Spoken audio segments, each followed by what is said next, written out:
थे, उसको तरह तरह के हैरेस करते थे। तो ये चीज़ें मुझे बहुत तकलीफ़ देती थी।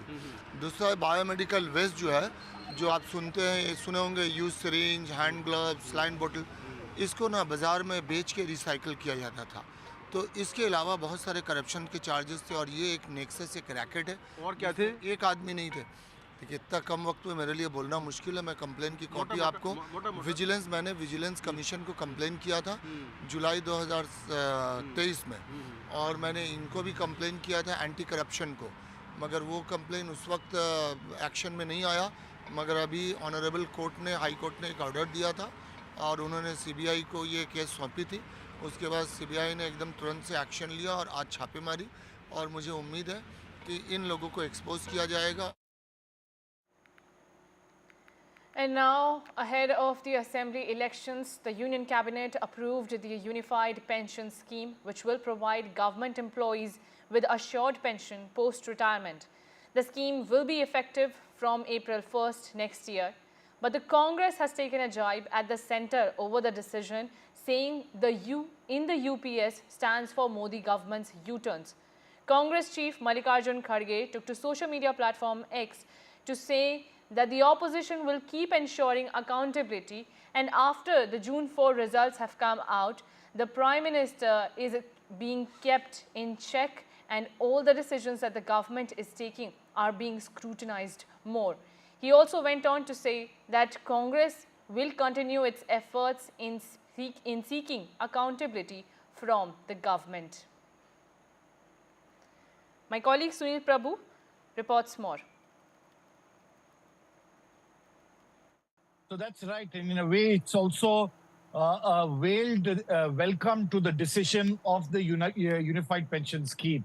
As you're well aware, and as we've been reporting from last night when this entire report, the cabinet decided to introduce the Unified Pension Scheme. This was political, and it has been done, of course, ahead of state elections. The Congress realizing now that the new Unified Pension Scheme is much better than the old new pension scheme that was unveiled earlier. And it will definitely benefit the lakhs and lakhs of employees, not only from the central government, even for the state government employees, if states follow. So it's a new architecture, it's a new principle, which is contributory, it's fiscally prudent. And while the Congress is attacked, no less than Mr. Kargi saying it's a U-turn, it also says that this is something without making any mention about the scheme, it's written between the lines that this is definitely much better than the old new pension scheme. As you're well aware, the old pension scheme ceased from 2004. There was a new pension scheme that had been evolved, which hadn't gone down well with the government employees in particular, who felt that they had not benefited from it. And now the new pension scheme, which is the new unified pension scheme, will be beneficial to all. No work except, every morning they come and spread lies. Fact is that this new UPS has been in the works since 2023. It's been over a year. The Cabinet Secretary, Mr. T.V. Somanathan, has conducted over 100 meetings with state governments, with all top organizations before it was finalized. And, look at how well it has been drafted. It has a provision for almost everybody. 23 lakh ex-employees are going to benefit from it. So obviously, unlike the Congress, which does things in an extremely hasty manner and messes up the state government's finances wherever they get to rule, whether it is in Karnataka or it is in Telangana, the central government does things in a very adroit manner, taking everybody into confidence. And this is something which the Congress cannot digest. Ahead of the assembly elections, the centre has approved the Unified Pension Scheme, coming under pressure by government employees as well as the opposition. The new pension scheme, which is currently in place, faced backlash from government employees, the main criticism being the lack of a fixed minimum pension amount, while some opposition-ruled states went back to the old pension scheme. Now, the Unified Pension Scheme addresses these issues. Let's take a look at what the scheme entails. Now, employees who've served a minimum of 25 years will receive an assured pension amounting to 50% of their basic pay for 12 months prior to retirement. In the unfortunate event of an employee's demise, their spouse will receive a family pension assured at 60% of the pension that the employee was drawing before their death. Even for employees who've completed a minimum of 10 years service, there is a guaranteed minimum pension of 10,000 rupees per month upon retirement. In the current pension scheme, employees contribute 10%, while the government contributes 14% of the funds. Now, the government's contribution is set to increase 18.5% under the Unified Pension Scheme.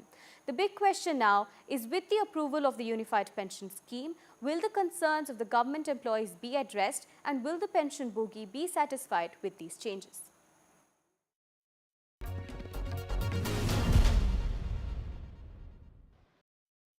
I'm joined by somebody who was in part of the entire and really worked on the new architecture. Many congratulations, Mr. Somanathan. You're also Cabinet Secretary designate. How do you respond to this entire process in terms of how you were able to evolve consensus among states? It was a very elaborate process, and then we had excellent cooperation both from the state governments and from the employees in the joint consultative machinery. We've been able to arrive at an acceptable solution which is both fiscally prudent and fair to the citizens and also fair to the employees. You were very careful to say that people should shift to the Most people. Why do you say that? Can you explain? Because people who are watching us will want to know why they should shift to the People will have to UBS. make their own decisions, but in the NPS they get 10 plus 14 in an individual account. Here they'll get a guaranteed pension with 10 plus 10 going to their account and 8.5 coming into a reserve fund of the government. How different is the scheme, sir, UPS in comparison to the NPS? It gives assured pension, it gives DA indexation, and it gives a family pension. All of these are incremental features which give greater protection to the employee. So the other issue, of course, was that it's incremental. Just 1 minute. Incremental to the people in terms of things. How do you work that out? You know, when you We have done it through an actuarial calculation. We've done detailed actuarial calculations which have indicated how much needs to be contributed. Right. Thank you very much. Here it was Mr. T.V. Somanathan who really looked at the new architecture for the new pension scheme, which he has now unveiled, which is now going to be called the Unified Pension Scheme. And as they said, 99% will shift from the new pension scheme to the Unified Pension Scheme, which has been unveiled. And most states are on board. With camera person Sanjay Kaushik, Sunil Prabhu, NDTV.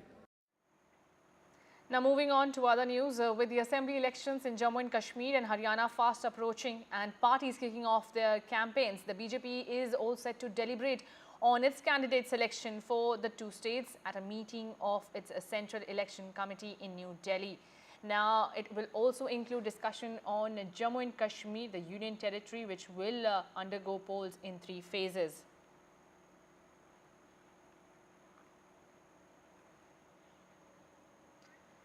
And now, shifting on to some international news that we are tracking at this hour, Israel launched what it called preemptive strikes on southern Lebanon today after it detected what it said were plans by Hezbollah to launch a large-scale attack.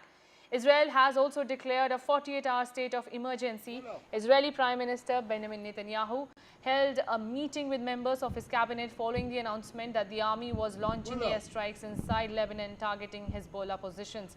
Israel said Lebanese civilians had been warned to immediately leave areas where Hezbollah was operating.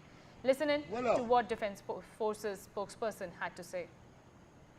The IDF identified Hezbollah terrorist organization preparing to fire missiles, rockets towards Israeli territory. In a self-defense act to remove these threats, the IDF is striking terror targets in Lebanon from which Hezbollah was planning to launch their attacks on Israeli civilians.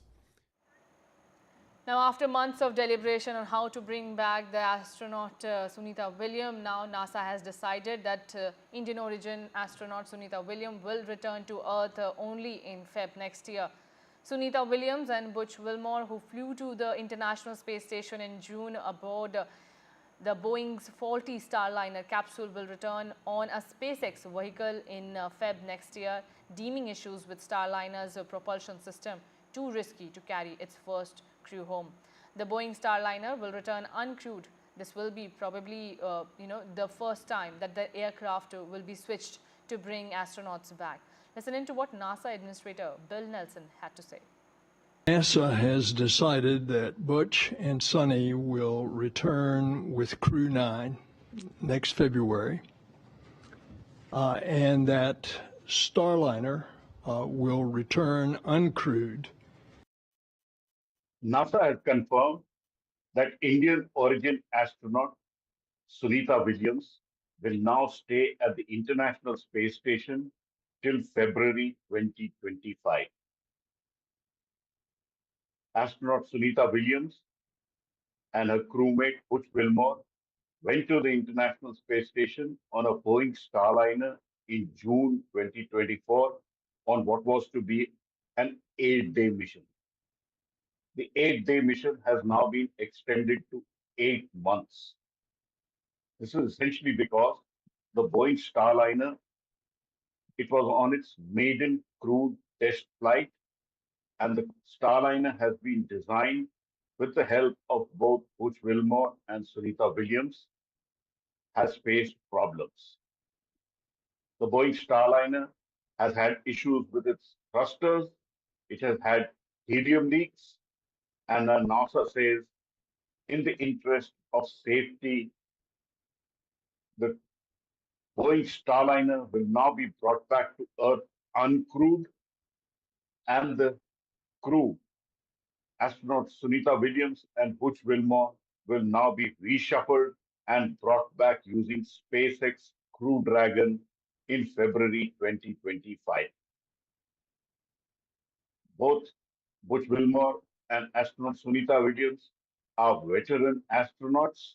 Sunita Williams, this is her third flight into space. She has spent long months in space. And when she went up, she had said, going to the space station was like going back home. So an 8-day mission being converted into an 8-month mission. And now the two astronauts will come back on the SpaceX Crew Dragon. This kind of reshuffling of spacecraft is new, and there will be many adjustments which NASA and Boeing will have to make for that. NASA chief Bill Nelson said this is being done because in the back of their minds, they had the accidents of the space shuttle in their mind, and they did not want to take any risk with the two astronauts being on board the Starliner and then bringing them back in a vehicle which was not functioning fully. So it's really egg on the face of Boeing, but Boeing still continues to say that the Starliner is safe and it will come back in an uncrewed flight and will perform its duty. NASA has also said that they will continue with the program of the Boeing Starliner, but as of now, astronaut Sunita Williams, who was to be in space for 8 days, has already spent over 2 months at the International Space Station, and now she will spend a full 8 months in the low Earth orbit around the Earth. The International Space Station has in all 9 astronauts there. They are all safe, and they will all come back to Earth sooner than later. The setback for the Boeing Starliner is big, but astronaut Sunita Williams will be back on Earth in February 2025, now traveling back on the SpaceX Crew Dragon. In New Delhi, Pallav Bagla for NDTV. And with that, we're slipping into a very short break.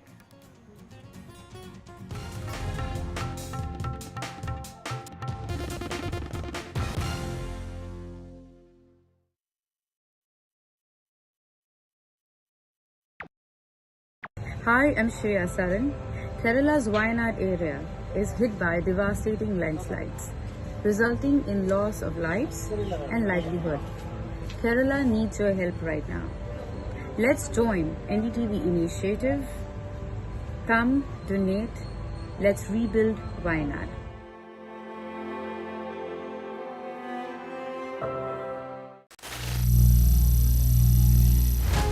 Some people say the metaverse will only be virtual. One day this lecture hall will be made of code, and driverless cars would be trapped in intersections. But even in this maze of the future, you can't wish away health. It's time to become more resilient.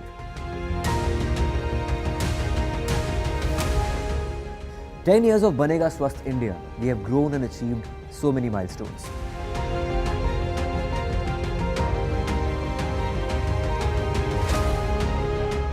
And now I have a plan to beat the urgency, to stop breathing with difficulty, to relieve getting choked with inactivity.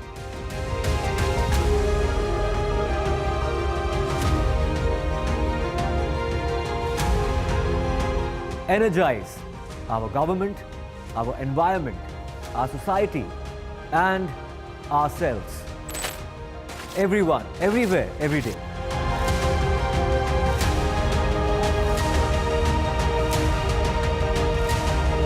Banega Swasth India. One world hygiene. Landslide devastation in Kerala's Wayanad.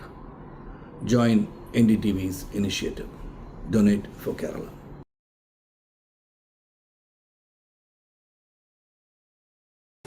Stay informed and entertained with the new and up.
Questions, and that was handed over to the CBI by the Calcutta High Court. The Calcutta High Court, of course, decided to hand it over to the CBI, and therefore the CBI is continuing its investigation and including tools like the the polygraph test, which is popularly known as the lie detector test, or other tools like whatever they need to do to ensure that they have the answers that the public want to know, given the fact that there's so much public attention and public anger against what's happened. But however, the CBI has not been able to sort of complete its investigation or provide any answers so far. No public statements. The CBI says it's a court-monitored investigation and therefore they will submit answers to the court. However, given the amount of public interest, public anger and public angst against this case, many have made the case that the CBI should make regular statements on its investigation. The CBI so far has not done it. Today, the Trinamool Congress has questioned that why is the CBI taking so long. In fact, the Trinamool Congress has gone on to allege that the CBI's lack of progress is to give the BJP a ground to create more political unrest over the incident. But again, all of that is political. However, the CBI, of course, is taking its investigation forward through its investigation tools like a lie detector test, etc. And there is another case also that has been handed over to the CBI in the backdrop of this rape and murder of a postgraduate student at the RG Medical College and Hospital. Several allegations of financial irregularities against the former principal, Shondeep Ghosh, also came to light. Shondeep Ghosh has been pulled up by both the Calcutta High Court and the Supreme Court for his conduct once this horrific incident was uncovered, and the fact that he failed to file an FIR with the police or a complaint with the police. However, these allegations have come forward later, and the police registered a separate case against Shondeep Ghosh over these financial irregularities or allegations of these financial irregularities, and that case also is now being probed by the CBI. Akhtar जी, आपकी क्या शिकायत है और किस तरह का भ्रष्टाचार वहाँ पर था? देखिए, करप्शन तो था ही, लेकिन मेरी जो लड़ने की खास वजह थी वो ये थी कि ये स्टूडेंट लोग को फेल करवाते थे स्टूडेंट लोगों से पैसा लेते थे, मोटी रकम वसूलते थे, जो नहीं देते थे उसको टारगेट करते थे, उसको तरह तरह के हैरेस करते थे। तो ये चीज़ें मुझे बहुत तकलीफ देती थी। दूसरा बायोमेडिकल वेस्ट जो है, जो आप सुने होंगे, use syringe, hand gloves, line बोतल, इसको ना बाज़ार में बेच के रिसाइकिल किया जाता था। तो इसके अलावा बहुत सारे करप्शन के चार्जेस थे, और ये एक नेक्सस, एक रैकेट है। और क्या थे? एक आदमी नहीं थे। देखिए, इतना कम वक्त में मेरे लिए बोलना मुश्किल है। मैं कंप्लेन की कॉपी आपको मैंने विजिलेंस कमीशन को कंप्लेन किया था जुलाई 2023 में, और मैंने इनको भी कंप्लेन किया था एंटी करप्शन को, मगर वो कंप्लेन उस वक्त एक्शन में नहीं आया। मगर अभी ऑनरेबल कोर्ट ने, हाई कोर्ट ने एक ऑर्डर दिया था और उन्होंने CBI को ये केस सौंपी थी। उसके बाद CBI ने एकदम तुरंत से एक्शन लिया और आज छापे मारी, और मुझे उम्मीद है कि इन लोगों को एक्सपोज किया जाएगा। Now, the BJP has asked the Election Commission to postpone the date for the Haryana Assembly elections currently scheduled for 1st October. Haryana BJP President wrote to the ECI requesting the postponement, citing several holidays before and after 1st October, which may result in low voter turnout. This request has stirred controversy, with the Congress accusing the BJP of trying to delay the elections with voters ready to oust the current government. Here's what the Congress had to say. Declare किया एक हफ्ते से ज़्यादा हो गया declare करने के लिए, जो बात थी इसका मतलब वो चुनाव को टालना चाहते हैं, अपने हार मान चुनाव समय पर जो है।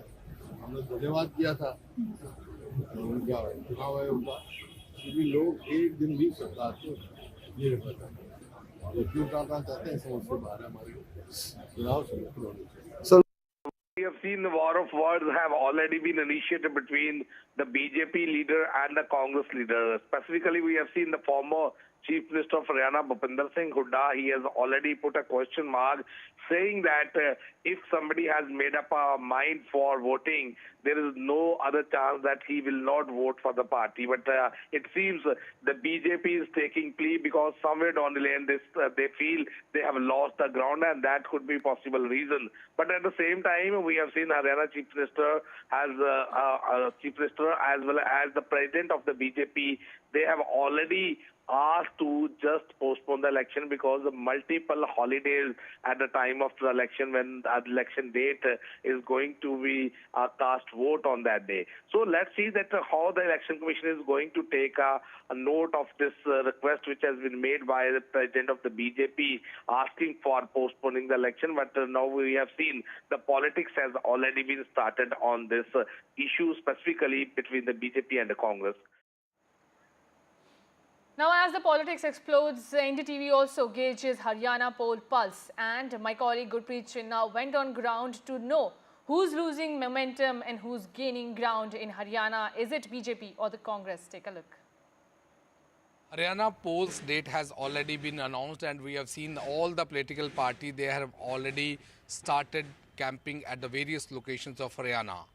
Today, the NDTV team has reached at Karnal because this constituency has a lot of importance. We have seen the former Chief Minister of Haryana, ML Khattar, he was elected from here and he became the Chief Minister. Now, the present Chief Minister, Naib Singh Saini, he has also contested by-election from the same constituency. So this constituency has a lot of importance. We have reached here. We will talk to the common people. What do they expect from our leaders? Whether the government was able to come up to their expectations or not. First of all, I'll introduce, we have some of the common residents of this city, Karnal.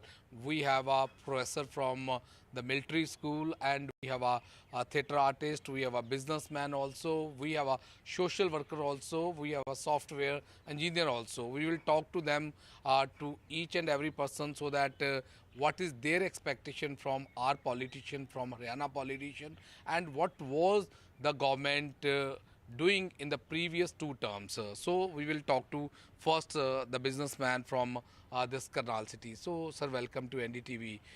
Abhi elections are going on and the date has already been announced. What is your expectation and what are the main issues which you want our politicians should address? देखिए, मुझे personally ये लगता है कि जो भी कोई politician आ रहा है, आइदर वो सीएम बनता है या लोकल एमएलए रहता है या एमपी रहता है, he should be very well connected with the people. मतलब ये नहीं होना चाहिए कि वो सिर्फ आएँ और जाएं। तो मुझे ये लगता है कि कनेक्शन बहुत ज़रूरी है। दूसरी चीज़, जो भी कोई सरकार आ रही है या जैसे बीजेपी काम कर रही है, सबकी बहुत एफर्टलेस, मतलब ये नहीं होना चाहिए जो पहले क्या था कि हर एक के लिए कुछ ना कुछ पेमेंट्स चीज़ें उनको एक सिस्टम बना हुआ था, एक डायरेक्ट सिस्टम होना चाहिए, एक नेटवर्क नहीं होना चाहिए, बीच में कोई बिचौलापन नहीं होना चाहिए। दूसरी चीज़, एज अ बिजनेसमैन मैं अगर बात करता हूँ तो जो टैक्सीज हैं या जो भी चीज़ें हैं, दैट शुड बी लाइक कि 100% एक बिजनेसमैन को, एक जॉब वालों को उसके टैक्स के अगेंस्ट चीज़ें, फैसिलिटीज़ जो हैं वो बड़ी प्रॉपर मिलनी चाहिए। तो बिल्कुल टैक्स के अगेंस्ट फैसिलिटी मिलनी चाहिए। आप थिएटर आर्टिस्ट हैं, क्या लगता है कि क्या क्या मुद्दे होने चाहिए, किनको एड्रेस करना चाहिए? क्योंकि हरियाणा की, जैसे मैंने बताया कि करनाल सिटी बहुत इंपॉर्टेंट है, तो क्या लगता है कितना काम हो गया, कौन से काम रह गए, और क्या लगता है क्या चैलेंजेस होने चाहिए सरकार के लिए? काम की जहाँ तक ताल्लुक है, काम तो बहुत हुए हैं। अगर पहले की सरकारों से तुलना करें इस सरकार की, तो काम तो बहुत हुए हैं, लेकिन फिर भी है कि कुछ ऐसी चीज़ें जिनमें बड़े फ्लॉस हैं, उनकी वजह से थोड़ा पब्लिक जो है वो नाराज़ है। ऐसी बात नहीं है कि काम तो मतलब कि खट्टर साहब ने बहुत किए हैं, और चीज़ों को, जो चीज़ें अस्त व्यस्त होती थी, उनको एक व्यवस्था में लाने की कोशिश तो की है, लेकिन वो उसको व्यवस्था में लाने में जो कई सारी इस तरह की ढील हुई हैं, या जो एजेंसीज जिनको व्यवस्था में लाने के लिए कहा गया, उन्होंने चीज़ें प्रॉपर वे में की नहीं, जिससे वो उल्टा असर कई चीज़ों, जैसे प्रॉपर्टी आईडी एक बहुत बड़ा मुद्दा करनाल में रहा, उसमें बहुत लोग तंग हुए, वो एक मुद्दा होगा करनाल में। और नायब सिंह सैनी जो हैं, उनको अगर 1 वर्ष का समय मिल जाता तो चीज़ें काफ़ी सरकार कहती है हमने सब कुछ पोर्टल पे कर दिया, और दूसरे जो अपोजिशन पार्टी वो कह रहे हैं कि पोर्टल से लोगों को तकलीफ हुई है, फ़ायदा नहीं हुआ। तो आप क्या लगता है, क्योंकि आप भी पोर्टल की बात कर रहे हैं, तो क्या लगता है कि पोर्टल सुविधा के लिए है कि जहाँ वाकई तकलीफ हुई है? पोर्टल है तो सुविधा के लिए, पर जैसा मैंने कहा कि जिन एजेंसीज ने वो काम किए, आउटसोर्सिंग पे था दरअसल ज़्यादातर काम, तो आउटसोर्स करने वाली जो संस्थाएं थी, जो कंपनियां थी, उन्होंने काम प्रॉपर वे में किया नहीं। पोर्टल जो बहुत अच्छी सुविधा एक साबित हो सकती थी, वो जी का जंजाल हुई लोगों के, इसलिए थोड़ा दिक्कत हुई। तो बिल्कुल प्रोफेसर साहब है हमारे साथ। तो प्रोफेसर साहब, क्या लगता है कि क्या मुद्दे रहने वाले हैं? मेन तो थोड़ा जो अनएम्प्लॉयमेंट का इश्यू है, वो लोगों को थोड़ा परेशान कर रहा है कि जो हमारा यूथ है उसको एक अच्छा जॉब प्रॉस्पेक्ट कंट्री में कम है। जितना एक रिक्वायरमेंट था ये जॉब्स का, प्राइवेट में तो चलो कुछ है, लेकिन हमारे अपने जैसे लोकल करनाल है, जैसे यहाँ पे क्या स्कोप है? अगर कोई बच्चे पढ़ते हैं अभी ग्रेजुएशन करने के बाद, पोस्ट ग्रेजुएशन करने के बाद, इंजीनियरिंग करने के बाद, कोई स्कोप नहीं है जी। अब वो बच्चे क्या होंगे, यहाँ से कहीं दूसरे प्लेस पे या दूसरे कंट्रीज़ में जाने की ही सोचेंगे। तो हमारी कोशिश रहनी चाहिए थी कि हमारे सिटीज़ में भी एम्प्लॉयमेंट का स्कोप बनना चाहिए था। ये सरकार में ये वाला पार्ट बहुत मिसिंग है। तो कैसी सरकार चाहते हैं? सबसे बड़ी बात तो ये है कि कैसी सरकार चाहते हर हैं? एक सिटीज़ में कोई स्कोप रहे कि बच्चों को बाहर का मुंह नहीं देखना पड़े। आज की डेट में अगर करनाल को देखो ना, यहाँ तो जो भी इवन 10वीं 12वीं का बच्चा है, वो भी ये सोच रहा है कि मुझे बाहर जाना है। अब क्यों सोच रहा है जी? जब हम यहाँ पे थे, अपनी कभी सोचा ही नहीं था कि कनाडा जाएंगे या अमेरिका जाएंगे, क्योंकि लगता था कि उसमें जॉब मिल जाएगी, और जितना एक पढ़ रहे थे लोग, उनको मिल भी जा रही थी। लेकिन अभी तो ऐसा हो रहा है, पढ़ सब लोग रहे हैं, लेकिन स्कोप जॉब का एटलीस्ट करनाल में तो है नहीं जी। कोई दुकान को लगाए तो बात अलग है, अदरवाइज़ दुकान लगाने में कितना पैसा चाहिए आपको? अनएम्प्लॉयमेंट, मतलब ये सॉल्व करना एक सरकार का एक बहुत बड़ा इश्यू होना चाहिए था, जिस पे मुझे लगता है कि उतनी पकड़ सरकार की नहीं बनी। तो बिल्कुल प्रोफेसर साहब ने कहा कि अनएम्प्लॉयमेंट इशू रहा है। इन्होंने कहा कि जो सुविधा बन सकती थी लेकिन वो सुविधा नहीं बनी, तकलीफ बन गई। जैसे पोर्टल्स की बात की तो इन्होंने ये भी कहा कि जो लीडर्स हैं उनका डायरेक्ट ग्रास रूट लेवल पे कनेक्शन होना चाहिए, ये नहीं कि लीडर आए और चले गए। आइए बात करते हैं, आप सोशल वर्क भी करते हो। हाँ जी। तो क्या लगता है कि कैसी सरकार होनी चाहिए, क्या एक्सपेक्टेशन है, कैसी प्रॉब्लम्स लोग देख रहे हैं जो हल होनी चाहिए सरकार से? मैं करनाल के सभी एरिया में काम कर रही है हमारी संस्था, और हमारा वास्ता समाज के हर वर्ग से पड़ता है। यहाँ जो हमारी जनता, करनाल की जनता जो जिन समस्याओं का सामना कर रही है, उनमें 2-3 मुख्य समस्याएं इस तरीके से जो मैं आपको बताता हूँ। एक तो घोषणाएं सरकार ने बड़ी बड़ी कर दी पिछले 6 महीने में, पर ज़मीन पे उसका एग्जीक्यूशन नहीं हो रहा है। ज़मीन पर कोई एग्जीक्यूशन नहीं हो रहा है। यहाँ पर कोई इलाज कराने जाता है, एक बहुत बड़ा हॉस्पिटल है करनाल में कल्पना चावला करके, वहाँ पर कोई जाता है तो उसे दिल्ली या चंडीगढ़ रेफ़र कर दिया जाता है। जब इतना बड़ा इंफ्रास्ट्रक्चर है हमारे पास, तो सरकार की जिम्मेवारी होनी चाहिए कि यहाँ पर डॉक्टर्स उपलब्ध रहें और जो यहाँ के करनाल के जो रहने वाले लोग हैं उनका इलाज हो जाए। ये एक बहुत बड़ा सरकार का जो वीक पॉइंट है। उसके बाद आप स्कूल्स में जाएं तो प्राइवेट स्कूल्स में फ़ीस इतनी ज़्यादा है। जो हमारी सरकार है उन्होंने कुछ अभियान चलाया था कि आधी फ़ीस हम देंगे और आधी फ़ीस आपको देनी है। तो हमारे जो करनाल के जो मिडिल क्लास के लोग हैं, जो मिडिल क्लास की जनता है हमारी, वो जनता अपने बच्चों को अच्छे स्कूल में पढ़ा भी नहीं पा रही है। ये बहुत बड़ी समस्या है।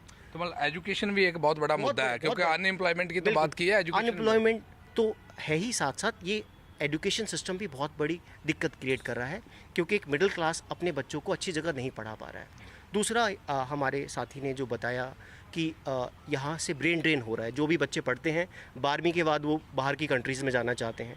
आप करनाल में थोड़ा घूमेंगे गांव के एरियाज़ में, करनाल ज़िले के अंदर 516 गांव हैं। हमारी संस्था हर जगह काम कर रही है। तो गांव के गांव खाली हो गए हैं। लोग 40-40 लाख पे ब्लैक में जा रहे हैं, जिसे डंकी बोलते हैं, डोंकी में जाना, वो विदेश में जा रहे हैं। पहले पंजाब में ट्रेंड था, अब हरियाणा में भी वो ट्रेंड अब पूरी तरह से हरियाणा में शिफ्ट हो गया है और यहाँ गांव के गांव जो है वो खाली हो चुके हैं। सारे युवा वहाँ पहुँच रहे हैं। तो बिल्कुल और सरकार को इसके ऊपर एक अगर इंडस्ट्रीज डेवलप करे सरकार, इतना बजट हमारे पास आ रहा है यहाँ सरकार का, अगर वो इंडस्ट्रीज़ लगाती यहाँ पर, तो जो हमारे युवा हैं यहाँ पर वो बेरोज़गार नहीं होते, रोज़गार के लिए विदेशों में नहीं जाते, उनको यहीं पे रोज़गार मिलता। हम तो हाँ बिल्कुल ठीक है, रोज़गार की समस्या होगी, एजुकेशन की होगी और हेल्थ की भी होगी, क्योंकि कहीं ना तो आप सॉफ्टवेयर इंजीनियर हैं, तो क्या लगता है कि ये प्रॉब्लम्स के अलावा कोई और भी प्रॉब्लम है जो हमारे लीडर्स को एड्रेस करनी चाहिए? देखिए, इस बार का ये हरियाणा इलेक्शन अपने आप में लोकल इश्यूज़ पर लड़ा जाएगा। अगर हम इसमें देखें, इस बार का पूरा हरियाणा इलेक्शन से लोकल इश्यूज़ पे ही लड़ा जाएगा। क्यों लड़ा जाएगा? हम देख रहे हैं कि कोरोना काल में क्या हुआ कि सब लाइन में लगे, नोटबंदी में लाइन में लगे, और उसके बाद सबसे बड़ा डिफरेंस ये हुआ कि अब जो पोर्टल आए, फैमिली आईडी और प्रॉपर्टी आईडी, इसके कारण से बहुत लोग लाइन में लगे। दूसरा, जो पॉलिसी इम्प्लीमेंटेशन है जो हमारे ऑफिसर्स कर रहे हैं, उनके ऊपर छोड़ दिया गया।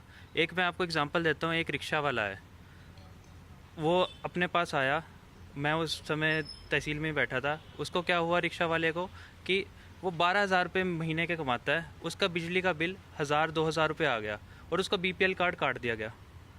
अब ऐसी ऐसी समस्याएं जो कि ग्रास रूट लेवल से आप कनेक्ट करके नहीं इम्प्लीमेंट करेंगे, उसकी समस्या ज़्यादा लोगों को भुगतनी पड़ रही है। बिल्कुल, मतलब पॉलिसी बनाते हैं लेकिन ग्रास रूट लेवल पे वो इम्प्लीमेंट नहीं होती। ये भी एक बहुत बड़ा चैलेंज है जो हमारे पॉलिटिशियंस का है। बस क्विकली एक लेंगे तो कैसा लीडर ढूंढते हैं, कैसा लीडर होना चाहिए, कैसी सरकार होनी चाहिए? बस जल्द से जल्द आप शॉर्टकट में बताते जाओ।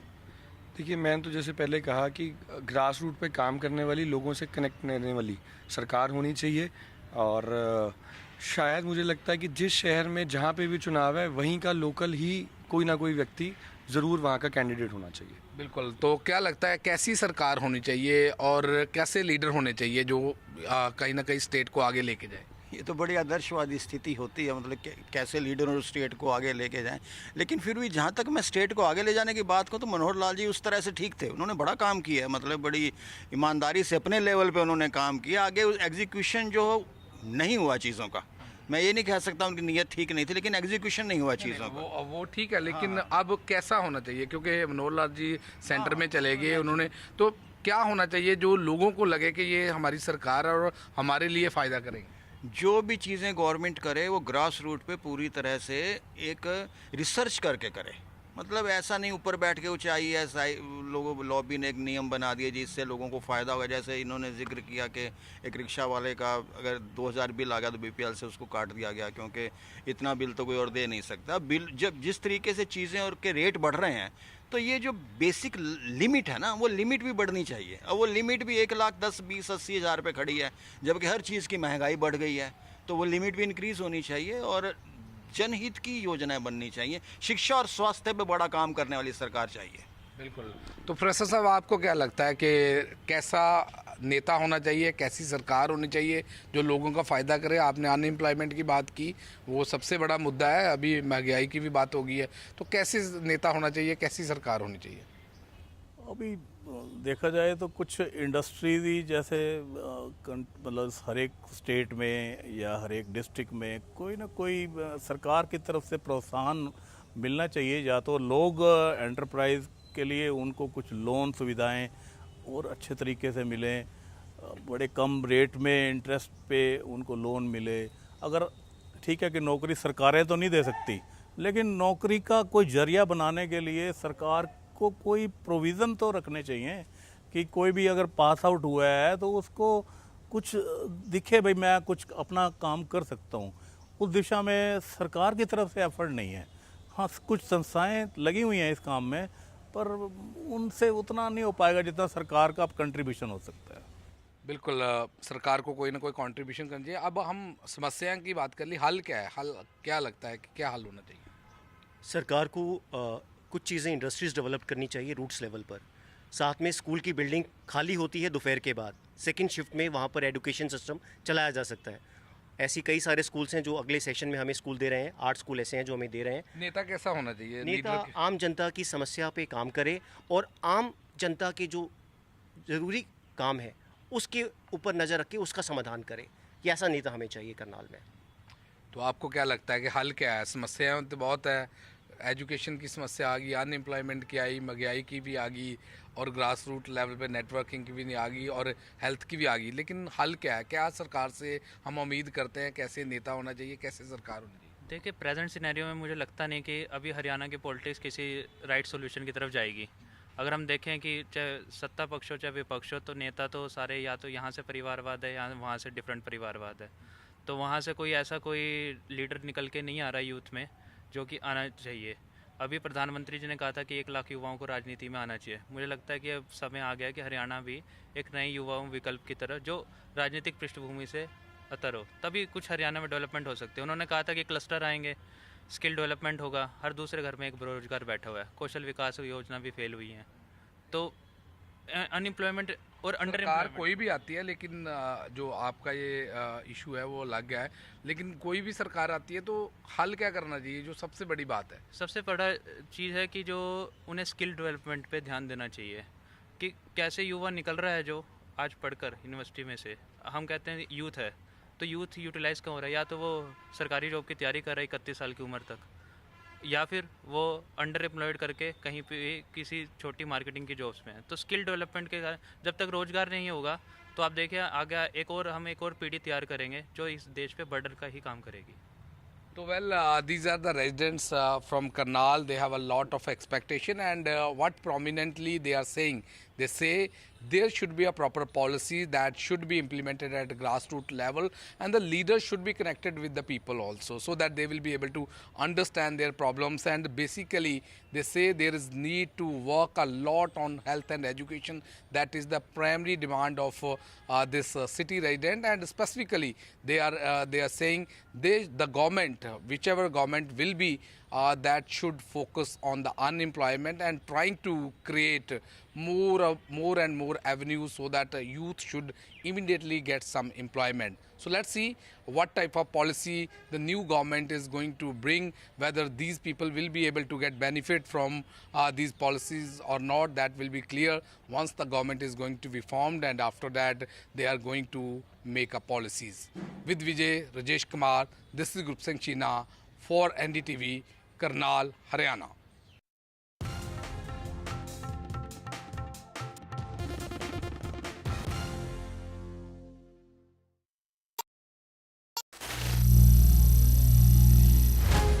Some people say the metaverse will only be virtual. One day this lecture hall will be made of code, and driverless cars would be trapped in intersections. But even in this maze of the future, you can't wish away health. It's time to become more resilient.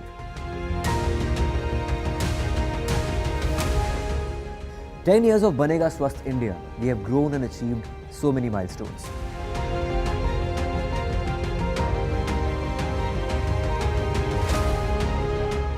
And now I have a plan to beat the urgency, to stop breathing with difficulty, to relieve getting choked with inactivity.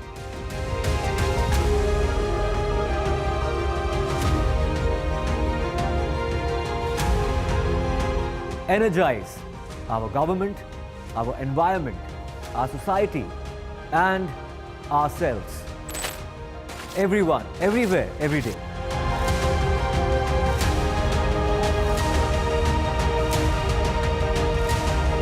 Banega Swasth India. One world hygiene. Landslide devastation in Kerala's Wayanad. Join NDTV's initiative. Donate for Kerala.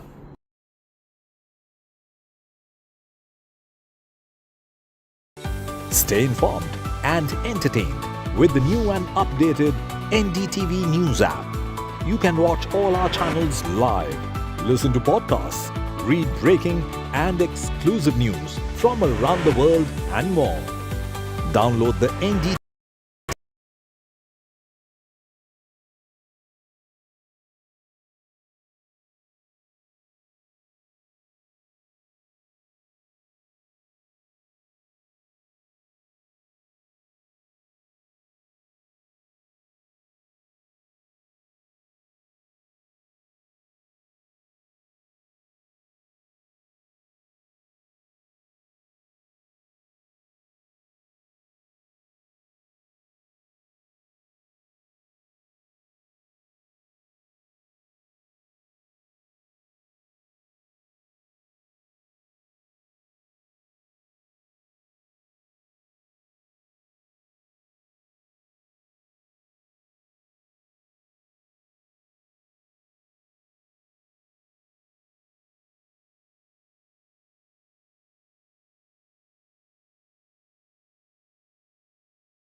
around 50 years old who was apparently drunk when he attacked the doctor, and this happened in the presence of security guards. They tried to control the person, but then he was too overwhelmed with anger or the fact that he was drunk, he was under substance abuse, and that's why he physically assaulted the doctor. The doctor has filed a complaint, and this again reminds us, it highlights the need for the Central Protection Act. We know that the Federation of All India Medical Association, they have raised this issue again today and said that these cases are a reminder why a Central Protection Act should be in place to ensure that patients do not subject the doctor, especially these junior doctors who spend the maximum amount of time catering to the needs of these patients, so that they don't get subjected to any kind of violence, which is happening time and again, and these cases are resurfacing, and that is why we saw there were nationwide strikes where doctors were protesting and they were demanding not only justice for the RG case, but also Shreya, one of the things I'm picking up from your conversation is that the person who had come with the patient was drunk, and in the first place, should he or she been allowed should he have been allowed to enter the hospital in inebriated state? That is also a very big question. Who actually puts in these checks and balances? That's right. So we know that hospitals are open to literally anyone and everyone. It is supposed to be a safe haven. But these kind of checks and balances are not in place in most of these hospitals, be it private hospitals or state-run hospitals, where people, this is quite shocking that a patient attendant who is inebriated is confronting the doctor and is ending up hurting the doctor. So there should be checks and balances put in place, and that can only be done if an ordinance is passed, related to this Central Protection Act, that will ensure that punitive action can be taken against people. Shreya, have you been able to speak to this doctor who was manhandled? What really occurred at the scene of the crime? I mean, what led them to get infuriated and then attack the doctor? So the case happened a few hours back, and we have been trying to connect with the doctor, but of course all the details that we have for now is the fact that he has filed an FIR, and he wants strict action to be taken against this patient attendant, because this is completely unfair. The doctor is on duty. He is doing what needs to be done, and there should be in no case such violence, such unfair action taken against him while he is performing his duty.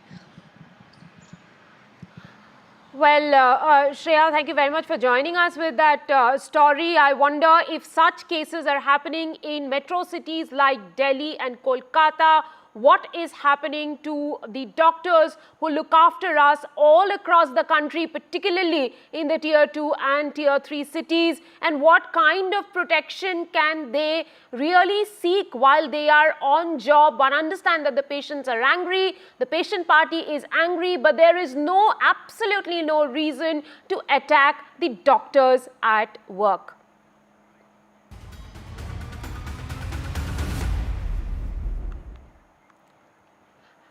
Polygraph test of accused Sanjay Roy is underway at the Presidency Jail in Kolkata. CBI team is conducting his test again after they failed to conduct it yesterday due to some technical reasons. Sanjay Roy is the prime accused in the rape and murder of a 31-year-old trainee doctor at the RG Medical College and Hospital. Earlier, the former principal of RG Medical College, as well as 4 junior doctors and a volunteer, underwent the lie detector test. The CBI team also carried out raids in 15 locations in Kolkata. Well, this is in connection with another case. It basically is in connection with the corruption case that has been filed by the CBI, which involves money laundering and misappropriation of funds. Raids are also underway at the former principal's residence. A forensic officer is also being investigated. Remember, CBI had registered FIR against former principal Sandeep Ghosh over financial irregularities. Allegations have been raised about the nature of the probe, even though the Kolkata police have maintained that they've done a completely transparent probe and have left no, sort of loopholes in the investigation till the time, of course, they had the investigation. However, their probe has been facing questions, and that was handed over to the CBI by the Calcutta High Court. The Calcutta High Court, of course, decided to hand it over to the CBI, and therefore the CBI is continuing its investigation and including tools like the polygraph test, which is popularly known as the lie detector test, or other tools like whatever they need to do to ensure that they have the answers that the public want to know, given the fact that there's so much public attention and public anger against what's happened. But however, the CBI has not been able to sort of complete its investigation or provide any answers so far. No public statements. The CBI says it's a court-monitored investigation and therefore they will submit answers to the court. However, given the amount of public interest, public anger and public angst against this case, many have made the case that the CBI should make regular statements on its investigation. The CBI so far has not done it. Today, the Trinamool Congress has questioned that why is the CBI taking so long. In fact, the Trinamool Congress has gone on to allege that the CBI's lack of progress is to give the BJP a ground to create more political unrest over the incident. But again, all of that is political. However, the CBI, of course, is taking its investigation forward through its investigation tools like a lie detector test, etc. And there is another case also that has been handed over to the CBI in the backdrop of this rape and murder of a postgraduate student at the RG Medical College and Hospital. Several allegations of financial irregularities against the former principal, Sandeep Ghosh, also came to light. Sandeep Ghosh has been pulled up by both the Calcutta High Court and the Supreme Court for his conduct once this horrific incident was uncovered, and the fact that he failed to file an FIR with the police or a complaint with the police. However, these allegations have come forward later, and the police registered a separate case against Sandeep Ghosh over these financial irregularities or allegations of these financial irregularities, and that case also is now being probed by the CBI. Now, my colleague Mukesh also spoke to Akhtar Ali, who's been the Deputy Superintendent of RG Hospital, and he talks about the financial irregularities in the hospital, exactly what CBI is probing right now. Listen in. Akhtar जी, आपकी क्या शिकायत है और किस तरह का भ्रष्टाचार वहाँ पर था? देखिए, करप्शन तो था ही, लेकिन मेरी जो लड़ने की खास वजह थी वो ये थी कि ये स्टूडेंट लोग को फेल करवाते थे, स्टूडेंट लोगों से पैसा लेते थे, मोटी रकम वसूलते थे, जो नहीं देते थे उसको टारगेट करते थे, उसको तरह तरह के हैरेस करते थे। तो ये चीज़ें मुझे बहुत तकलीफ़ देती थी। दूसरा, बायोमेडिकल वेस्ट जो है, जो आप सुने होंगे, use syringe, hand gloves, saline बोतल, इसको ना बाज़ार में बेच के रिसाइकिल किया जाता था। तो इसके अलावा बहुत सारे करप्शन के चार्जेस थे, और ये एक नेक्सस, एक रैकेट है। और क्या थे? एक आदमी नहीं थे। देखिए, इतना कम वक्त में मेरे लिए बोलना मुश्किल है। मैं कंप्लेन की कॉपी आपको मैंने विजिलेंस कमीशन को कंप्लेन किया था जुलाई 2023 में, और मैंने इनको भी कंप्लेन किया था एंटी करप्शन को, मगर वो कंप्लेन उस वक्त एक्शन में नहीं आया। मगर अभी ऑनरेबल कोर्ट ने, हाई कोर्ट ने एक ऑर्डर दिया था और उन्होंने सीबीआई को ये केस सौंपी थी। उसके बाद सीबीआई ने एकदम तुरंत से एक्शन लिया और आज छापेमारी, और मुझे उम्मीद है कि इन लोगों को एक्सपोज किया जाएगा। Now, at an election rally earlier today, PM Modi emphasized on what government is doing on crimes against women, to avoid crimes against women. He's saying those responsible for committing these crimes won't be spared. He's also saying that the government is trying to enforce stricter laws. He has vowed stringent action for crimes against women, and he said those committing such crimes won't be spared. अस्पताल हो, school हो, दफ्तर हो या फिर police व्यवस्था, जिस भी स्तर पर लापरवाही होती है सबका हिसाब होना चाहिए। साथियों, महिलाओं पर अत्याचार करने वालों को कड़ी से कड़ी सजा देने के लिए हमारी सरकार कानूनों को भी लगातार सख्त कर रही है। Well, I'm joined by my colleague Paras for more on this story.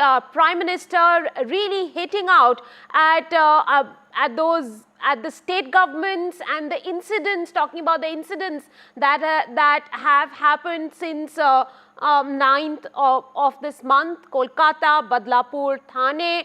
All of these incidents which talk about crime against women. Tell us a little more about the kind of promises that Prime Minister Modi made to ensure that such incidents don't go on. It is not just about protecting the women, but also it is a very bad advertisement of how women in India are.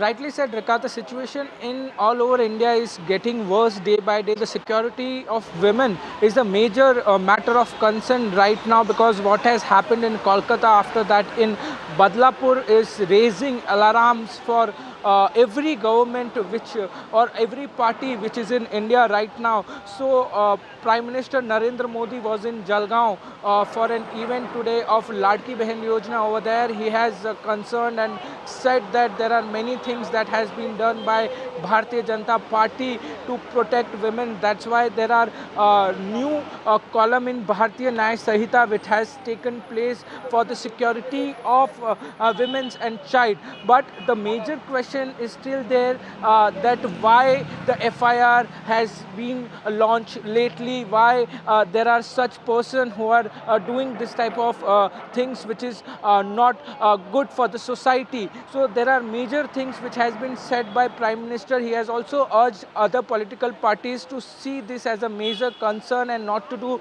political stuff on this type of incident which has taken place in India from last few weeks. We are seeing that what has happened in Kolkata, after that in Badlapur, continuously in Mumbai and the other region of Maharashtra, we had seen that the incident has continuously on the increasing path. So there are major steps which has been already taken by the government, but still there are major things which has to be done by the government to stop this type of heinous crime which is actually happening in the major part of the country. With that, there is a e-FIR which has been already started by the government, where if a woman doesn't want to go to the police station, they can do it online. So there were some important parts which was said by the Prime Minister of India, Narendra Modi, in this entire matter, and he has also said that Paras, I'll just take you back to what you mentioned about the e-FIR. It's a very interesting move that PM Modi talks about. But given the fact that a lot of times women face difficulty in lodging a physical FIR, how effective do you think an e-FIR will be, and can anyone hope to get redressal through e-FIRs? Rekha, very important question which has been asked by you, because this type of situation has been already faced by the women in rural area where there is no access of internet still now, where there are some situation which happens, the family members or the women doesn't go physically to police station because of some circumstances. As you had mentioned how effective it can be, it is a matter of knowledge. When this type of situation, this type of knowledge will be given to women, then after that it will be effective for all of them. There are many lapses in police station also, where FIR get delays. After that, many things occur. But e-FIR is a system where you can directly launch. But for that, the knowledge will be very important. Training sessions will be very important. Access of internet will be very very important. It will be effective in long run, as also said by the Prime Minister of India, Narendra Modi. But it is a very, very important step which has been taken for the security of women who doesn't want to visit police station. If they are thinking that there can be a delay in launching the FIR, then the FIR can be very much effective and useful, Rika. Like every other government scheme, we will have to see how effective the last mile connectivity is, and how the women are really empowered with the knowledge of EFIR for this to become effective. Thank you very much, Paras, for joining us with all those details on the story. Now, after Malayalam filmmaker Ranjith resigned on August 25 from the post of Kerala Chalachitra Academy chairman following allegations of misbehavior levelled against him by a Bengali actor. Now veteran actor Siddiq has stepped down as the General Secretary of Association of Malayalam Movie Artists, and veteran director Ranjith resigned as the chairman of Kerala Chalachitra Academy as sexual harassment accusations have been mounted against them.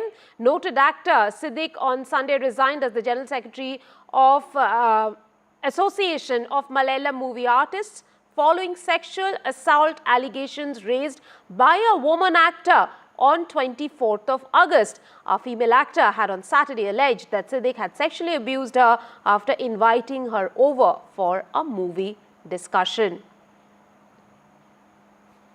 Very high-profile discussion. What happened was that Siddiq had on Friday, as the secretary of the Association of Malayalam Movie Artists, he had in fact said that he does not believe that there is a casting couch, and that he does not believe either that there is any kind of a mafia of male members who are controlling the Malayalam film industry, and that there may be a few isolated cases here and there. That is when this actor, who has in fact earlier spoken about this in a Facebook post in 2019 of an incident that happened in 2016, she has reiterated it. And because her allegations have come at this time, there was pressure on Siddiq, no doubt, to resign, and that's what he has done. He has sent in his resignation papers to Mohan Lal, who is the president of the association. Incidentally, just 2 months ago, he had taken over, Siddiq had taken over as secretary of AMMA, and the earlier incumbent had also resigned following allegations of sexual harassment by a junior artist.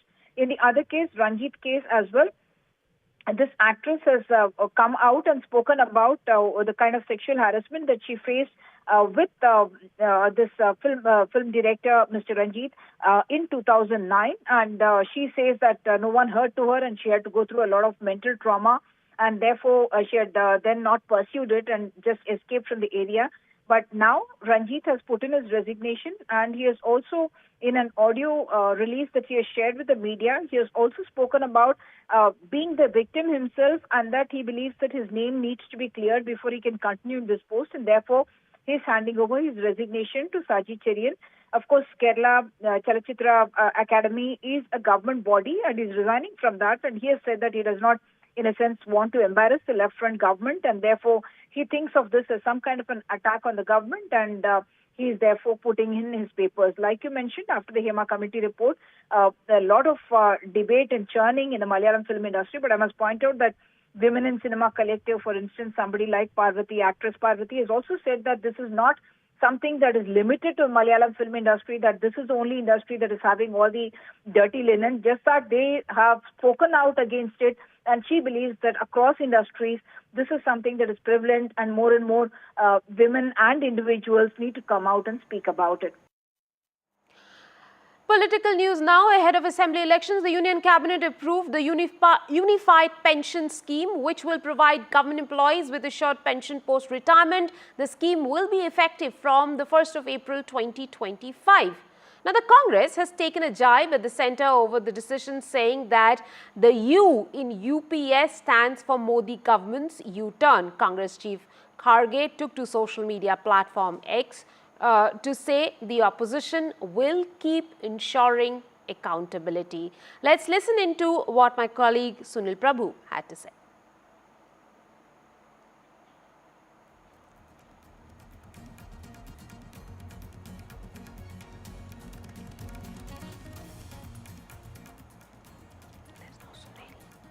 absolutely no work except, every morning they come and spread lies. Fact is that this new UPS has been in the works since 2023. It's been over a year. The Cabinet Secretary, Mr. T.V. Somanathan, has conducted over 100 meetings with state governments, with all top organizations before it was finalized. And, look at how well it has been drafted. It has a provision for almost everybody. 23 lakh ex-employees are going to benefit from it. So obviously, unlike the Congress, which does things in an extremely hasty manner and messes up the state government's finances wherever they get to rule, whether it is in Karnataka or it is in Telangana, the central government does things in a very adroit manner, taking everybody into confidence, and this is something which the Congress cannot digest.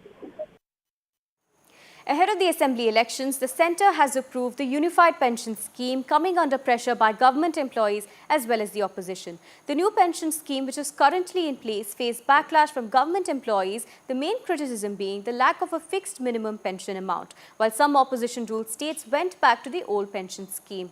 Now, the unified pension scheme addresses these issues. Let's take a look at what the scheme entails.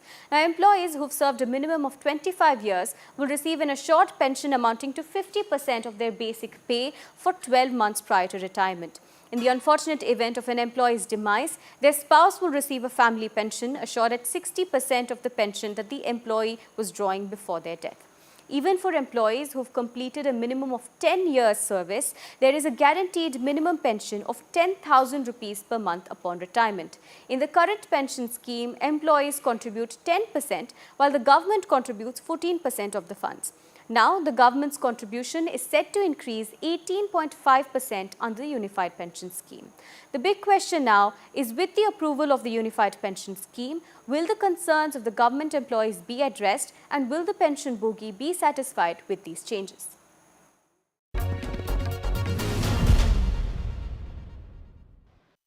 I'm joined by somebody who was in part of the entire and really worked on the new architecture. Many congratulations, Mr. Somanathan. You're also Cabinet Secretary designate. How do you respond to this entire process in terms of how you were able to evolve consensus among states? It was a very elaborate process, and then we had excellent cooperation both from the state governments and from the employees in the joint consultative machinery. We've been able to arrive at an acceptable solution which is both fiscally prudent and fair to the citizens and also fair to the employees. You were very careful to say that people should shift to the unified. Most people. Why do you say that? Can you explain? Because people who are watching us will want to know why they should shift to the People will have to make their own decisions, but in the NPS they get 10 plus 14 in an individual account. Here they'll get a guaranteed pension with 10 plus 10 going to their account and 8.5 coming into a reserve fund of the government. How different is the scheme, sir, UPS in comparison to the NPS? It gives assured pension, it gives DA indexation, and it gives a family pension. All of these are incremental features which give greater protection to the employee. Yeah. So the other issue, of course, was that it's incremental. Just 1 minute. Incremental to the people in terms of things. How do you work that out? We have done it through an actuarial calculation. We've done detailed actuarial calculations which have indicated how much needs to be contributed. Right. Thank you very much. Here it was Mr. T.V. Somanathan who really looked at the new architecture for the new pension scheme, which he has now unveiled, which is now going to be called the Unified Pension Scheme. And as they said, 99% will shift from the new pension scheme to the Unified Pension Scheme, which has been unveiled. And most states are on board. With camera person Sanjay Kaushik, Sunil Prabhu, NDTV. Time for a quick break on the show. When we come back, we will tell you when is Sunita Williams expected back on Earth. Stay tuned.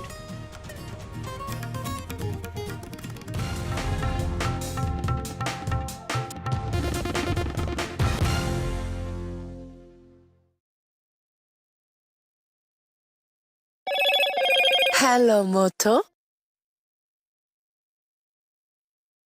Motorola Razr 50 Ultra comes with Google Gemini.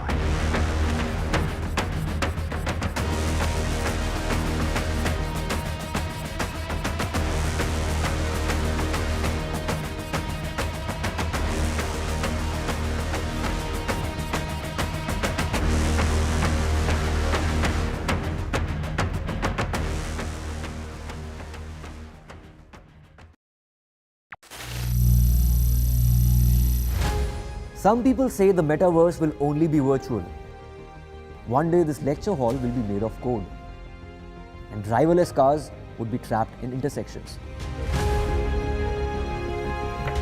But even in this maze of the future, you can't wish away health. It's time to become more resilient.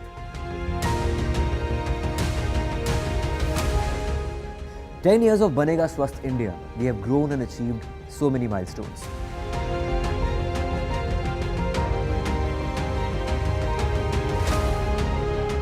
And now I have a plan to beat the urgency, to stop breathing with difficulty, to relieve getting choked with inactivity.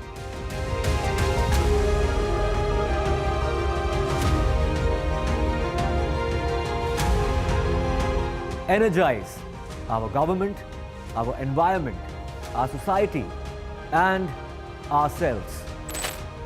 Everyone, everywhere, every day.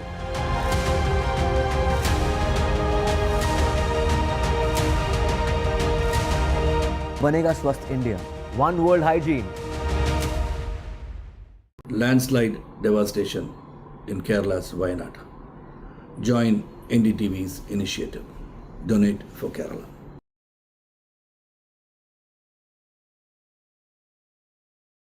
Stay informed and entertained with the new and updated NDTV News app. You can watch all our channels live, listen to podcasts, read breaking and exclusive news from around the world and more. Download the NDTV app today and get access to the best journalism and storytelling on your smartphone or tablet. The NDTV app. News that matters to you. Hi, and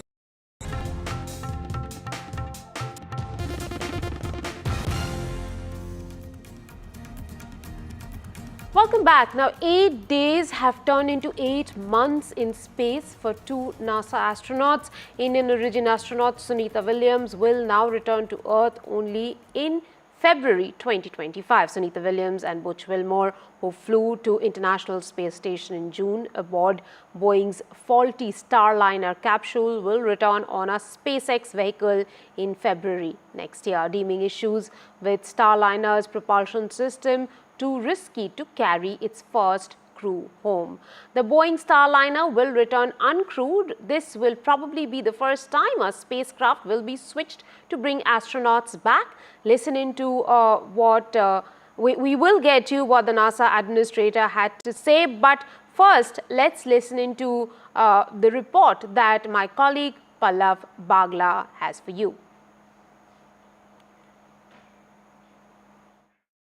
NASA has confirmed that Indian origin astronaut Sunita Williams will now stay at the International Space Station till February 2025. Astronaut Sunita Williams and her crewmate Butch Wilmore went to the International Space Station on a Boeing Starliner in June 2024 on what was to be an 8-day mission. The 8-day mission has now been extended to 8 months. This is essentially because the Boeing Starliner, it was on its maiden crewed test flight, and the Starliner has been designed with the help of both Butch Wilmore and Sunita Williams, has faced problems.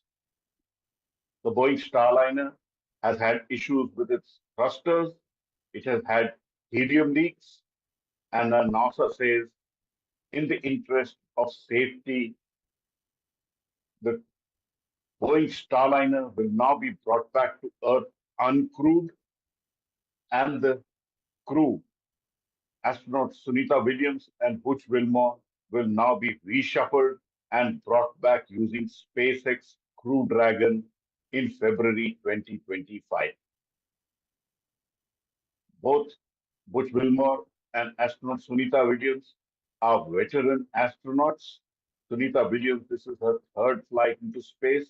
She has spent long months in space.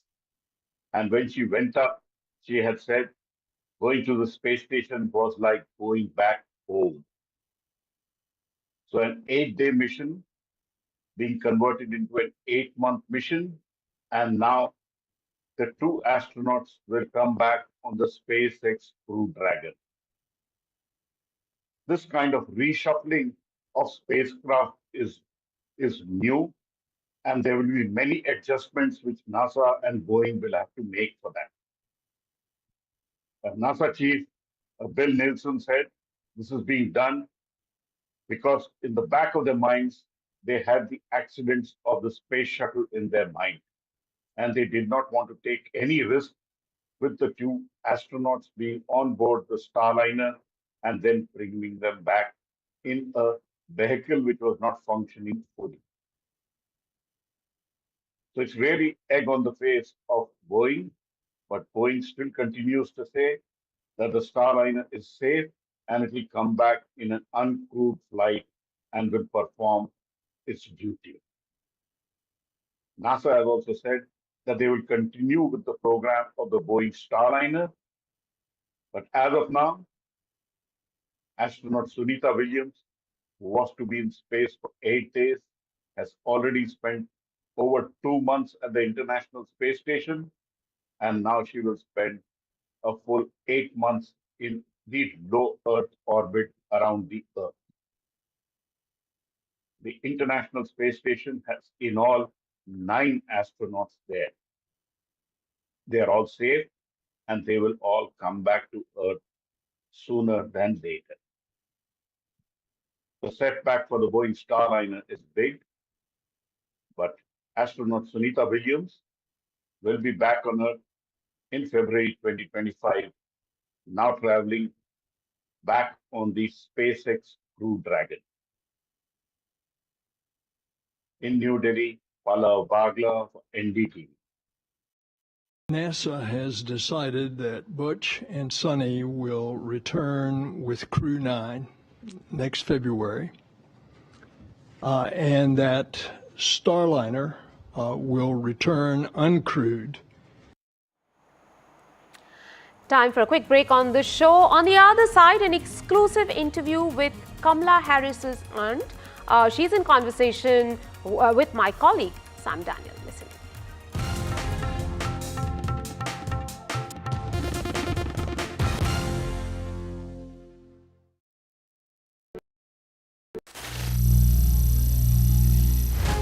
Some people say the metaverse will only be virtual. One day this lecture hall will be made of code, and driverless cars would be trapped in intersections. But even in this maze of the future, you can't wish away health. It's time to become more resilient.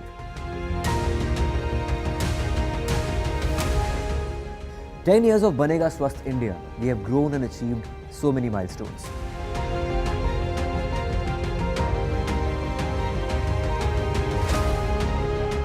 And now I have a plan to beat the urgency, to stop breathing with difficulty, to relieve getting choked with inactivity.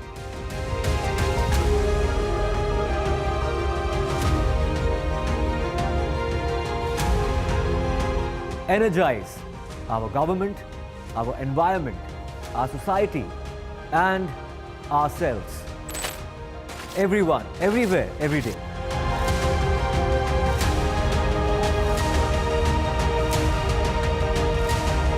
Banega Swasth India. One world hygiene.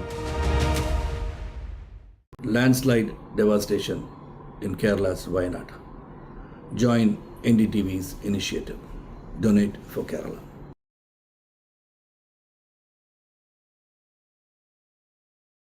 Stay informed and entertained with the new and updated NDTV News app. You can watch all our channels live, listen to podcasts, read breaking and exclusive news from around the world and more. Download the NDTV app today and get access to the best journalism and storytelling on your smartphone or tablet. The NDTV app. News that matters to you. Hi, and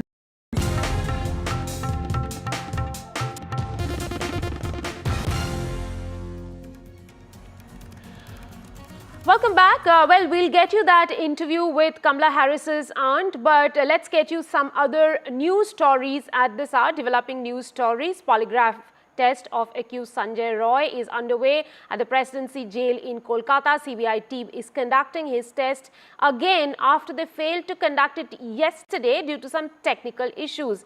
Sanjay Roy is the prime accused in the rape and murder case of a 31-year-old trainee doctor at the RG Medical College and Hospital. Earlier, the former principal of the RG Medical College and Hospital, as well as 4 junior doctors and a volunteer, underwent the lie detector test. The CBI team also carried out raids in 15 locations in Kolkata, including at the RG Medical College Hospital in connection with a corruption case. Raids are also underway at former principal's residence. A forensic officer is also being investigated.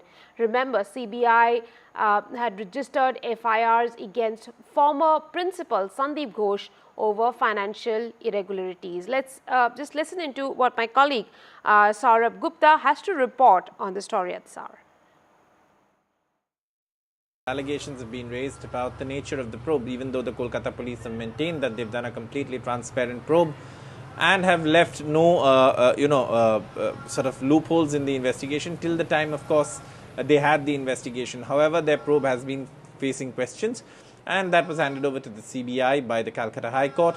The Calcutta High Court, of course, decided to hand it over to the CBI, and therefore the CBI is continuing its investigation and including tools like the polygraph test, which is popularly known as the lie detector test, or other tools like whatever they need to do to ensure that they have the answers that the public want to know, given the fact that there's so much public attention and public anger against what's happened. But however, the CBI has not been able to sort of complete its investigation or provide any answers so far. No public statements. The CBI says it's a court-monitored investigation and therefore they will submit answers to the court.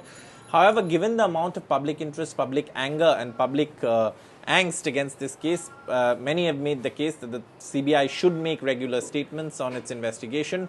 The CBI so far has not done it. Today, the Trinamool Congress has questioned that why is the CBI taking so long. In fact, the Trinamool Congress has gone on to allege that the CBI's lack of progress is to give the BJP a ground to create more political unrest over the incident. But again, all of that is political. However, the CBI, of course, is taking its investigation forward through its investigation tools like a lie detector test, etc.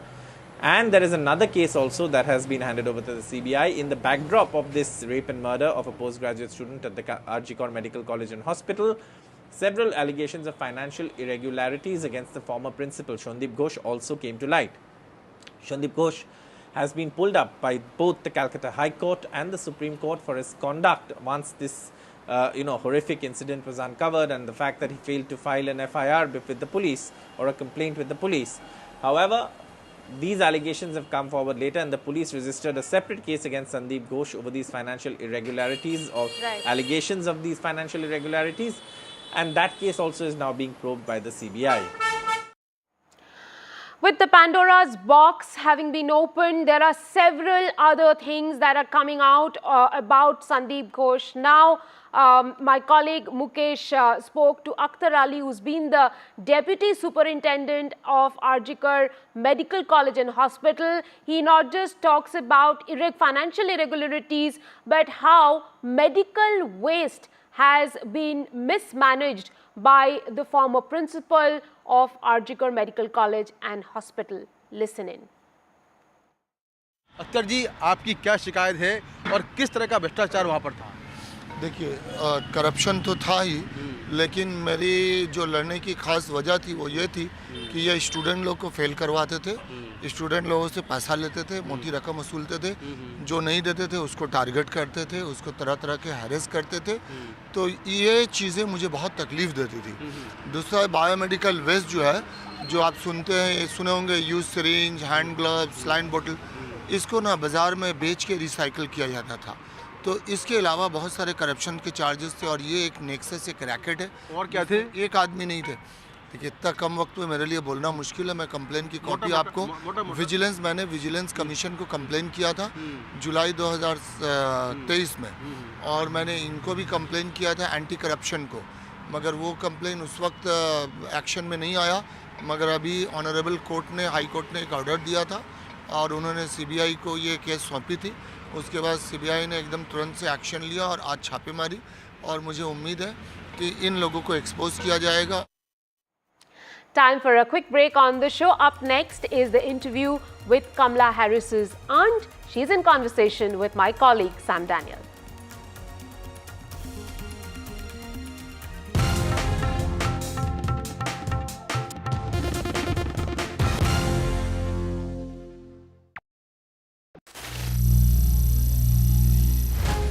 Some people say the metaverse will only be virtual. One day this lecture hall will be made of code, and driverless cars would be trapped in intersections. But even in this maze of the future, you can't wish away health. It's time to become more resilient.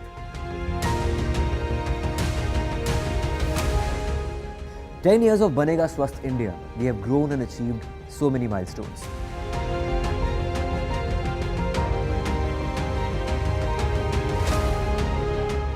And now I have a plan to beat the urgency, to stop breathing with difficulty, to relieve getting choked with inactivity."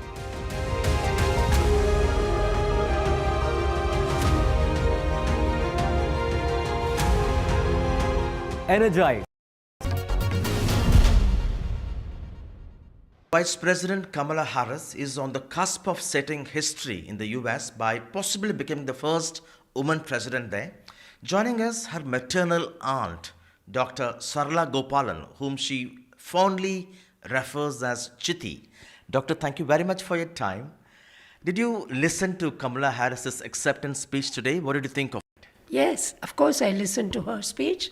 Not only her speech, I followed up the DNC, the entire convention for the last 2 days. I couldn't see the first day and the second day because I was traveling, but I saw most of it on the YouTube.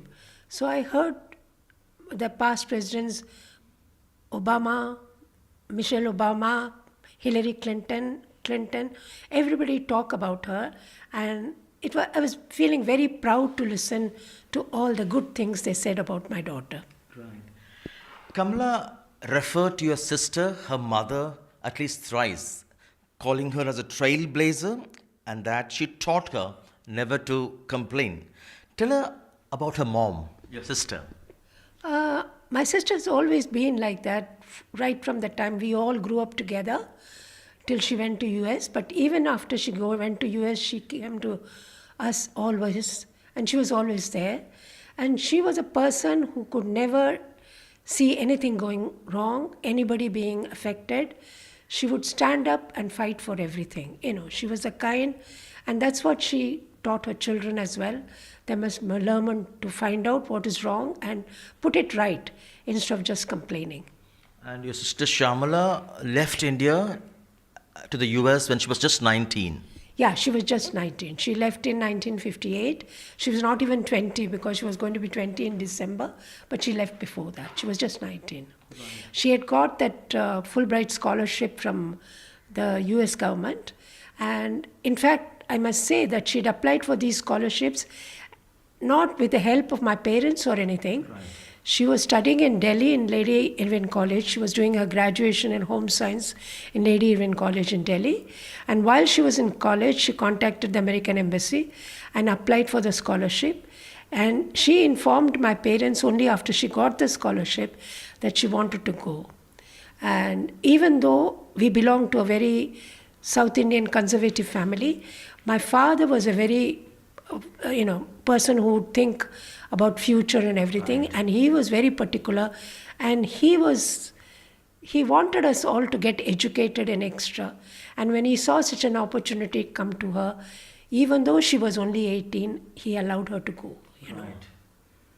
And what memories of Harris you have? I have very nice memories of Don. The first time I met him was when they came to Zambia, and we spent maybe a couple of weeks together. And later on, when I was in England, he happened to come to Cambridge because one of his friends was there, and again I saw him. After that, I haven't seen him. But I think that was way back in, late 60s or early 70s. After that, I haven't met him. But as far as I know, whatever memories I have of him are nice memories. Over the last several decades, ma'am, you've been with Kamala at every stage of her milestone, be it her graduation, be it her becoming the DA in California? No, I was not with her for any of the graduations for the children, both Kamala and Maya. But my younger sister, Mahalakshmi, who is in Canada at present, she and her husband always participated in all the events in my sister's life, so all the graduations of the children, everything they went.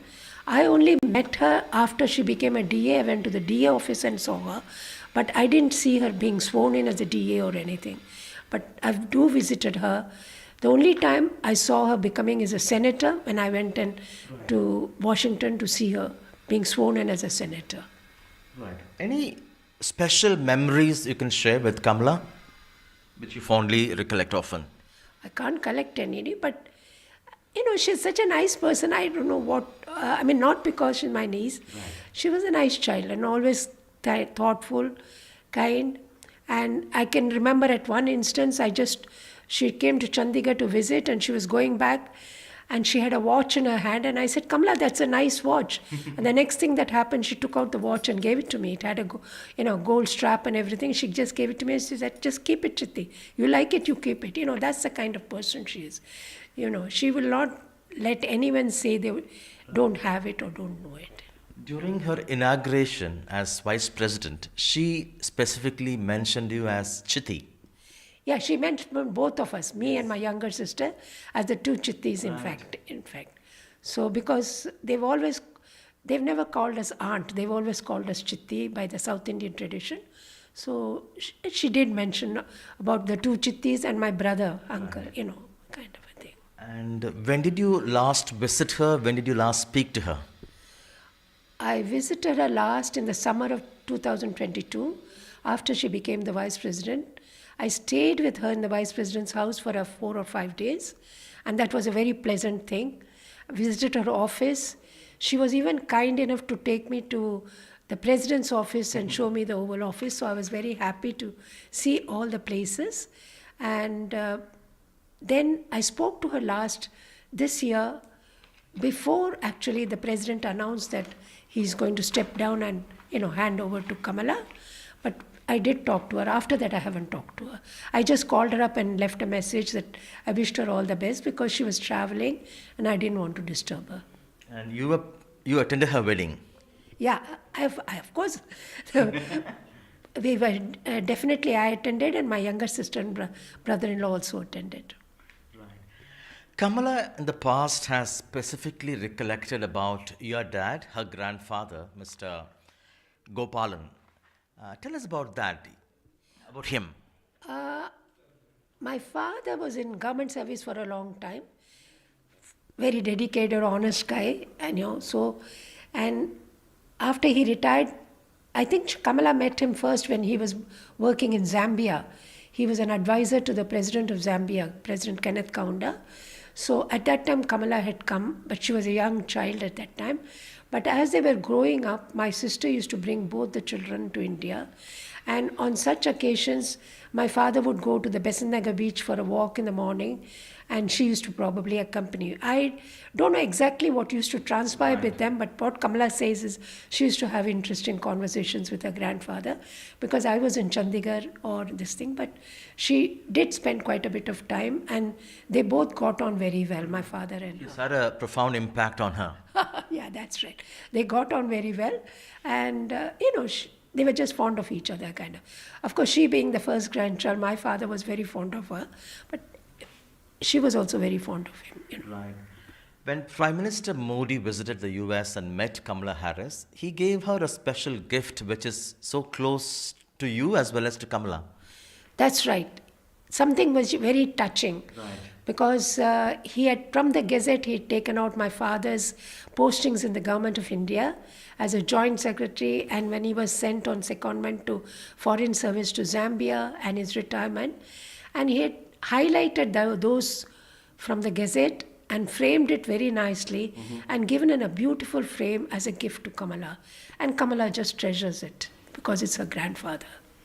If your sister is watching, Shyamala is watching, the developments now in the US, the possibility of Kamala becoming the first woman president of the country, what would she think? What would she say?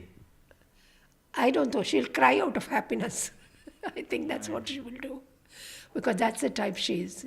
She will at least she would feel that what she wanted to give her children, she is given. Would you be visiting White House if Kamala becomes the president? I hope to, provided my health permits, I would definitely go. Does Kamala speak Tamil? What is her favorite Tamil cuisine? No, she doesn't speak Tamil. She only knows a couple of words in Tamil, but she knows most of the, any of the cuisine. She knows, like, Vetta Korambu, Rasam and all those things. She knows all the things because she loves South Indian food. And believe it or not, whenever my younger sister used to visit her even in Washington quite often, or Los Angeles, and whenever my sister visits, Kamala would insist that she cooks meal and puts it in the freezer. She's very fond of a few things, and my younger sister is a very good cook, and she would prepare everything. And not only Kamala, even Kamala's husband, Kamala's children, all of them love. So Chini would prepare a whole lot of things and put it in the refrigerator and come, She spent whole time going to the Indian restaurants, collecting stuff, and leave it for Kamala, because Kamala is fond of Indian food. And so is Doug. Doug also likes a few items in South Indian food. The Thulasendram village in Tamil Nadu, that's keeping a close watch on these developments. They are excited. They're praying that Kamala would become the first woman president. The ancestral village of your dad. Yeah. I'm surprised to see all those developments, because from the family, Kamala has gone to the temple. Kamala and Maya, when they were young children, my mother was a little so she had taken them to the thing. So they remember. I don't know how much they remember. I know Maya remembers. I don't know how much Kamala remembers, but Maya remembers a lot, because the last time the younger girl, Maya, visited, she wanted me to take her to the temple. So they do have some memories of the Tulsendrapuram temple, but they are all excited mainly because I think the only frequent visitor to the temple is me. I try to go as many times as I can, and I usually make sure that every year the prayers are said in the round time for all the family and everything. My brother has come with me a couple of times, but from our family mostly it's me, and used to visit her, go to the temple. So I was myself surprised when I went after she became the vice president. I went to the temple and I was surprised to see all those posters and everything. But anyway, whatever it is, they are doing something. I think this time also it is not that we didn't ask them to do it. Right. They are doing it on their own. Right. Kamala was born in the US to an Indian mother. Is India special for her? She is practically an American. Is India still special for her? Yeah, very special to her. It is special to her because she cherishes a few things in India. Right. I mean, I can tell you that I believe I've traveled quite a bit, and I believe that every country has got a positive point and a few points. And if you look at the positive points, you cherish it. When I lived in England, I enjoyed quite a lot of the British traditions or anything, not because I would become British or anything, but I still liked it, I thought of their way of doing things and being personal. So Kamala cherishes some of the memories in India, Be it your sister or be it Kamala Harris now, what is the American element that has enabled them to take wings and fly, reach greater heights, which may not be possible in India for many? That's right. If she'd been in India, it may not have been possible. And there she had the opportunities, and my sister made sure she got all the opportunities. Right. Doctor, thank you very much for your time, and we hope that very soon we'll get an invitation from the White House to visit. I'm not sure about that, but whatever it is, I only wish her all the best. Right. For us, it's always our blessings, and we wish her all the best. Thank you so much, Doctor. That was Dr. Sarala Gopalan, Kamala Harris's maternal aunt, who she fondly calls Chitti, talking to us. In Chennai with Suresh, Sam Daniel, Find NDTV.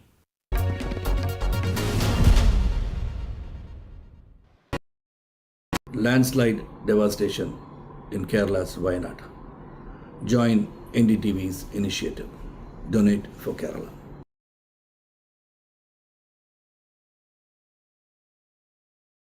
Stay informed and entertained with the new and updated NDTV News app.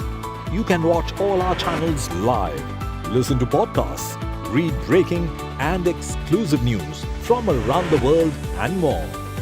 Download the NDTV app today and get access to the best journalism and storytelling on your smartphone or tablet.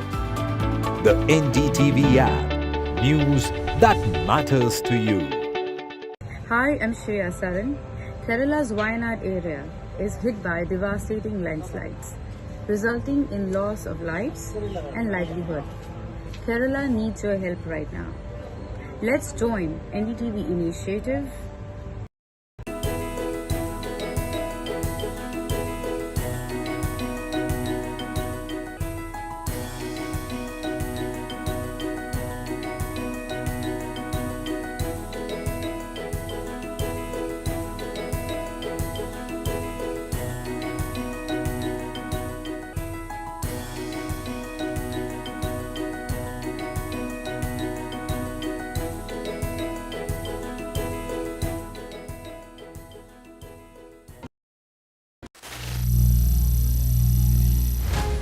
Some people say the metaverse will only be virtual. One day this lecture hall will be made of code, and driverless cars would be trapped in intersections. But even in this maze of the future, you can't wish away health. It's time to become more resilient.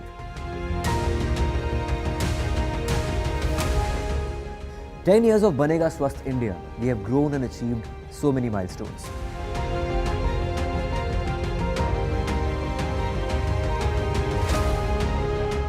And now I have a plan to beat the urgency, to stop breathing with difficulty, to relieve getting choked with inactivity.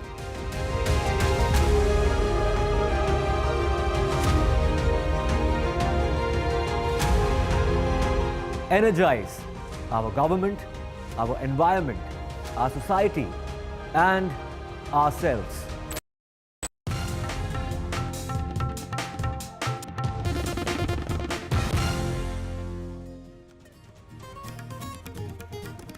Hello and welcome. You're watching NDTV. I'm Aditi Bhardwaj and let's take a look at the top stories that we are tracking at this hour. Kolkata rape and murder accused Sanjay Roy undergoes lie detector test, which has now concluded few minutes from now on. RGKR hospital officials quizzed and raided by CBI at least at 15 locations. CBI conducted the raids in connection with the graft case. Meanwhile, West Bengal SIT is also now at the CBI office.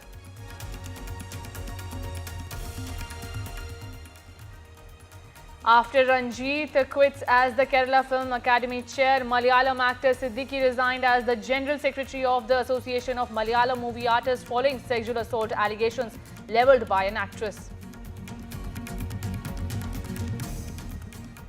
Prime Minister Narendra Modi, while addressing in Maharashtra's Jalgaon, said that crimes against women were unpardonable and negligence at any level should be taken to task.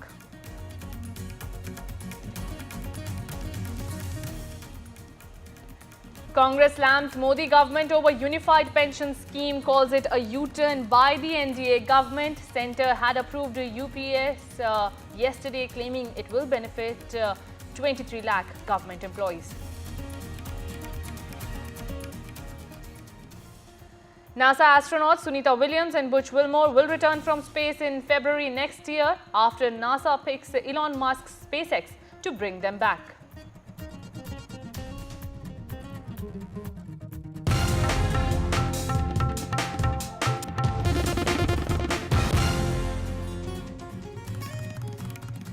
And viewers, even as the probe into the RGKR hospital rape and murder case continues and the doctors are demanding that there should be a safety net for the doctors, a case has emerged from the national capital where violence against a junior doctor has been reported inside the Delhi hospital. Now, a complaint has been lodged against the attendant of a patient who was allegedly in an inebriated condition. As per the initial details, the attendant physically and verbally abused the junior doctor. Remember, a major demand of the protesting doctors nationwide was the implementation of Central Healthcare Protection Act. My colleague Shreya Ghosh takes us through the latest.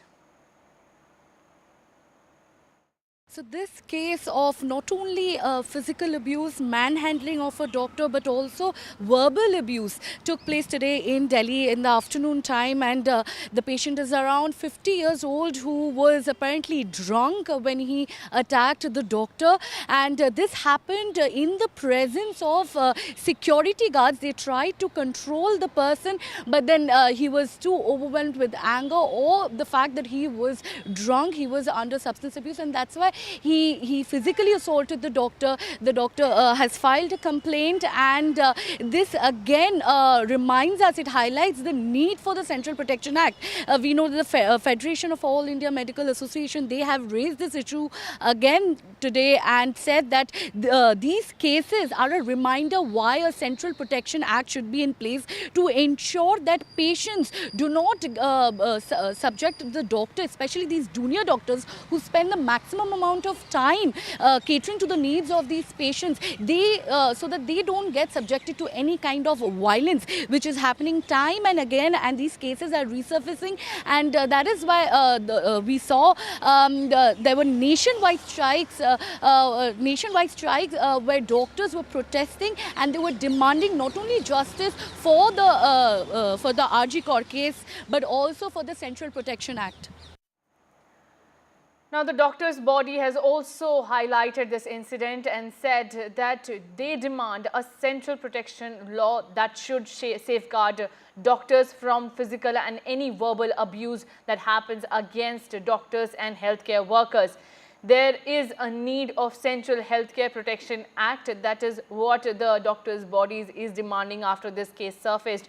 Remember, we are talking at a time when in Bengal, there was a rape and murder that took place against a resident doctor, a trainee doctor in the RG Kaur Medical Hospital, where she was brutally raped first and then murdered inside the hospital.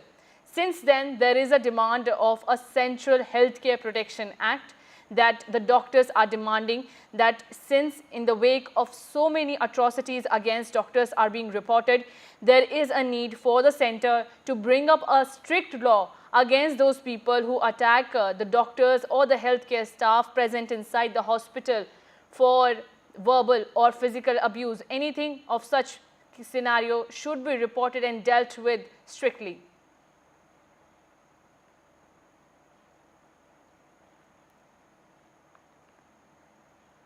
Now, shifting our focus to another story, ahead of assembly elections, the Union Cabinet has approved the Unified Pension Scheme, which will provide government employees with assured pension post-retirement. The scheme will be effective from April 1, 2025. Now, the Congress has taken a jibe by the centre over the decision, saying the U in the UPS stands for Modi government's U-turns. Congress Chief Mallikarjun Kharge took to social media platform X to say that the opposition will keep demanding accountability in the matter.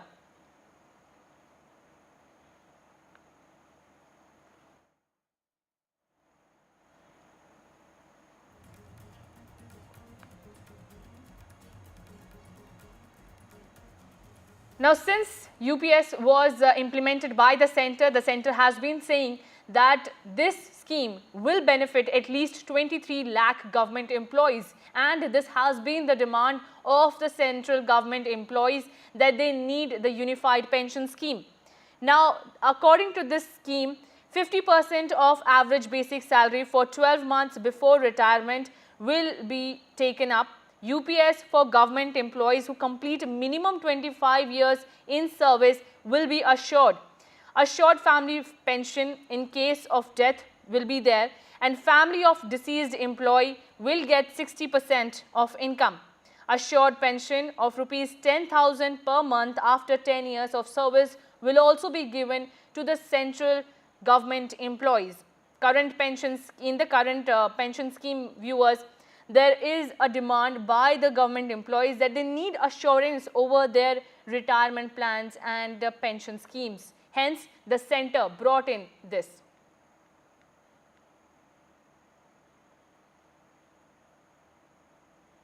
Now, the Prime Minister today addressed the Lakhpati Didi Sammelan in Maharashtra's Jalgaon, where he spoke tough on women's safety and said that those responsible for crime against women will not be spared and there will be stricter punishment and laws for the accused. My colleague Paras Dama shares more details. Take a look. अस्पताल हो, school हो, दफ्तर हो या फिर police व्यवस्था, जिस भी स्तर पर लापरवाही होती है, सबका हिसाब होना चाहिए। साथियों, महिलाओं पर अत्याचार करने वालों को कड़ी से कड़ी सजा देने के लिए हमारी सरकार कानूनों को भी लगातार सख्त कर रही है। Situation in all over India is getting worse day by day. The security of women is a major matter of concern right now, because what has happened in Kolkata, after that in Badlapur, is raising alarms for every government or every party which is in India right now. So Prime Minister Narendra Modi was in Jalgaon for an event today of Ladki Behan Yojana. Over there he has concerned and said that there are many things that has been done by Bharatiya Janata Party to protect women. That's why there are new column in Bharatiya Nyaya Sahita which has taken place for the security of women and child. But the major question is still there, that why the FIR has been launched lately, why there are such persons who are doing this type of things which is not good for the society. So there are major things which has been said by Prime Minister. He has also urged other political parties to see this as a major concern and not to do political stuff on this type of incident which has taken place in India from last few weeks. We are seeing that what has happened in Kolkata, after that in Badlapur, continuously in Mumbai and the other region of Maharashtra, we had seen that the incident has continuously on the increasing path. So there are major steps which has been already taken by the government, but still there are major things which has to be done by the government to stop this type of heinous crime which is actually happening in the major part of the country. With that, there is a e-FIR which has been already started by the government, where if a woman doesn't want to go to the police station, they can do it online. So there were some important parts which was said by the Prime Minister of India, Narendra Modi, in this entire matter, and he has also said that the strict action will be taken. Now, even as the probe into the RG hospital and murder case continues, a case of violence against a junior doctor in a hospital in Delhi has been reported. A complaint has been lodged against the attendant of a patient who was allegedly in a drunk condition. As per the initial details, the attendant physically and verbally abused the doctor. Remember, there is an outgrowing demand by the doctors that they need a Central Healthcare Protection Act to protect them. We are also getting in touch with Dr. Nadeem, who is a colleague of this junior doctor who was assaulted by, allegedly by a drunk attendant at the Delhi hospital. If we can go to Dr. Nadeem, then Dr. Nadeem, thank you so much for speaking to NDTV. What exactly happened? Thank you so much, ma'am. Thank you, NDTV, to making this live on a national TV. Ma'am, this happened around 12:30 in the afternoon when my junior colleague, Dr. Manoj, he took a patient in a dressing room where the dresser and the doctor himself was trying to do a suture to a drunk patient. And while suturing, he was moving, so was becoming for a doctor to suture the patient. He asked the patient to calm down so that he can do his work perfectly. But the patient started misbehaving with the doctor. He started abusing. He threatened about the dire consequences. And then attendants, those who were waiting outside the dressing room, they intervened and they started shouting and abusing to the doctors. And one of the attendants, the male attendant, they slapped the dresser and the doctor also. Right. We have requested for an institutional FIR, but nothing has been done till now. Right. And Dr. Nadeem, what are your demands? There is already, we are seeing that doctors are demanding that there should be a central law that should safeguard doctors in such cases. Yes, ma'am. Ma'am, we all are aware about the scenario in the government hospital as of now. And the incident which has happened in RG hospital, Kolkata, has shaken all the India, all the world. Okay, we doctors, we just want a safety place to work so that we can give our 100% to our patient. We are ultimately there for themselves. But when we are not feeling safe over there, how can a doctor work peacefully? Right. And Dr. Nadeem, what are the superiors in your hospital doing right now after this incident was highlighted? Ma'am, our on-duty CMO, he said that he is having words with the senior officials. But today being Sunday, we are not in direct contact with the MS and all. They will have words and then only the institutional FIR will be done. But right now, we are still awaiting for an institutional FIR to be done so that we can accordingly take another step. Otherwise, if the institutional FIR is not being done today, then we are planning to shut the emergency also. Right. Thank you so much, Dr. Nadeem, for joining us. Thank you so much, ma'am. Thank you. And giving those details. So this was the case that has been reported in the national capital where a junior male doctor was assaulted allegedly by a drunk attendant. What will happen next remains to be seen. They are yet to file an official institutional FIR, after which they will report this incident to the police as well. Thank you so much for sharing those details, Dr. Nadeem, and joining us here on NDTV.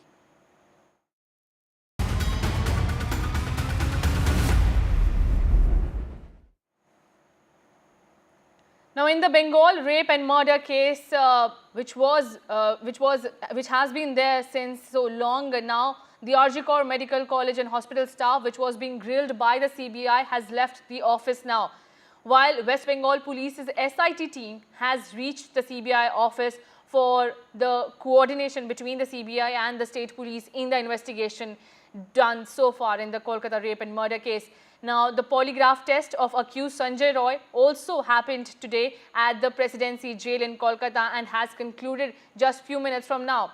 CBI team conducted his test again today after they failed to conduct it yesterday due to some technical issue. Now it is concluded, and Sanjay Roy is the prime accused in the rape and murder case of a 31-year-old trainee doctor at the RG Medical College and Hospital. Earlier, the former principal of RG Medical College as well as 4 junior doctors and a volunteer underwent the lie detector test. The CBI team meanwhile also carried out raids in 15 locations in Kolkata in connection with a graft case related to this hospital. Raids also were conducted at the former principal's residence, Sandeep Ghosh. A forensic officer was also investigated by the CBI. And remember, CBI has registered FIR against former principal of the RG Medical Hospital and College, Sandeep Ghosh, over financial irregularities.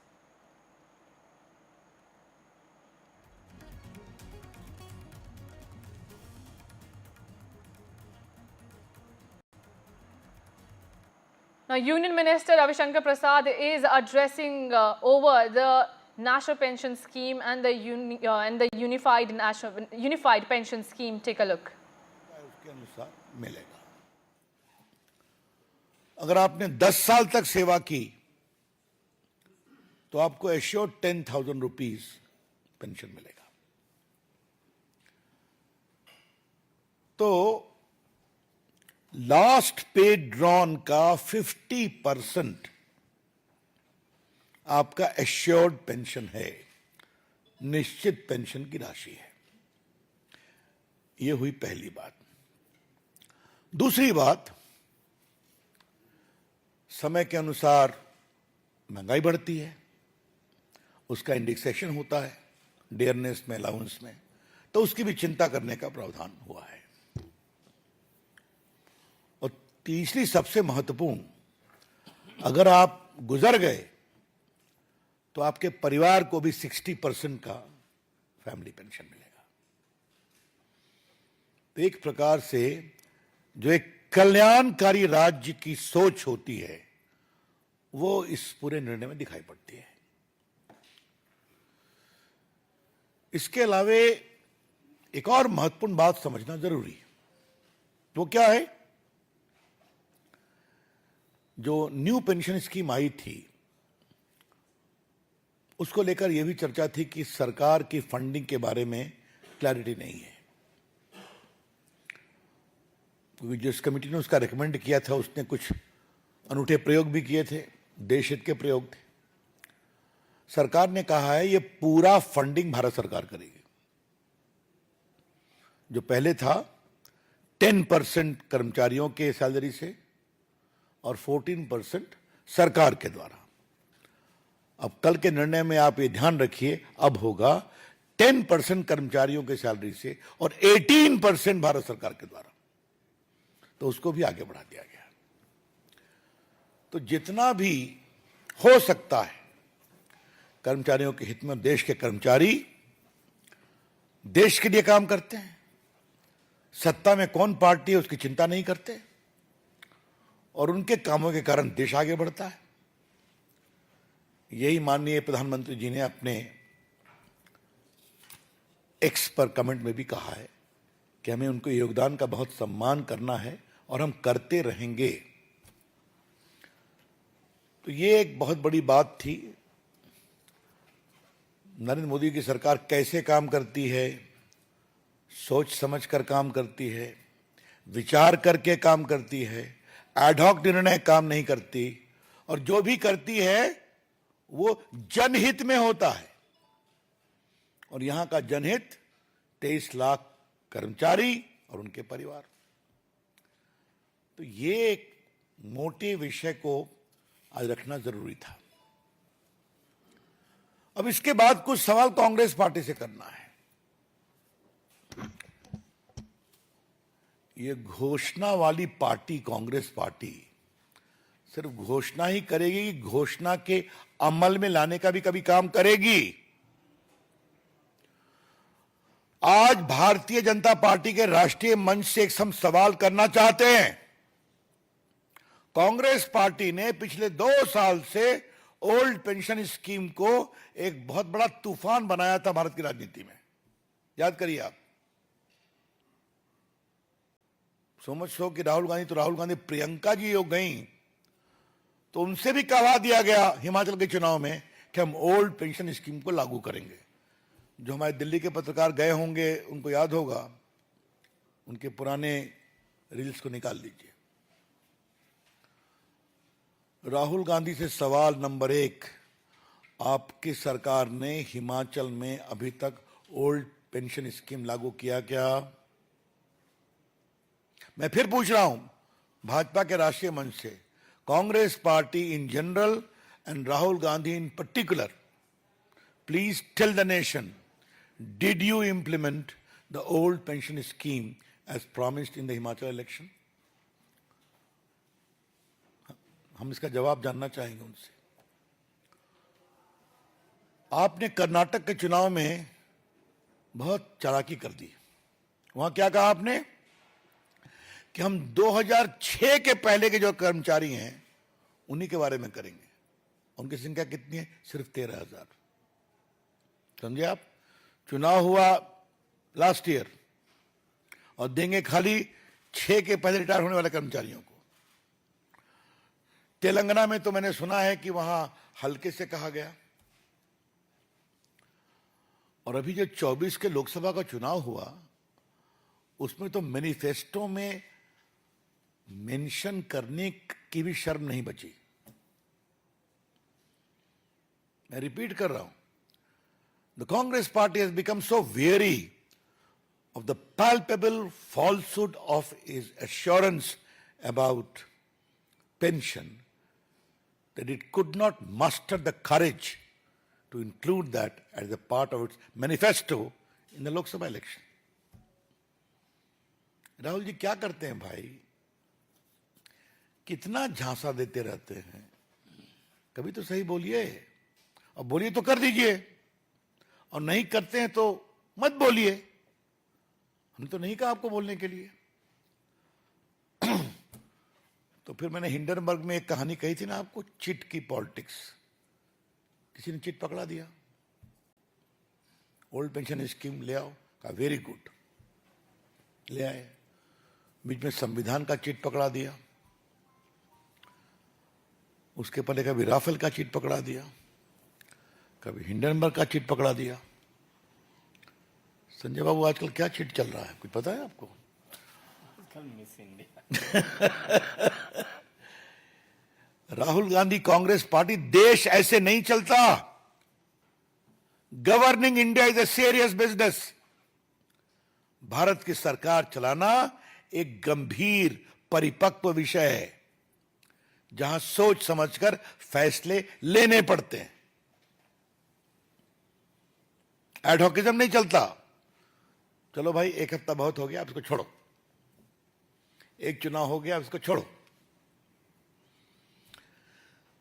Congress party ने ऐसा बोलना शुरू किया है चुनाव के लिए, vote लेने के लिए किसी सीमा तक, कि उसका भरोसा उठ रहा है उसके निर्णयों पर।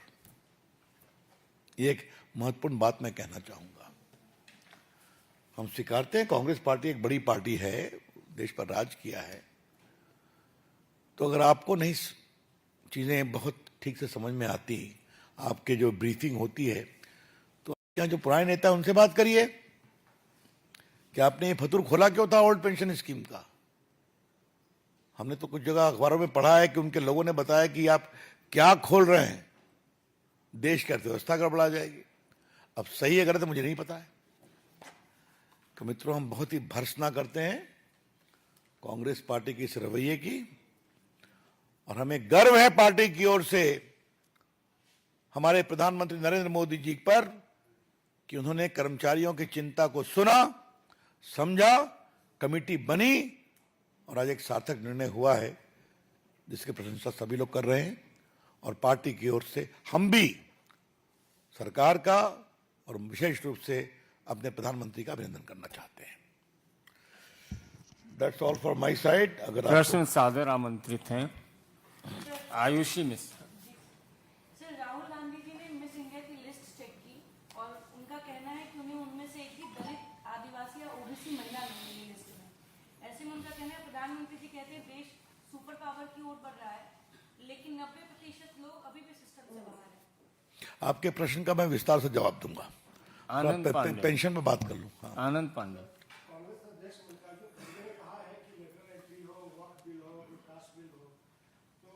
एक minute, any question on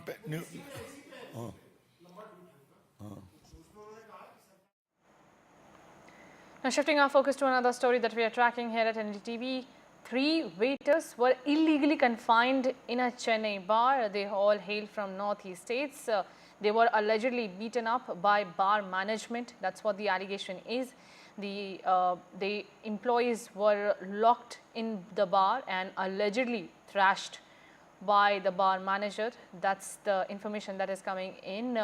My colleague Sam Daniel is also joining me on the phone line. But so far, the information that we have is that 3 people from northeast who were working as waiters in a Chennai bar were illegally confined and then beaten up by the bar management. They were locked inside the bar and then they were thrashed. My colleague Sam Daniel is joining me for more details. Sam, exactly what happened? Well, both sides are giving different versions. The 3 waiters from Northeast, they say the hotel management had illegally confined them after their work and also beat them up, alleging they had swindled around 1.5 lakh rupees. But the hotel management denies these allegations, saying that they only inquired about the money they had allegedly swindled. And the police have registered complaints given by both parties. Investigation is underway. And police say they are awaiting the bank statements to be given by both parties to find out what actually happened. The waiters say it's a regular practice at the hotel. Whenever the official payment system of the hotel fails, the customers are allowed to pay to the GPay account of these waiters. And at the end of the day, they will deduct the 10% to 25% tips and transfer the remaining money to the hotel. They wonder why they have been targeted, but they hope that the investigation will bring out the truth. Right. Thank you so much, Sam, for joining us and sharing those details. And with that, it's a wrap. That's more news and updates for you on the other side. Don't go anywhere. Keep watching NDTV.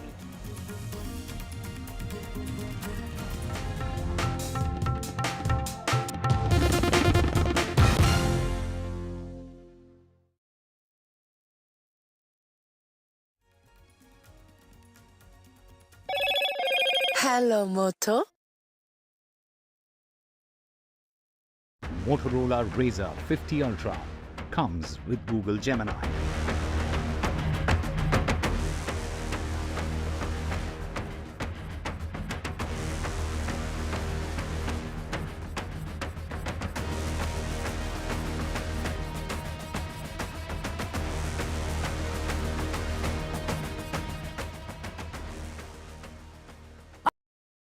Landslide devastation in Kerala's Wayanad. Join NDTV's initiative. Donate for Kerala.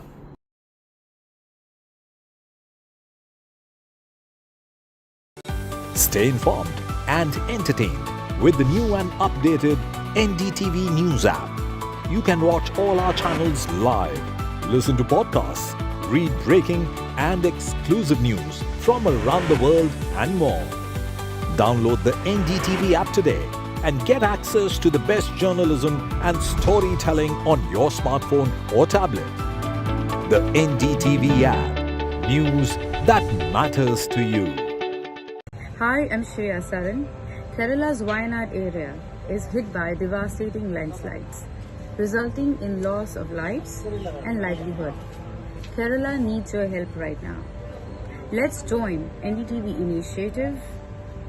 Come, donate. Let's rebuild Wayanad.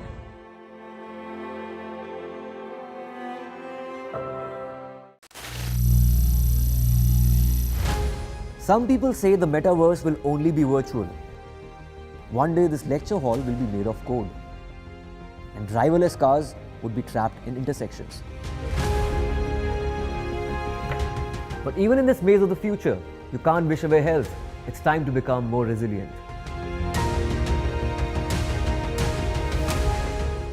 10 years of Banega Swasth India, we have grown and achieved so many milestones.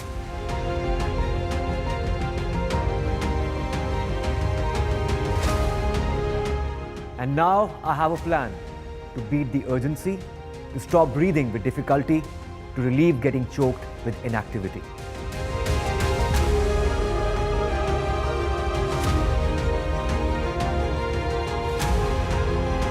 Energize our government, our environment, our society, and ourselves. Everyone, everywhere, every day.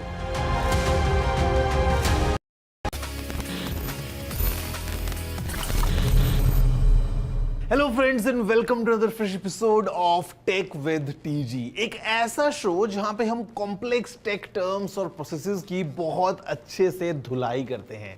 And basically what we get is this nice comfortable fabric जिसको आप बड़े easily अपने दिमाग के चारों तरफ drape कर सकते हैं. बेसिकली इस शो का ये पैटर्न ही बन गया है कि हम लेयर बाय लेयर टेक को जब अनवील करें, उसको सिंप्लीफाई करें, so we get a new pattern, we get some new textures and basically एक ऐसा टाइमलेस डिजाइन जो आपको हमेशा इन्फॉर्म्ड रखे. Should I drop more hints या आप समझ गए हैं कि मैं किसकी बात करने वाला हूं? Well guys, today's episode is all about tech in fashion. Quite interesting, quite unique, and as I say, the tech is everywhere. फिर चाहे वो पेन के निब हो या पेंट की जिप हो, बेसिकली हमारे चारों तरफ टेक्नोलॉजी घूम रही है, अलग अलग चीज़ों में बसी है.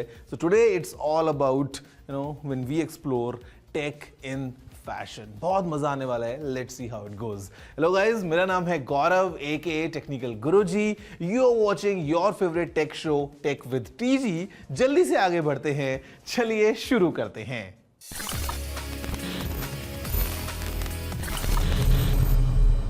फ्रेंड्स, अगर आपको याद हो तो बेसिकली अपने एग्रीटेक वाले एपिसोड में मैंने आपसे कहा था that the entire fight, the entire struggle is just for three essential things: roti, kapda and makan. And today it's time to address the kapda.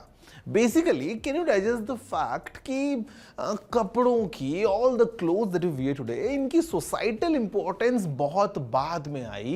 पहले ये ज़रूरी थे किसी और reason की वजह से. Well, the simple example is just try going into a room, set your AC to as low as possible, just try wearing a very thin shirt and see कि how your body reacts within like 15-20 minutes. आपको चाहिए होगा एक blanket to feel comfortable. Now just imagine कि आज से हजारों लाखों साल पहले while we were evolving as a species, जब extreme temperatures थे उस टाइम पे, how would we react? Basically we wanted something to just cover ourselves up. उस टाइम पे हमको ये परवाह नहीं थी कि कोई क्या सोचेगा या आज कौन सा कलर पहनना है. The essential requirement of clothing और just something to cover us up was basic survival thing.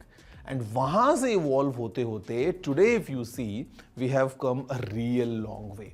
मतलब I'll give you one more fact कि अगर हम बात करते हैं about the remains of humans and animals in extreme cold areas, basically we have found both of them there.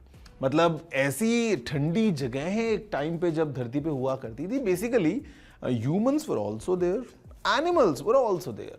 Now animals as you see they have evolved like crazy और environment की वजह से उनमें काफ़ी changes भी हुए हैं. Think of polar bears जिनका natural habitat आज अगर इतना ठंडा environment है, it has become over time. Basically they developed the skills to be compatible with that environment. We humans on other side हमारे पास में हमारा shelter था, we had our clothings and शायद इसी वजह से we fought in some different direction. Now we can say maybe we didn't evolve as much. Now guys we have evolved a lot. हमारे brains काफ़ी ज़्यादा evolve हो गए and basically we have evolved into this super species but clothing का एक बहुत important role रहा है for us to survive all this long on our planet Earth.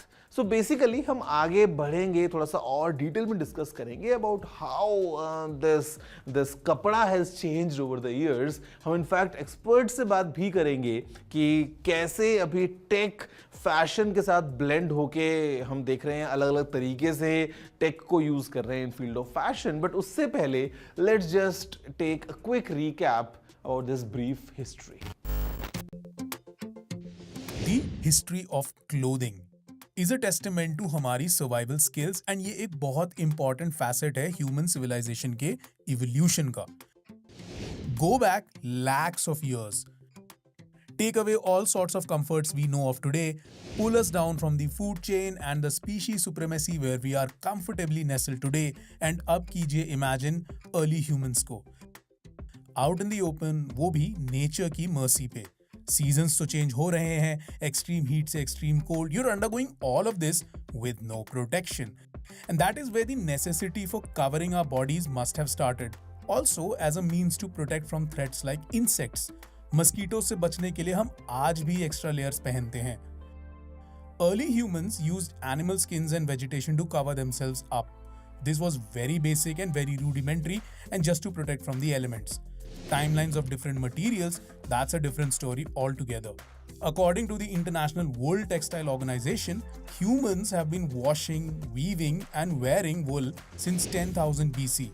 Talking of silk, silk China से आया है and according to popular Chinese legends, Empress Xi Lingqi dropped a silkworm cocoon in her teacup by accident and उन्होंने देखा कि उस गर्म liquid में गिरने की वजह से सिल्क का फाइबर लूज हो गया and it could be extracted. Next major entry इस स्टोरी में है लूम की, जिसे हमें मिली the ability to turn threads into cloth. The earliest looms date back from the 5th millennium BC and ये अपने टाइम के लिए बड़ा ही जीनियस डिवाइस था and the fundamental operation remained unchanged for centuries. Next, we'll have to come to 1785 when Edmund Cartwright invented the power loom. ये industrial revolution के दौरान हुई सबसे सिग्निफिकेंट इन्वेंशंस में से एक है. इसकी वजह से टेक्सटाइल्स का मास प्रोडक्शन शुरू हो पाया and this made manufacturing clothes a factory based process. Also costs नीचे आ गए and gradually as science started making strides in development, more and more fibers started getting developed. These include nylon से लेकर polyester तक, elastic से लेकर spandex तक, and even military grade protection देने वाला Kevlar. Well friends, it's time now for a छोटा सा ब्रेक. और ब्रेक इतना छोटा कि शायद आप उसमें अपनी टी शर्ट को भी फोल्ड करके अपनी वार्डरोब में अरेंज ना कर पाएं. बट ब्रेक के बाद we'll dive deep and we'll discuss with experts to understand how fashion and tech is blending all together. See you all right after this short break.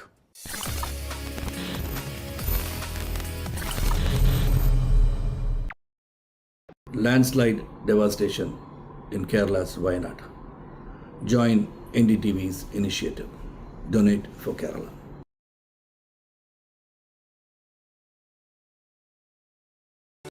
Stay informed and entertained with the new and updated NDTV News app.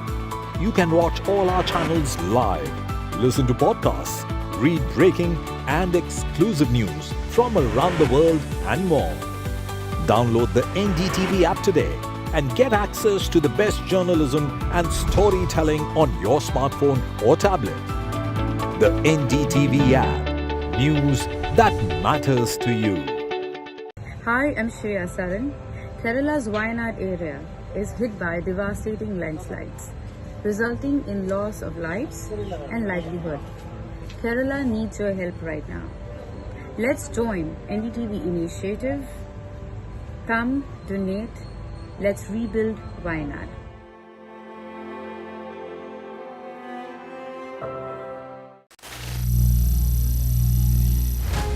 Some people say the metaverse will only be virtual. One day this lecture hall will be made of code, and driverless cars would be trapped in intersections. But even in this maze of the future, you can't wish away health. It's time to become more resilient.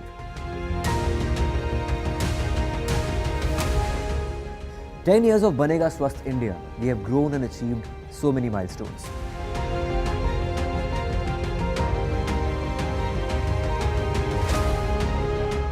And now I have a plan to beat the urgency, to stop breathing with difficulty, to relieve getting choked with inactivity.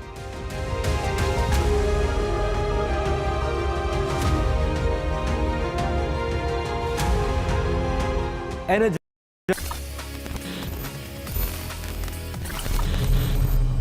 Hello friends and welcome back after the break to your favorite tech show. It's Tech with TG, and today's episode is very special because we are trying to understand this nice blend and the stitching between clothing, tech and fashion. तो अभी हम बात करने वाले हैं with some experts who know better about this blend, and let's see what we get to know about tech and fashion put together. बहुत मजा आने वाला है.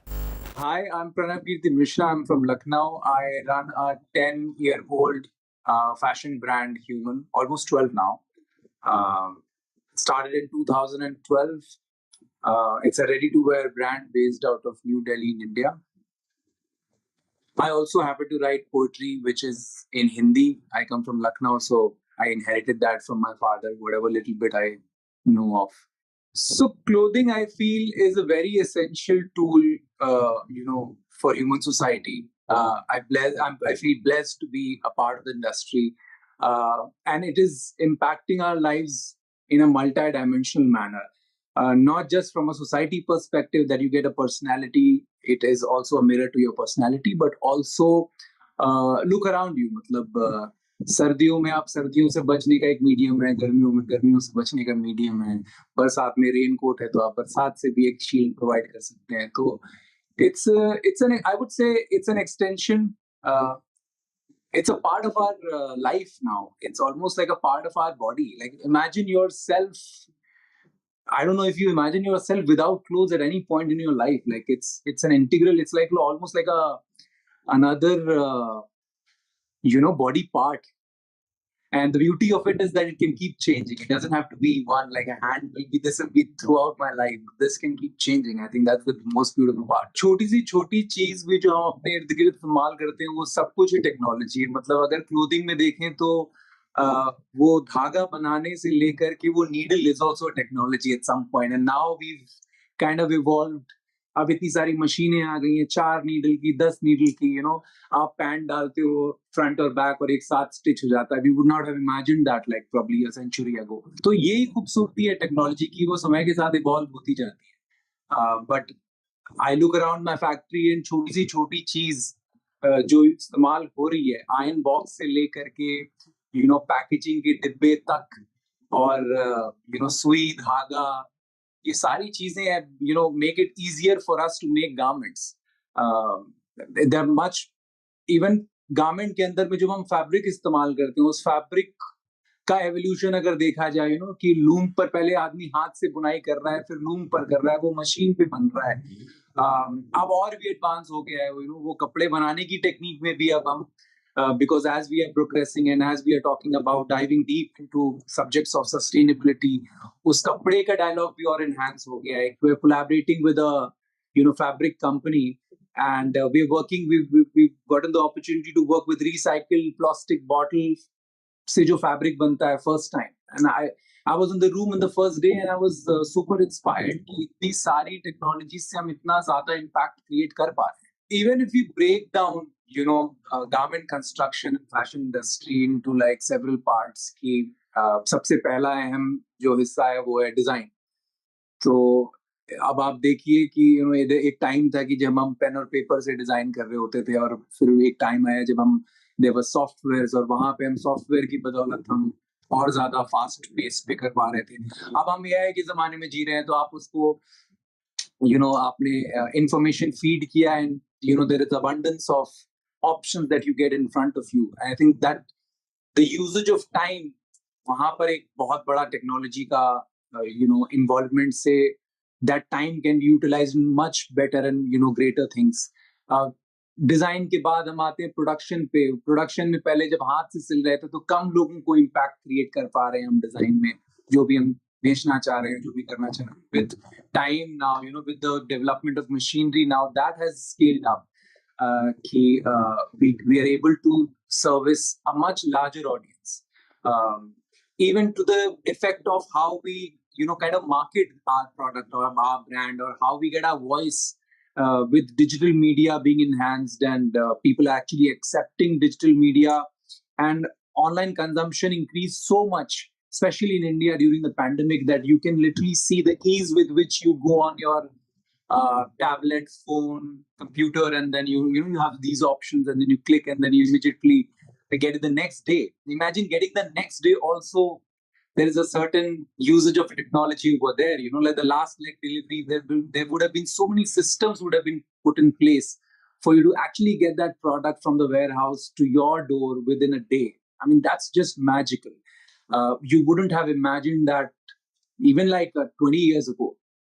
That's the beauty of technology. Even shopping for that matter, मैं जब बड़ा हो रहा था लखनऊ में, तो हमें जाते थे, और वो मैंने देखा है वो एवोल्यूशन की, जाते थे और शेल्फ्स में रखे होते थे कपड़े, और उसमें से हमें वो दुकानदार एक एक करके निकालता था, और फिर चॉइसेस कितनी लिमिटेड थी कि दुकानदार पे डिपेंडेंट था कि नई शर्ट कौन सी आई है.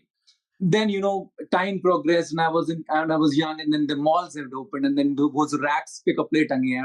आप खुद से उन कपड़ों को उठा करके आप टच कर सकते, फील कर सकते हो. और अब इस हम टाइम पे जी रहे हैं कि आपको वहां जाने की भी जरूरत नहीं है. there are applications and AI which bigger companies have started integrating in their systems, कि आप अपने आप को देख सकते हो, खरीदने से पहले आप देख सकते हो कि आप पहन करके कैसे लगोगे, कैसा कपड़ा गिरेगा आपके ढांचे पर. तो शॉपिंग ऑप्शंस, मतलब the experience of shopping also has increased to that extent. That's just magical. जहाँ तक wearable technology की बात है, वो भी अब फैशन में इंटीग्रेट होना शुरू हो गई है. Although I would say कि बहुत ही अभी इनिशियल स्टेज पर है. आप घड़ी पहनते हो, that's much more advanced in comparison to clothes that you wear. But now conceptual garments have come and technologies have come, जहाँ पर आप पहने आपके कपड़ों का रंग बदल सकता है. That is just beautiful. I just want to, even me as an enthusiast, want to see कि भाई 10 साल के अंदर वो टेक्नोलॉजी कहाँ तक जा सकती है. कपड़े से लेकर के क्या हम ग्राफिक्स पर भी काम कर सकते हैं, क्या हम कपड़ों के शेप को भी कन्वर्ट कर सकते हैं. I'm sure we're not far away from that future. All around us with the overconsumption, it's too much to actually expect sustainability out of that. But I think the thinking and mentality and approach is what we are as a community encouraging and should be mindful of, कि हमारी approach life के प्रति और fashion के प्रति sustainable हो, कि हमारा जो फुटप्रिंट है, हमने किसी भी चीज के ऊपर कुछ भी करा, कपड़े छोड़ दो, आप भीड़ में जब हॉर्न बजाते हो, तो ये भी सोचना चाहिए कि ये हॉर्न अगर मैं पूरा दिन बजा दूंगा तो यहाँ पे कितना क्योस क्रिएट हो सकता है. तो सस्टेनेबल नहीं है उस दिन को नॉर्मल चलने के लिए. तो किसी भी चीज को अगर आप एक्सेस में कर दो तो सस्टेनेबिलिटी तो वहां पे दूर दूर तक नहीं रहेगी.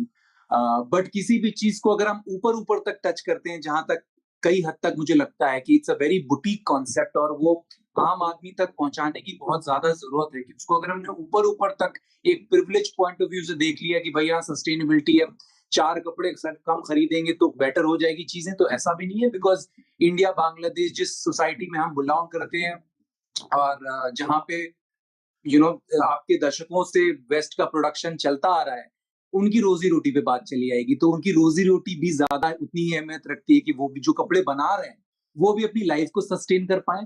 तो I think the conversation which we need to have or which I am more inclined towards is कि हमारी चॉइसेस बेटर हो.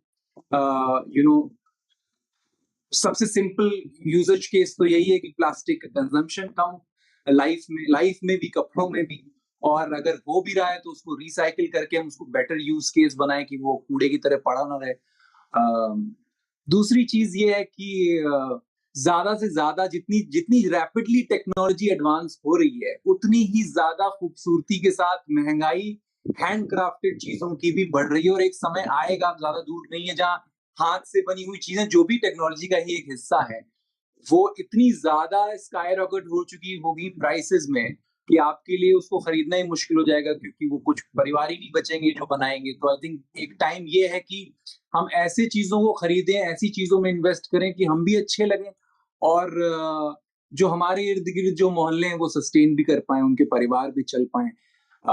तो मशीनों पे थोड़ा सा कम निर्भर भी करें, which India has been a big propagator for many years than we can think of. Right now, I think India largely has been a sustainable nation to a certain extent. मुझे हमारी कल्चर में ही है कि sustainability क्या है कि आपकी दादी ने जो शॉल खरीदा उसको फेंका नहीं, आपकी मम्मी को दिया, फिर उन्होंने अपनी बेटी को दिया, so on and so forth. That's sustainable. एक प्रोडक्ट को आप 3 पीढ़ियां 4 पीढ़ियां चल के आ रही हैं. That's an Indian concept. मतलब पानी की बोतल हम कांच में रख करके फ्रिज में स्टोर करते हैं. That's sustainable, right? The concept of wastage largely came from faster consumption. Bottle खरीदी फेंका. तो I think we just need to go back to our roots. तो मैं तो कभी भी propagate नहीं करता हूँ कि कम खरीदो. I don't think that's the right option. Being an Indian, I would do disservice to my own people. I would say buy more Indian. I mean, we're at a time which is, we're at such a great intersection of times. जहाँ पर हमने, especially I was born 84. तो मैंने जितना evolution देखा है चीजों का हर aspect of life में, I'm turning 40 this year. It's such a beautiful time कि the scope of development with the help of technology, with the help of AI, is immense. वो immeasurable है currently because it's beyond our imagination, and I think that's what the beauty of it all.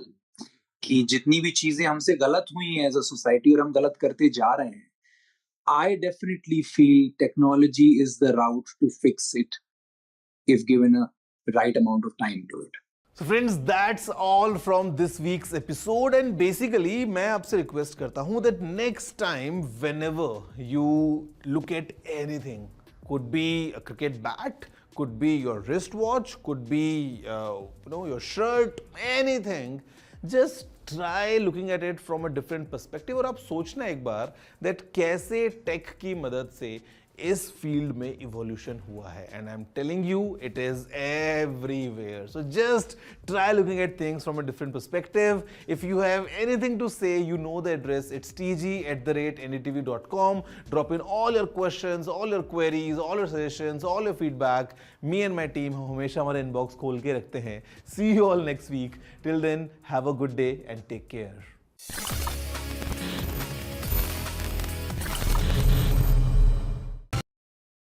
Landslide devastation in Kerala's Wayanad. Join NDTV's initiative. Donate for Kerala.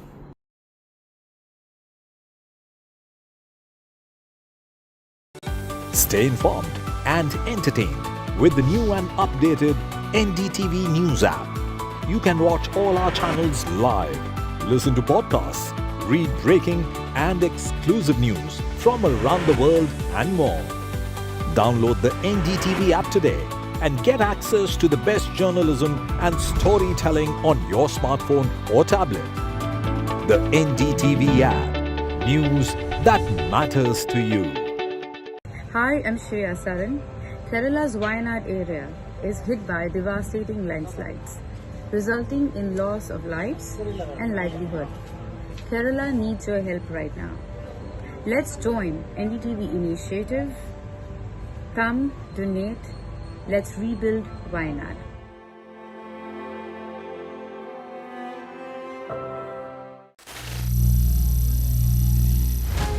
Some people say the metaverse will only be virtual. One day this lecture hall will be made of code, and driverless cars would be trapped in intersections. But even in this maze of the future, you can't wish away health. It's time to become more resilient.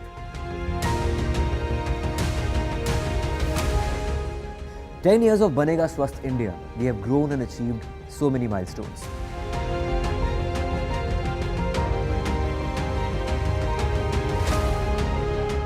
And now I have a plan to beat the urgency, to stop breathing with difficulty, to relieve getting choked with inactivity.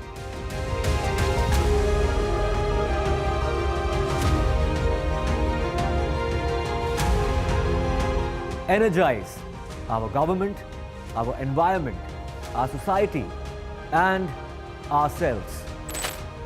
Everyone, everywhere, every day.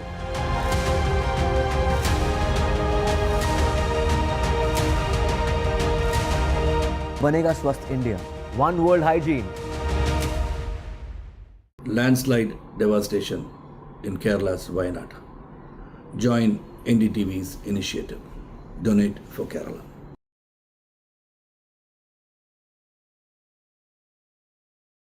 Stay informed and entertained with the new and updated NDTV News app. You can watch all our channels live, listen to podcasts, read breaking and exclusive news from around the world and more. Download the NDTV app today and get access to the best journalism and storytelling on your smartphone or tablet. The NDTV app. News that matters to you. Hi, I'm Shreya Saran. Kerala's Wayanad area is hit by devastating landslides, resulting in loss of lives and livelihood. Kerala needs your help right now. Let's join NDTV initiative. Come, donate, let's rebuild Wayanad.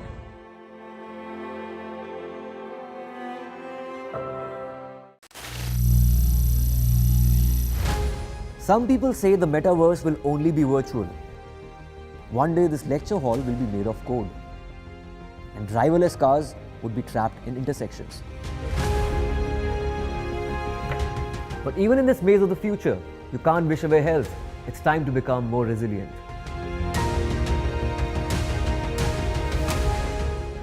"10 years of Banega Swasth India, we have grown and achieved so many milestones.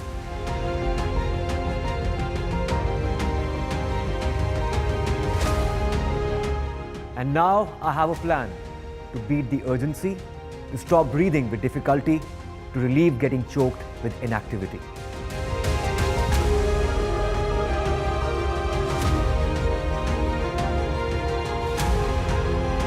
Energize our government, our environment, our society, and ourselves. Everyone, everywhere, every day.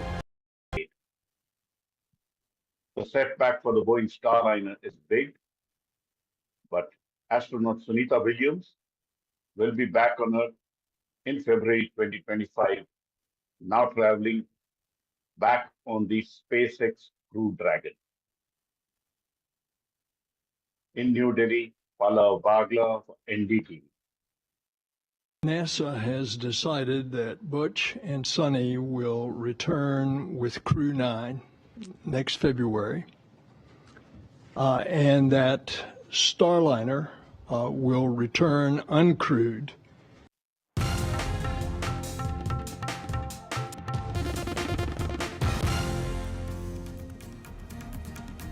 In the global employability rankings by Times Higher Education UK, only the following 6 institutions from India are ranked amongst the top 230 in the world for having the most employable graduates. IIT Delhi, IISc Bangalore, IIT Bombay, IIM Ahmedabad, IIT Kharagpur and Amity University.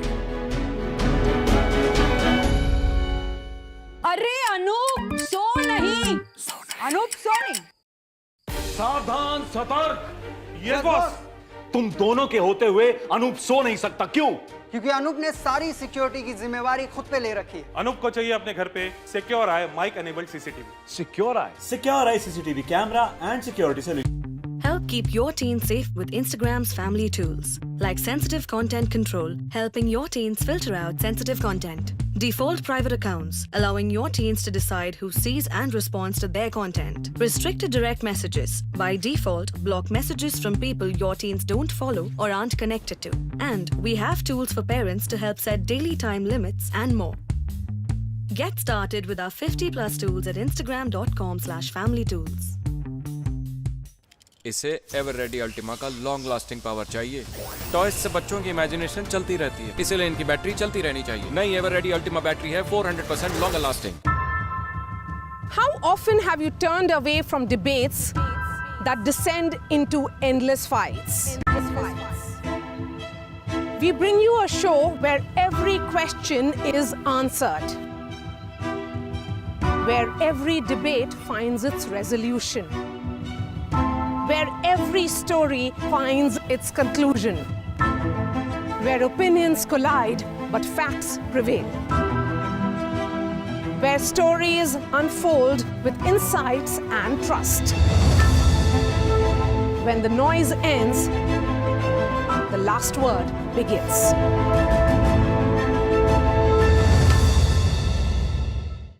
A debate has many facets, perhaps no one right answer.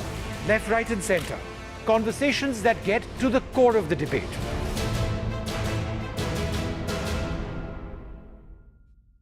Brought to you by Weka, India's largest selling UPVC window.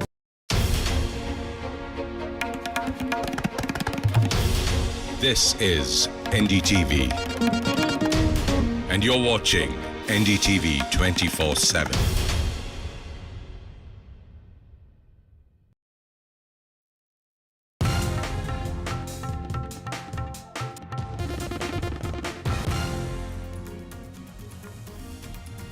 Hello and welcome. You're watching NDTV. I am Vedant Agarwal. Well, now political slugfest over the United Pension Scheme with the BJP hitting out at the Congress. The Congress saying this is emblematic of the Prime Minister's U-turns. Well, what does it really mean for government employees? What is the whole political slugfest about? We'll get you the latest on that. But first up, the headlines.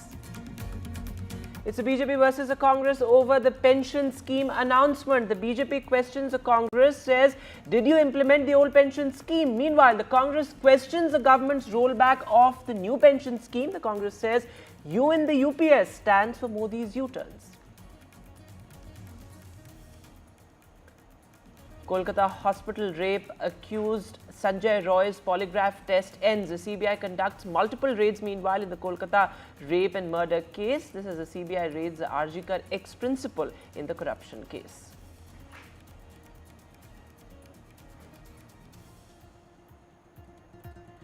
The Mollywood Me Too movement. Well, bigwig stepped down. Actor Siddiqui resigns from the Malayalam actor's body amid assault charges. This is filmmaker Ranjith also quits from the Kerala Film Academy chairman post. PM Modi promises strict action on crimes against women. The Prime Minister says culprits will not be spared. He says strengthening laws on crimes against women is a priority.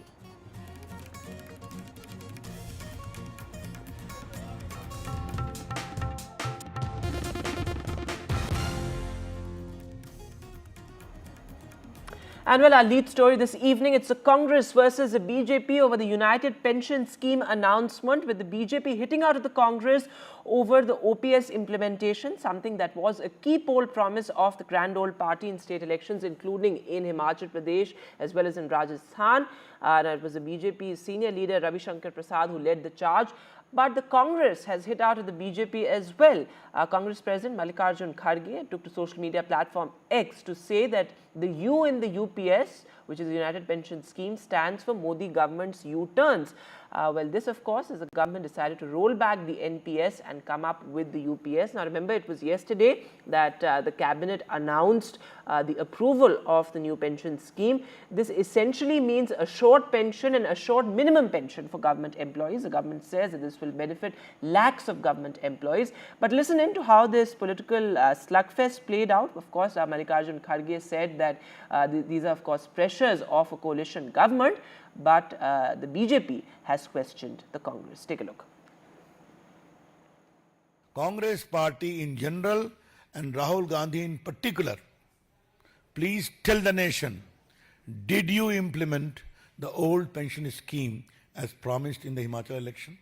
The Congress party has become so weary of the palpable falsehood of his assurance about pension that it could not muster the courage to include that as a part of its manifesto in the Lok Sabha election. Rahul Gandhi Congress Party, desh aise nahi chalta. Governing India is a serious business.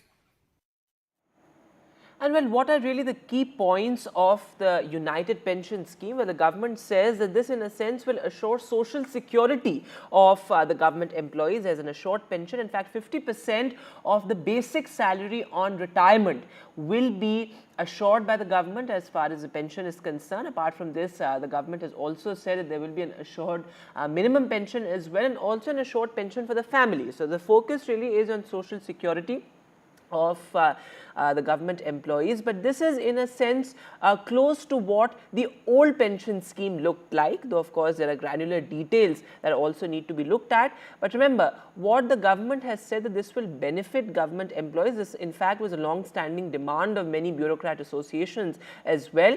But what fiscal pundits in a sense point out is that this would have wide-ranging financial implications for the government, particularly for a government that already has a stretched financial canvas, a stretched budget. For such a government, this could be unsustainable, is what many financial experts and fiscal pundits have pointed out. But of course, the focus has now shifted to the politics over it, though of course IS associations, bureaucrats, ex-bureaucrats have also welcomed this move, saying that this was something that was long pending. Remember, it was a Vajpayee government back in 2004 that brought the new pension scheme, a move away from the old pension scheme, but now it's a UPS which will be effective from April next year. But taking a look at the politics of it, joining me on the show this evening, Kapil Madan, a political analyst who supports the Congress. I will also be joined by Pradeep Bhandari, national spokesperson of the BJP. But Mr. Madan, your response to what the BJP has now said. The BJP says, what about the Congress's OPS promise in something that was a key political plank of the grand old party in poll-bound states, particularly in Himachal? So I think BJP should rename itself. It's a U-turn government. You know what happened in Himachal when the similar promise was made in Himachal Pradesh. It was the BJP government that criticized the move, saying that it will add considerable financial burden on the state exchequer. Now it is the BJP government, because there are elections now. They have copied the idea and they now want to woo the voters by incorporating the idea that was floated by the government. And I'll give you another example of this. If you look at the Congress manifesto of 2024 election, Congress made a promise that they will announce something called internship or apprenticeship program, wherein graduates will be paid some amount. At that time also, the BJP government opposed the idea and said that the Congress is paying and announcing only 8,000 rupees to the graduates in the apprenticeship program. And thereafter, in the same budget, the BJP has announced the same idea. So I think the BJP should rename itself as U-turn government. We've seen in the third term, it is the fourth U-turn the BJP has made. One was on the broadcasters bill, the other one was on this old pension scheme. So BJP has been making U-turn on all major premises and the initiatives that they propose to take. All right, Pradeep Bhandari of the BJP is also with us. Mr. Bhandari, your response to what the Congress is saying, that this is in a sense indicative of the pulls and pressures of a coalition government, and that the U in the UPS stands for the BJP's U-turns. Your response? I believe Mr. Kharge, I saw Mr. Kharge's tweet. Mr. Kharge should just do one thing. He should pick up the phone line and call Praveen Chakravarti, who's been the data analyst with the Congress party and the right hand of Rahul Gandhi, who's appreciated the new pension scheme, which is the UPS. All of this reflects the frustration of the Congress party, which only believes in empty promises. We've seen it from Karnataka to Himachal Pradesh, how Congress party has not been able to implement its manifesto. The Bharatiya Janata Party and the NDA government works on feedback from the ground.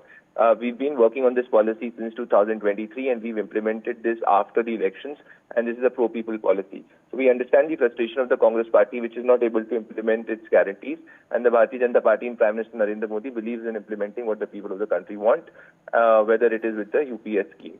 So I would just advise Mr. Kharge to pick up the phone line and call his data analyst, who's appreciated the scheme, and so I think Mr. Kharge is not informed, or his researcher is not informed as well.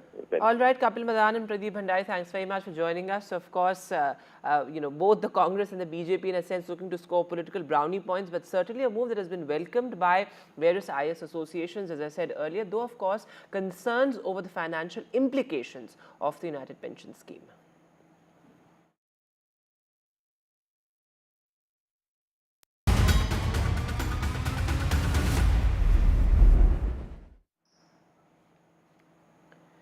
And now the big focus on NDTV. Well, the lie detector test or the polygraph test on the prime accused in the Kolkata rape horror has been completed. Sanjay Roy went through the polygraph test, the lie detector test. He had agreed to it, and it was held today at the Presidency Jail in Kolkata. It was a CBI team that conducted this key lie detector test. Now remember, there's parallel action taking place given the fact that the CBI conducted raids at various locations. In fact, the ex-principal of the RG Medical College and Hospital was also raided by the CBI. Remember, it was yesterday when the CBI registered a corruption case, a financial irregularities case against Sandeep Ghosh as well. So multiple developments, parallel developments, but the lie detector test has now been completed.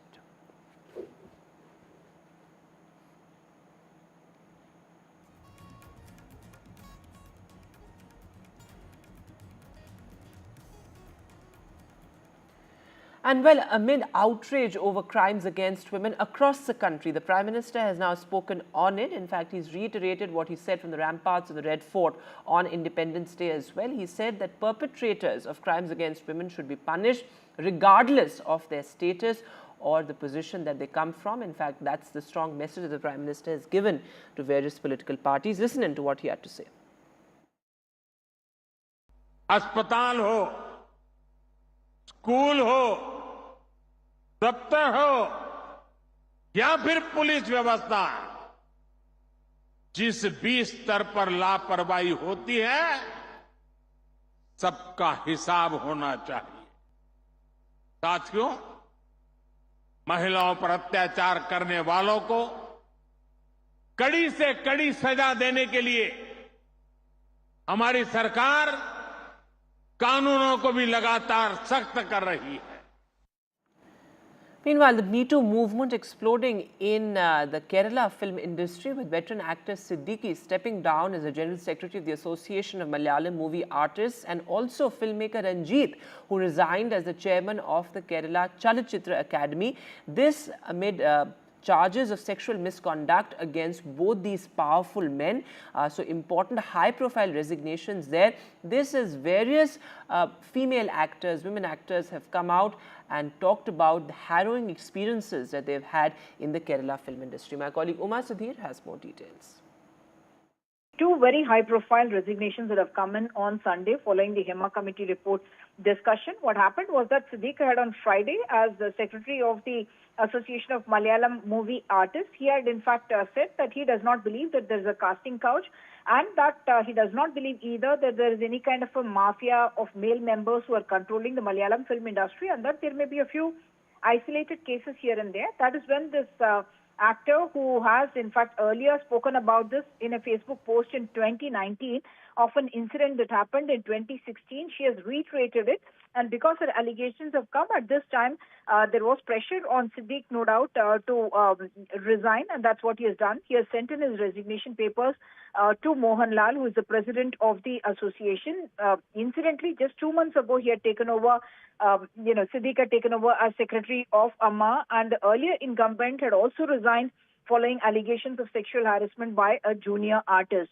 In the other case, Ranjith case as well, this actress has come out and spoken about the kind of sexual harassment that she faced with this film director, Mr. Ranjith, in 2009. And she says that no one heard to her and she had to go through a lot of mental trauma. And therefore, she had then not pursued it and just escaped from the area. But now Ranjith has put in his resignation, and he has also, in an audio release that he has shared with the media, he has also spoken about being the victim himself, and that he believes that his name needs to be cleared before he can continue in this post, and therefore he is handing over his resignation to Saji Cherian.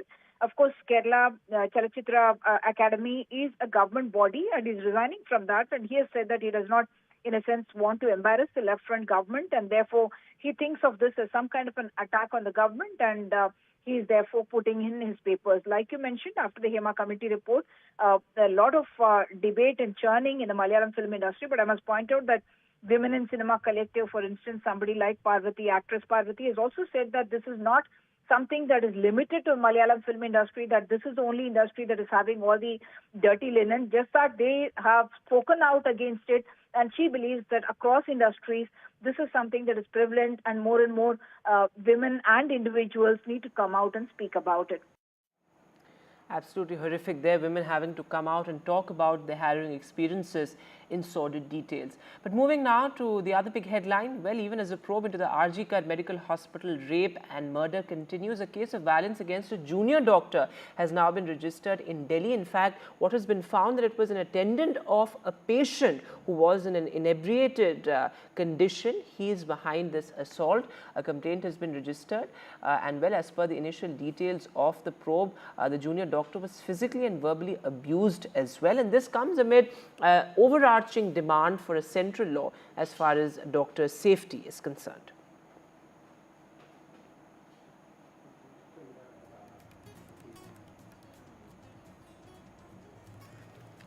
And with that, we'll take a short break now, but news continues on the other side.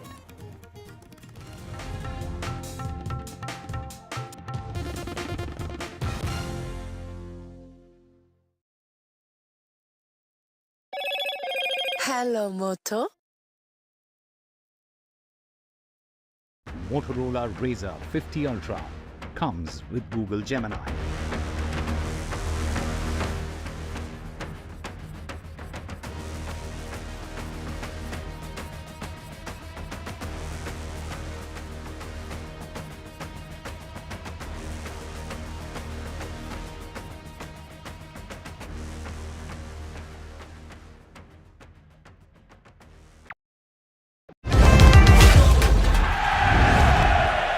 Get the magic of the best working for you now. Link your payment cards once, collect rewards forever.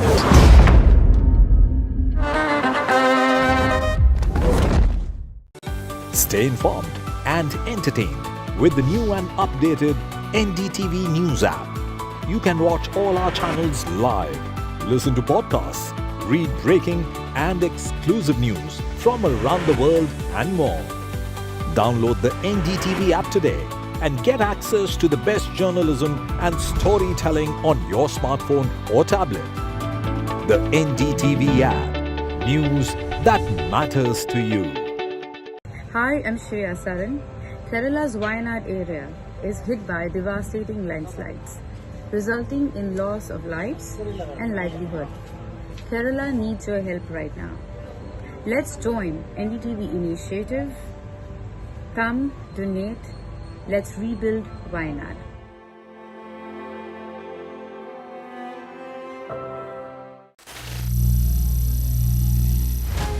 Some people say the metaverse will only be virtual. One day this lecture hall will be made of code.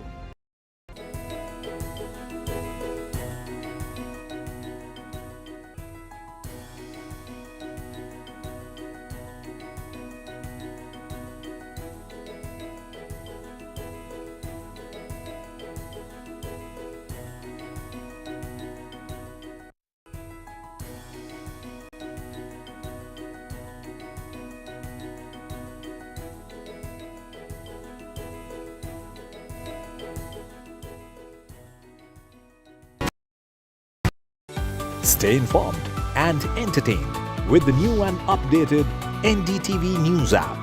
You can watch all our channels live, listen to podcasts, read breaking and exclusive news from around the world and more. Download the NDTV app today and get access to the best journalism and storytelling on your smartphone or tablet. The NDTV app. News that matters to you. Hi, I'm Shreya Saran. Kerala's Wayanad area is hit by devastating landslides, resulting in loss of lives and livelihood. Kerala needs your help right now. Let's join NDTV initiative. Come, donate. Let's rebuild Wayanad.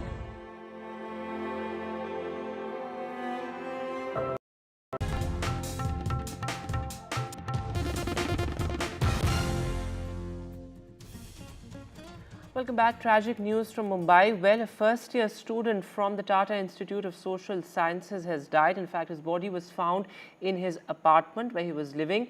Now remember, the police are also suspecting a ragging angle to this entire story, but that is still under investigation. What the police say is that the student, the first-year student, had actually returned from a late-night party and he did not wake up the next morning. He was rushed to a local hospital where he was declared dead. The police, of course, is now also questioning the deceased's friends, but this is a matter under investigation. The Tata Institute of Social Sciences has not issued a statement yet, but the ragging angle is also being investigated. My colleague Paras Zama is now joining us live on the phone line. So Paras, pretty shocking there, but also important that the ragging angle is also being investigated by the police. Has the college said anything? Is there an official statement out?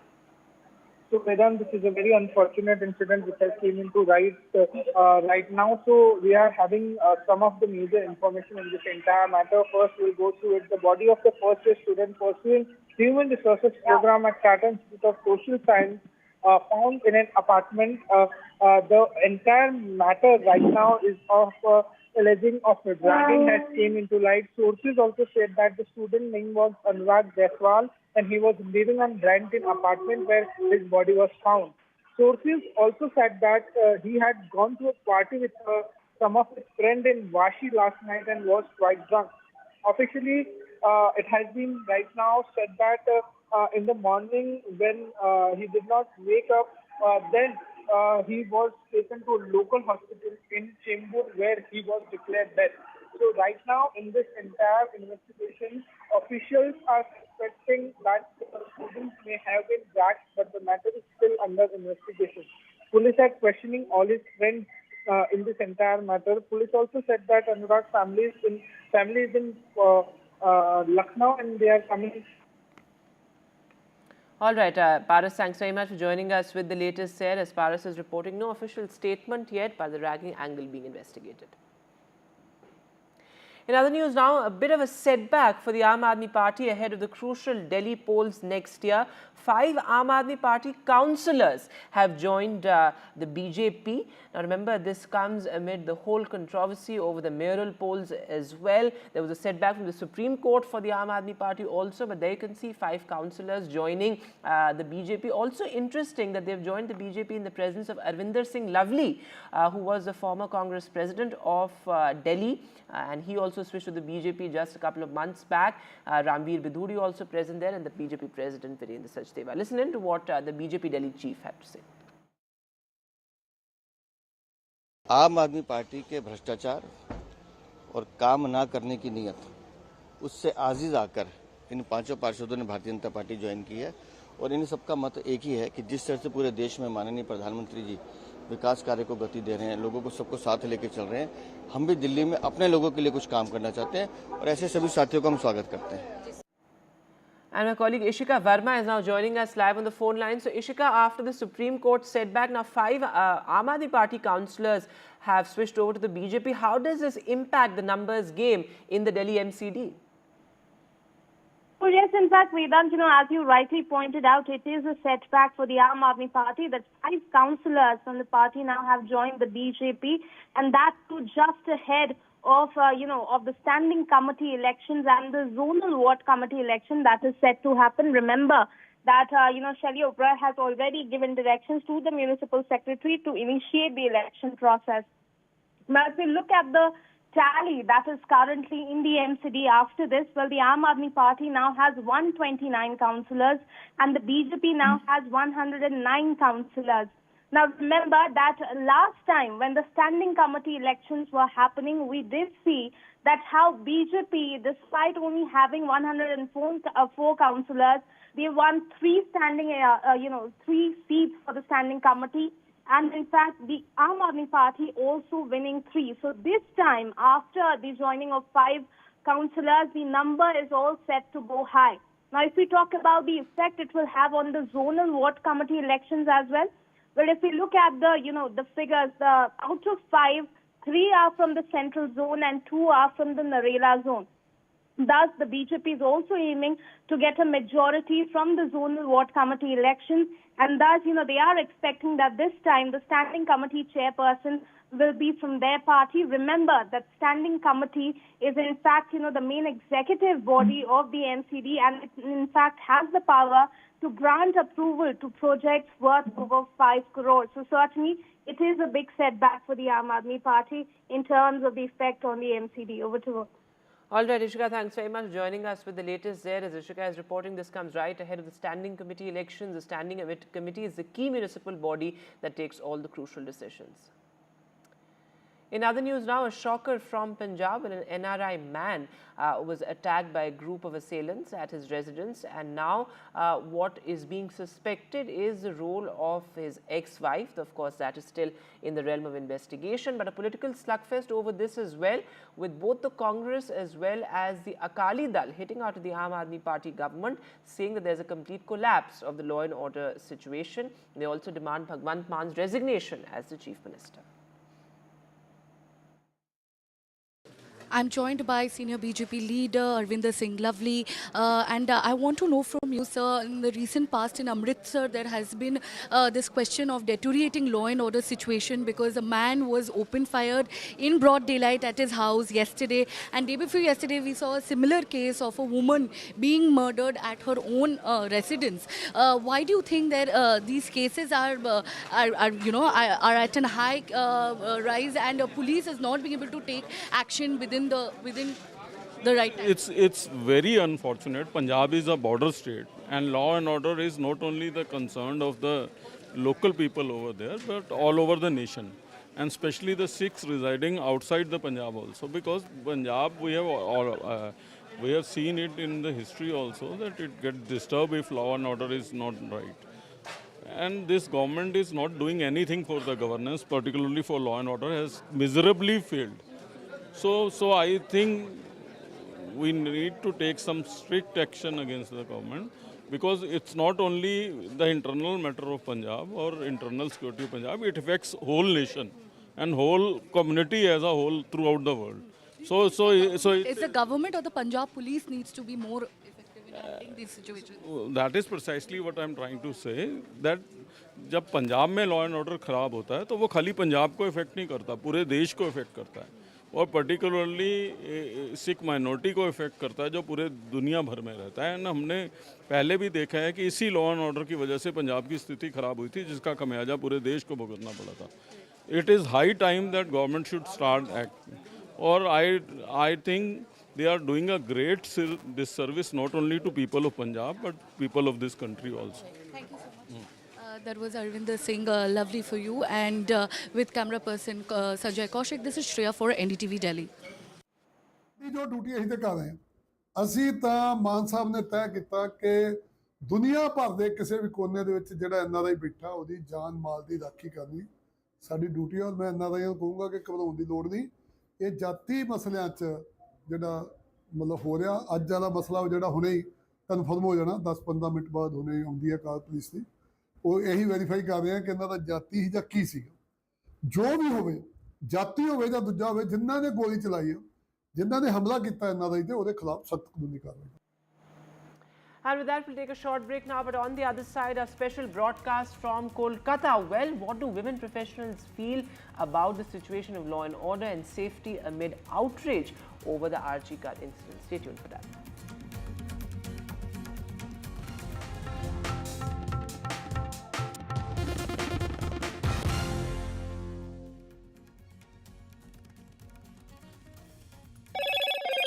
Hello, Moto.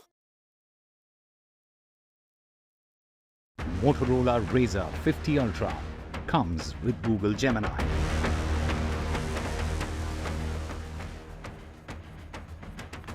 It's a BJP versus the Congress over the United Pension Scheme. The Congress questions the government's rollback. The BJP hits back.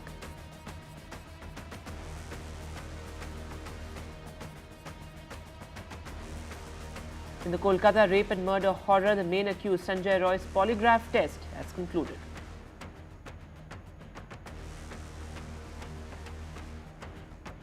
Prime Minister vows strict action on crimes against women. Well, he says that strict action must be taken against all perpetrators.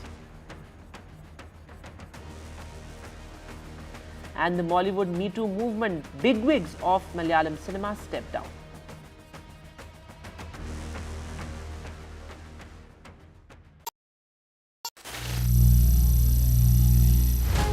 Some people say the metaverse will only be virtual. One day this lecture hall will be made of code, and driverless cars would be trapped in intersections. But even in this maze of the future, you can't wish away health. It's time to become more resilient.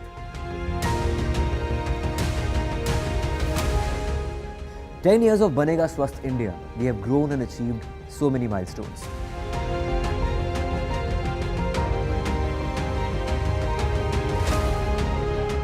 And now I have a plan to beat the urgency, to stop breathing with difficulty, to relieve getting choked with inactivity.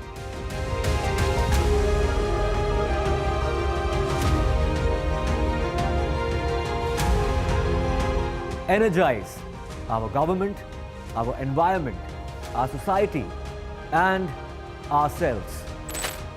Everyone, everywhere, every day.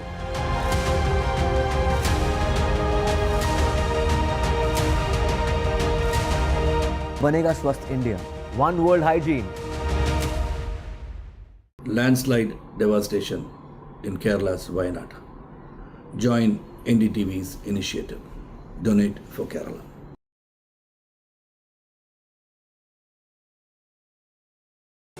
Stay informed and entertained with the new and updated NDTV News app. You can watch all our channels live, listen to podcasts, read breaking and exclusive news from around the world and more. Download the NDTV app today and get access to the best journalism and storytelling on your smartphone or tablet. The NDTV app. News that matters to you. Hi, I'm Shreya Saran. Kerala's Wayanad area is hit by devastating landslides, resulting in loss of lives and livelihood. Kerala needs your help right now. Let's join NDTV initiative.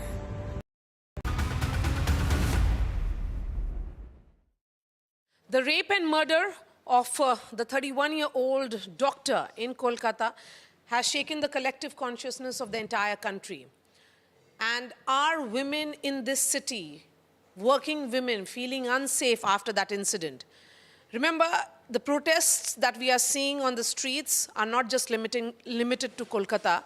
We are seeing it happen all across India, from metropolitan cities to B towns. Women everywhere are demanding safe spaces because this doctor was in a safe space. She was in a hospital. We have a very accomplished panel here with us, an actor, author, a doctor here with me. We have a food writer, a communication specialist, and a consultant, and also someone who is an activist reclaiming night. I'm going to begin with the actor. Will this actually lead to women being provided with safe spaces? Because, you know, we often say that it's all very well to have these big movements, but when it comes to real change, the change can begin only if it comes from within. Yeah, I think it's a great question. Thank you. Because I personally believe that from where Rim Jim had started, the Reclaiming the Night, and it was on the eve of the Independence Day, but people showed up in huge numbers. I mean, that looked great. I know I'll sound very controversial. It was also very Instagrammable for a lot of people. But right now, the word on the street is, we want justice. But look at the facade right now. I believe, it's my personal belief, that we are fighting, and we are fighting a feudal system which is corrupt, and the language, the tool that we are using right now is that of democracy. So with the tools of democracy, we are trying to fight a feudal system which is so patriarchal. So for that to eventually successfully demand, for women to demand safe space, I think right now it would be very important to form smaller collectives, form smaller gatherings and start talking, because otherwise everybody is asking for justice. From whom are we asking justice? Look at the condition. Are we happy with whatever we are hearing from the Supreme Court? Are we? I don't think we are very happy. I won't mince my words. But the thing is that, I don't know. I'm questioning justice every other day, but I know that there's no one from where I can want it anymore. I demand it right now, and if you will not give it to me on a platter, I will coerce it. So right now, within my working space, which is the Tollywood industry, I am gathering all the women in cinema. And I think it was so perfectly timed. I mean, crime has no perfect time. It sounds awkward. But this incident, along with the perfect timing of the Geeta committee report, we were immediately made aware of the situation in the unorganized sector, something like entertainment industry. We have nothing in place, no structure in place. So now I'm trying to collect all the women in cinema just to raise about these concerns, all the demands that is being raised in these reclaiming the nights and everywhere else, that do we have like protocols, like legal provisions like POSH or POXO in place? How are we looking, though we are regional cinema, how are we looking at questions of intimacy scenes? How are we going to deal with it? And what is in place? How can we ensure that we have something like a effective whistleblowing tool in place? So these are things that we are raising as questions, and I think everybody should be raising these questions in their own workplaces, because that was not only her safe space because it was a hospital, it was her workspace. Yes. So it was the employer's responsibility. So right now we all need to question our employers within our workspaces, that do we have these provisions? Because this is something that you need to have. So why is it not in place? I think this is where it needs to go. And it was a government hospital. So more so reason for government to be held accountable and responsible. Dr. Panna, as someone who has been part of the protests, and you are from the same profession, is it safe to be a doctor in this city? Thank you, Maria, for having me here. Yes, it is absolutely safe to be a doctor in this city. There's no two way about it. But the victim here in question has been an awful target of a very inhumane, corrupt system. And that is where we should put our mind into. This is a systematic failure on part of the system that was in responsibility to uphold all her integrity. How could someone from outside walk in and do the heinous crime and get away doing it with it? I presume he or whoever was there felt safe doing whatever they did on that fateful night. So this is an event which cannot say that all workplaces everywhere is unsafe for women. NCRB data and statistics prove the point that the city of Joy, women are the safest for the third consecutive year, right? So I pride in my city, I hope in my city, and I'm so happy that there are young minds like Rimjim, Debjani, Benny, who are thinking, they're putting their minds, and we as the senior professionals would follow you all, right? Thank you so much. I'm loving this conversation, particularly. We have just started, though. And Sneha, as a former journalist and now a communication consultant, we have seen women raise voices against incidents of crime. It has happened in multiple cities. I mean, in 2012, all of us were on the streets protesting with citizens when the Nirbhaya incident happened. 2011 was also the Park Street rape in Calcutta, for that matter. Yes, but what makes this almost like a tipping point? The fact that there is no fear. I mean, you can get away with anything, murder, rape. People have become like, they don't fear anything, whether it's not wearing a helmet and harassing a woman who's I drive late in the night. I have had men saying, oh, aapne humko overtake kar liya, isliye humko acha nahi laga, and they came and blocked my car. This was at 12 o'clock, somewhere on AGC Bose Road. So things have happened. There is just no fear.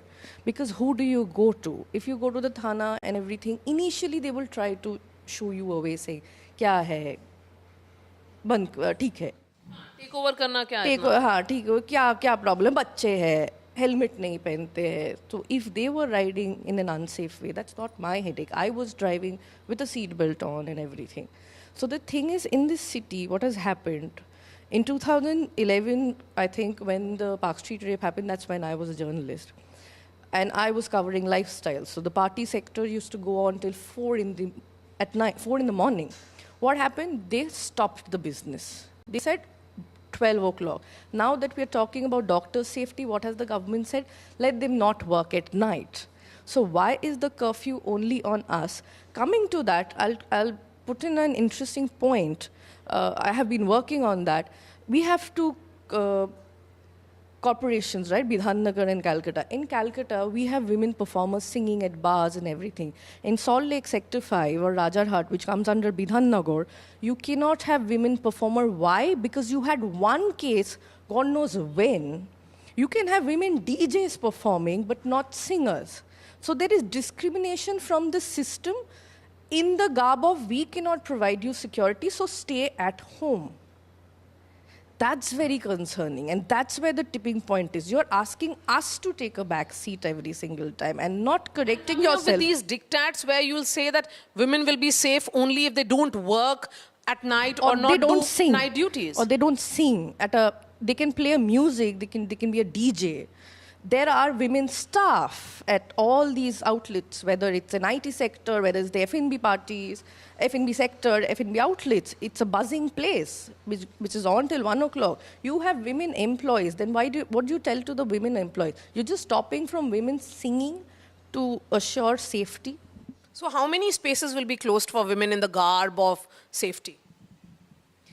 When actually we are talking about women's safety at workplace here, I think it's important to look at this problem in its entirety. When we talk about women's safety, I think we should also remember that less than 50% of women's population are in the workforce.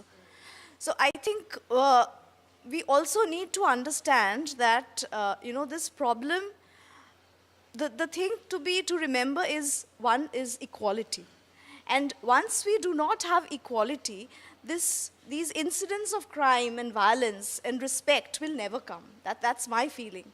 We need to be in a situation, when we are talking about safety at workplace, I think we also need to remember that it's not just about workplace. It's also, sexual harassment is also in public transport. And when we are talking about safety and equality, I think we should remember the entire problem is to be addressed in its entirety.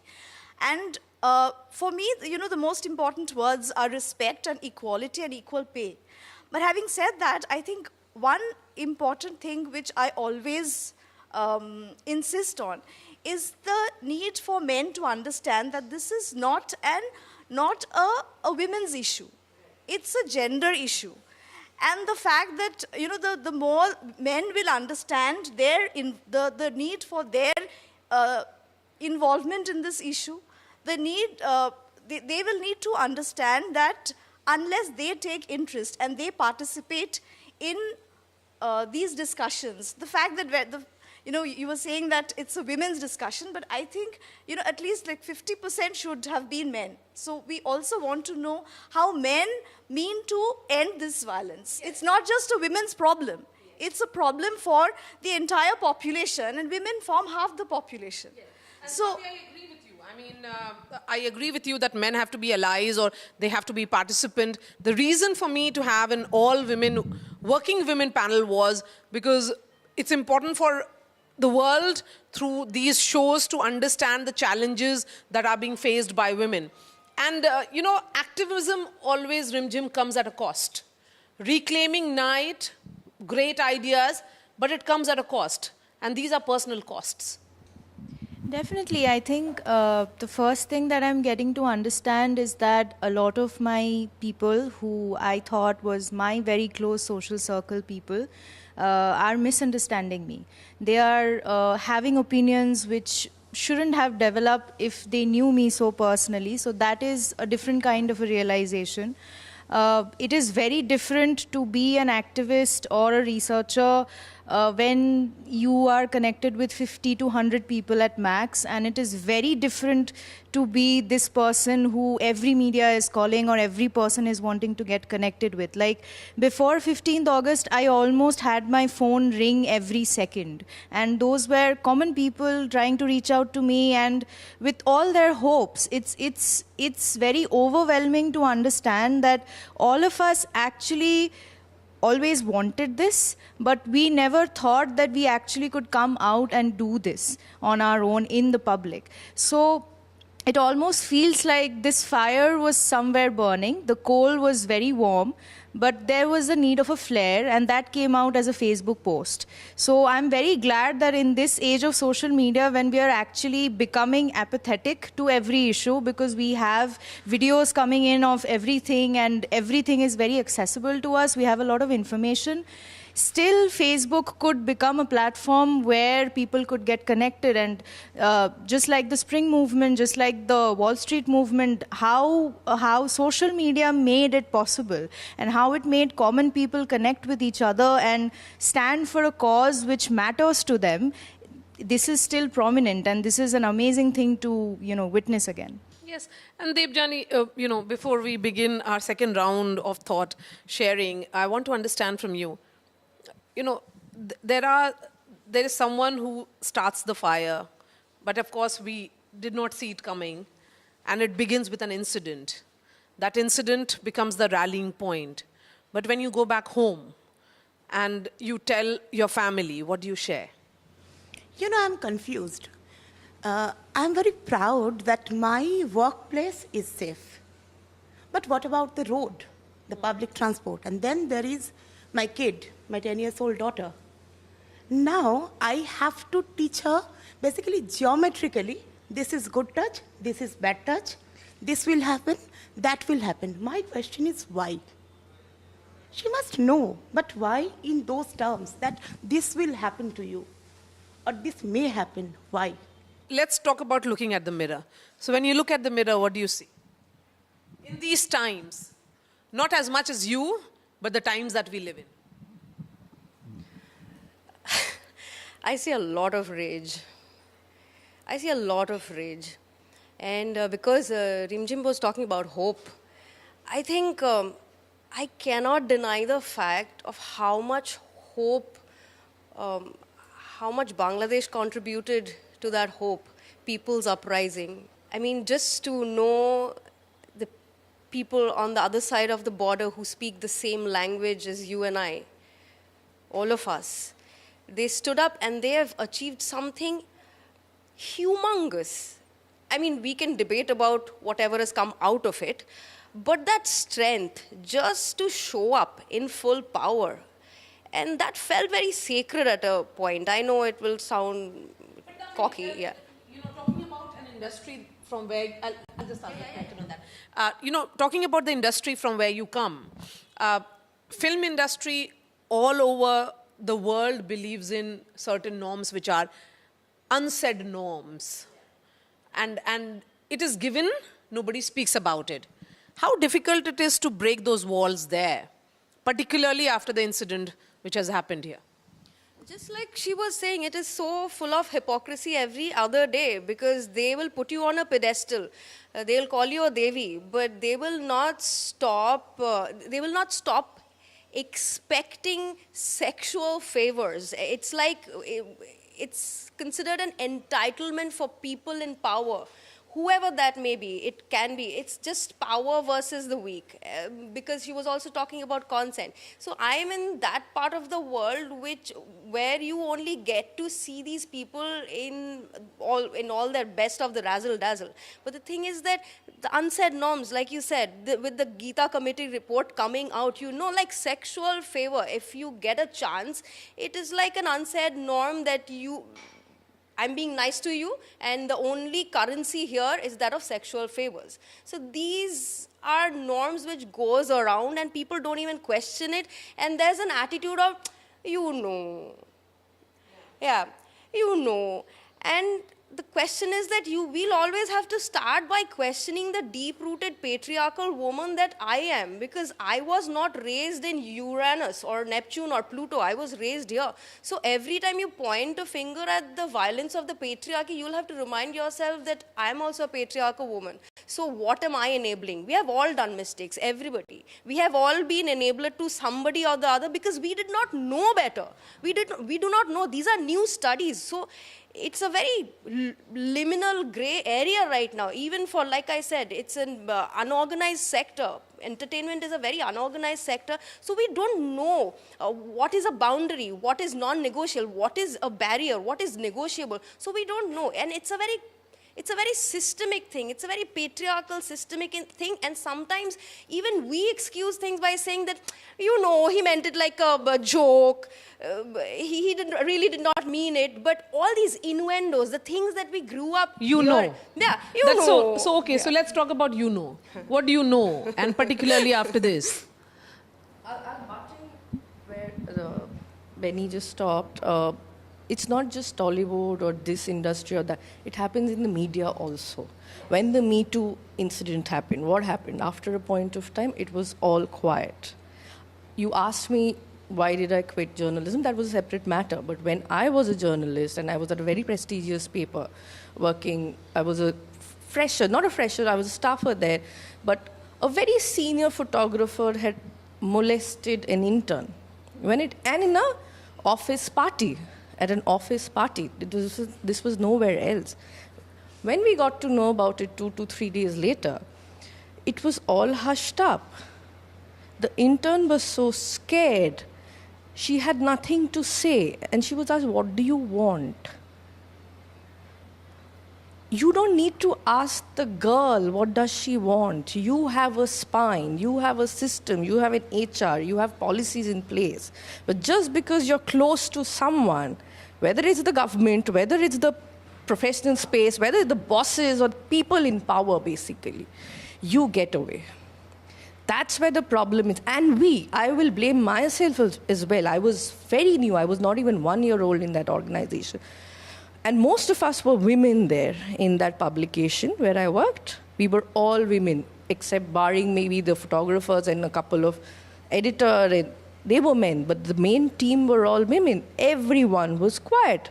That day it was that girl. The next day could be somebody else. It could be me as well. What did I do? I had to save my job maybe at that time. So we keep quiet. I think it should start. We spoke about the mirror.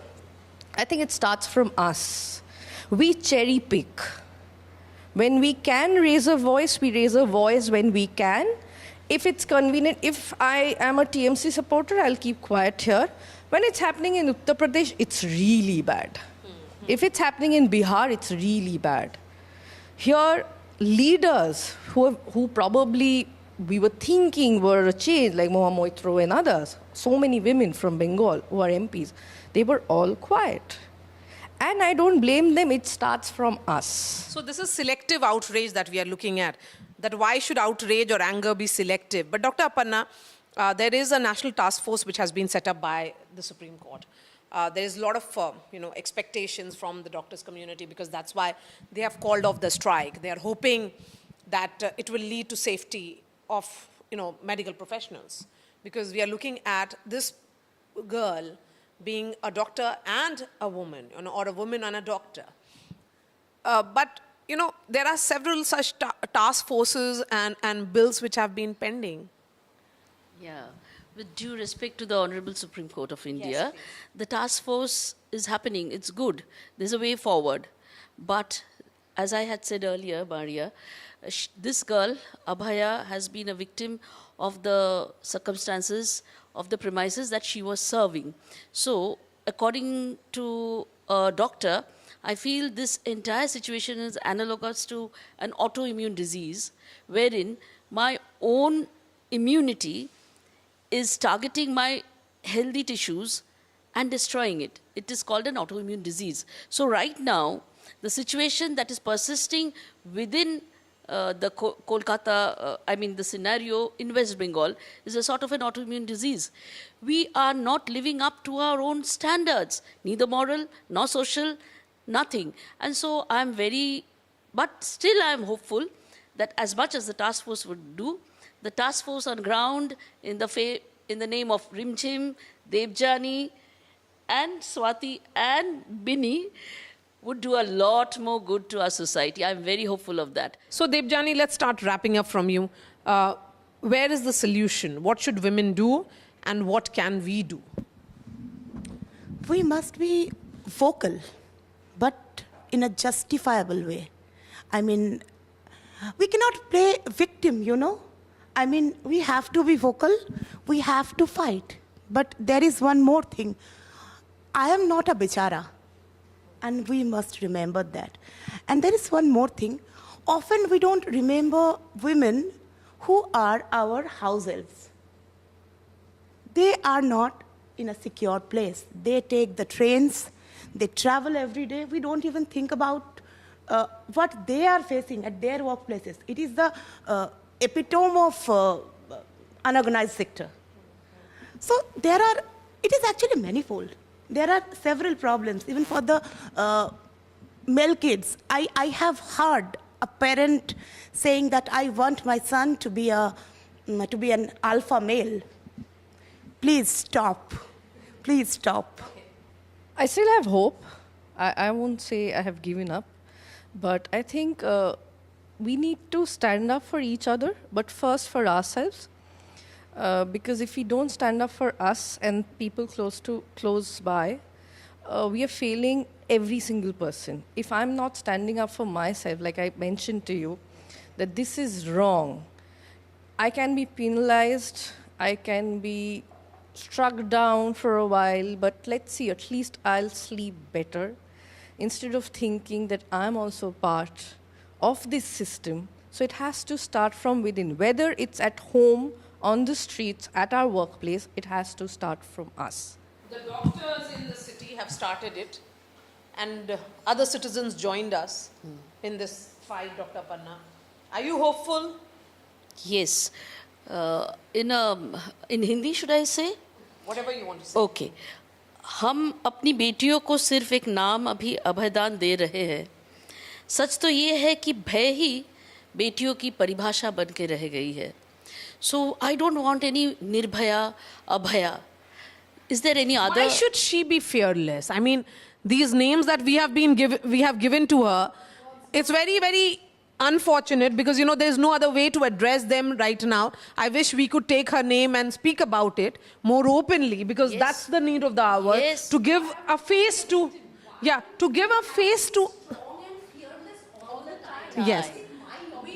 Give a face to the fearless. No, my point is, why do I have to continuously be Devi or fearless or Abhaya or Nirbhaya? Yes.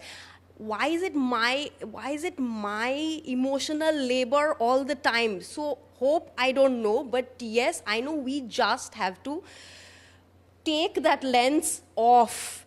We have been in denial for too long. Call it a damn spade. So let's call a spade a spade. That's a positive note. Yes, please continue. परिभाषा भय का नहीं, अब परिभाषा भय का नहीं होगा. अभया का ये जो जीवन दान हो गया है बदकिस्मती से, वो वृथा नहीं जाएगा. Am I right? Yes. That will not go in vain. I'm very hopeful. I'm hopeful that I have a very solid team of young girls who are trying it best, apart from the Honorable Supreme Court's task force, the task force on ground that I have here, and including Maria Shakil, I am very hopeful that bhai abhi betiyon ka paribhasha banke nahi reh jayegi. I'll give the last word to Rimjim. I think the dialogue should continue. That's what I always believe in. And include men. That's always my view. I mean, I insist all the time that men must understand and be involved in this. That this is not a women's problem. It's a problem of the entire population, and women form just half the population. That's what I said before. So everybody must be involved in this, and they must take interest, and they must understand that this is also their problem. It's a gender issue. It's not a women's issue. Thank you so much. And to the one reclaiming the night, we hope that we could reclaim each and every part of the day, including day as well. So you get the last word on this dialogue. I think it is high time that in 2024 we learn how to pass the mic as well. We learn how to be inclusive. We learn how to stand with each other. Even though we don't see a person talking about themselves, we try to boost them and tell them that nobody is there but I am with you, and if you talk, I'll stand by you and I'll support your cause. I think it is high time we do that. It's high time we stop judging people and form a very sensitive lens of mixing up with humans. At the end of the day, we are humans, and it is very unfortunate that we're forgetting the humanly qualities. I think we should go back to that. Okay, so let's go back to being what we originally are, which is our inherent humanness, and that's where it all begins. So thank you so much for participating in this dialogue and this round table. I think it was important for women of the city, as much as we have been talking about men as our allies and our partners in this entire fight for safe spaces. It's important for women to have these dialogue. So thank you so much to all of you. Thank you, Maria. Thank you so much.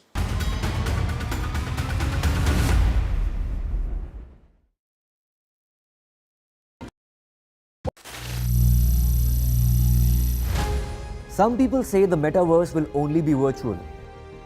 One day this lecture hall will be made of code, and driverless cars would be trapped in intersections. But even in this maze of the future, you can't wish away health. It's time to become more resilient.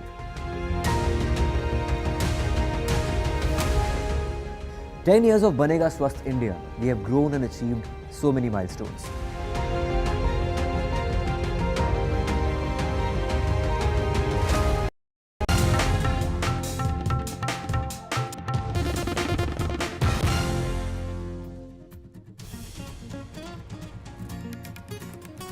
Good evening and welcome to NDTV. I am Ankit Tyagi. Let's quickly take you to the headlines we are tracking at 6 p.m. this Sunday evening.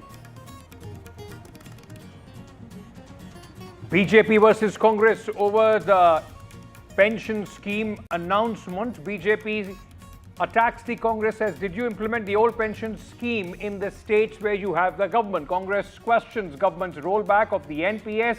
Congress says U in the UPS stands for Modi's U-turns.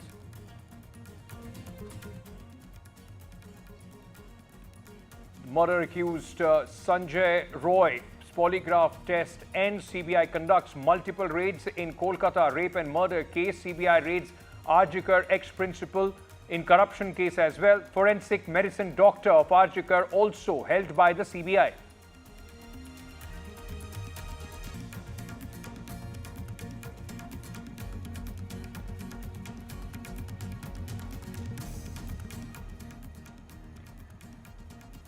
Mollywood's Me Too moment. Big wig step down. Actor Siddique resigns from Malayalam actor's body amid assault charges. Filmmaker Ranjith resigns as Kerala Film Academy chairman.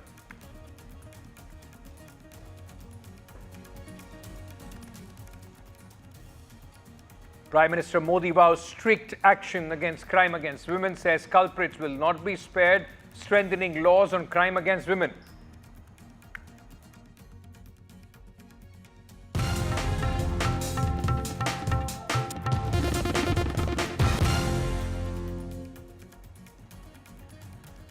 The government has announced a new pension scheme called the UPS. That's the acronym that has been, in fact, for the Unified Pension Scheme, the United Pension Scheme. Now, this has resulted in a huge war of words between the Congress and the BJP. The Congress has hit out at the BJP and the government, and has said the U in the United Pension Scheme stands for U-turn of the Modi government.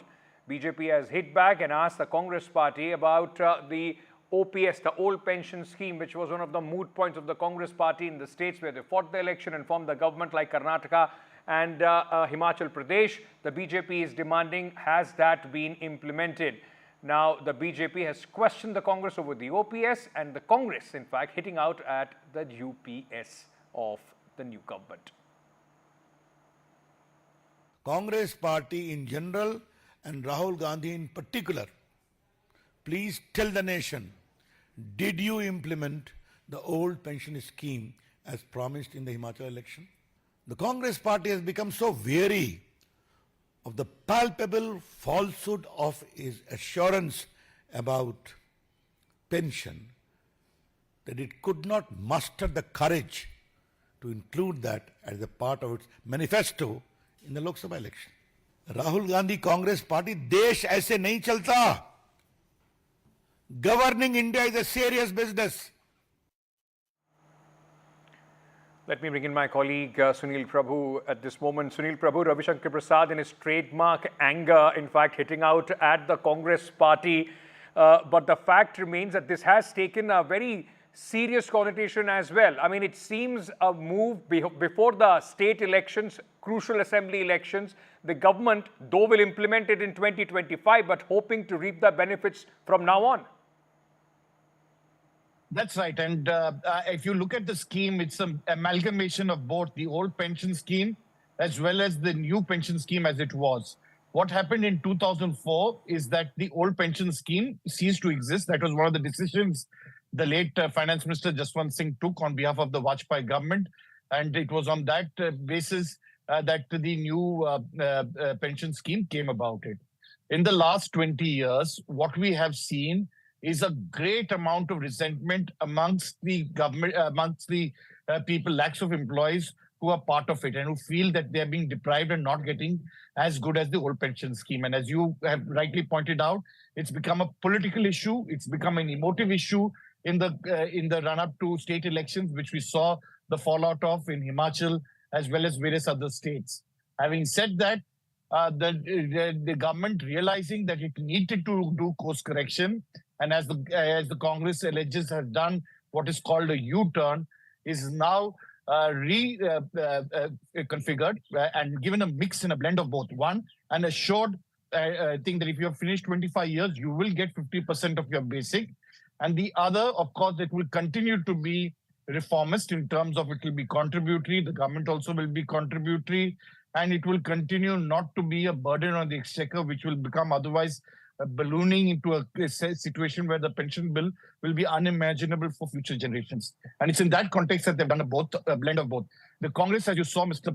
Karge saying that this is a U-turn, but read between the lines. If you see Praveen Chakravarti's tweet, it welcomes it. If you see Pawan Kera's tweet, it says that, for example, it doesn't safeguard the interests of the scheduled castes, scheduled tribes and OBCs who will join. For example, the SCs, STs have a time limit up to 37 years to join government or service. So will they finish 25 years of service? These are issues and concerns that will have to be addressed, no doubt. There will definitely be a lot of tweaking, a lot of improvement that will be done in the run-up to the rollout of 1st of April of 2025. But nevertheless, politics has overtaken because of state elections that are due. Absolutely, politics overtaking that, but the fact is that the government has moved a few steps forward from their stated position of not going back to the old pension scheme. As Sunil said, it is somewhere between the old pension scheme and the new pension scheme, the new, in fact, scheme that the government has brought in. Thank you so much, Sunil Prabhu, for joining us with all those details. Moving on now, Prime Minister Narendra Modi was in Rajasthan, in Jodhpur today. Prime Minister spoke about, in fact, crime against women. He said that we will make laws more vigilant and have done away with irrelevant colonial laws. Prime Minister was there in Jodhpur to inaugurate Rajasthan High Court Museum, In fact, Prime Minister attended the Platinum Jubilee of the Jodhpur High Court and also said we have Nyay instead of Dand or punishment in mind by formulating the new laws. At this time, Prime Minister also in fact spoke about crime against women and the harshest punishment that needs to be given for those indulging in such acts. हमने पूरी तरह से अप्रासंगिक हो चुके सैकड़ों colonial कानूनों को रद्द किया है। आजादी के इतने दशक बाद गुलामी की मानसिकता से उभरते हुए देश ने इंडियन पिनल कोड की जगह भारतीय न्याय संहिता को एडॉप्ट किया है। दंड की जगह न्याय, ये भारतीय चिंतन का आधार भी है।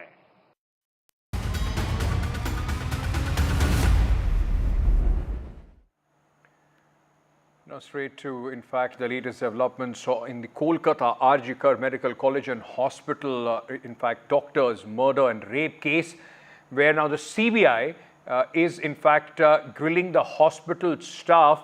What we know at this moment that the West Bengal Police SIT team has also, in fact, reached the CBI office, and the polygraph test of the accused Sanjay Roy took place at the Presidency Prison in Kolkata.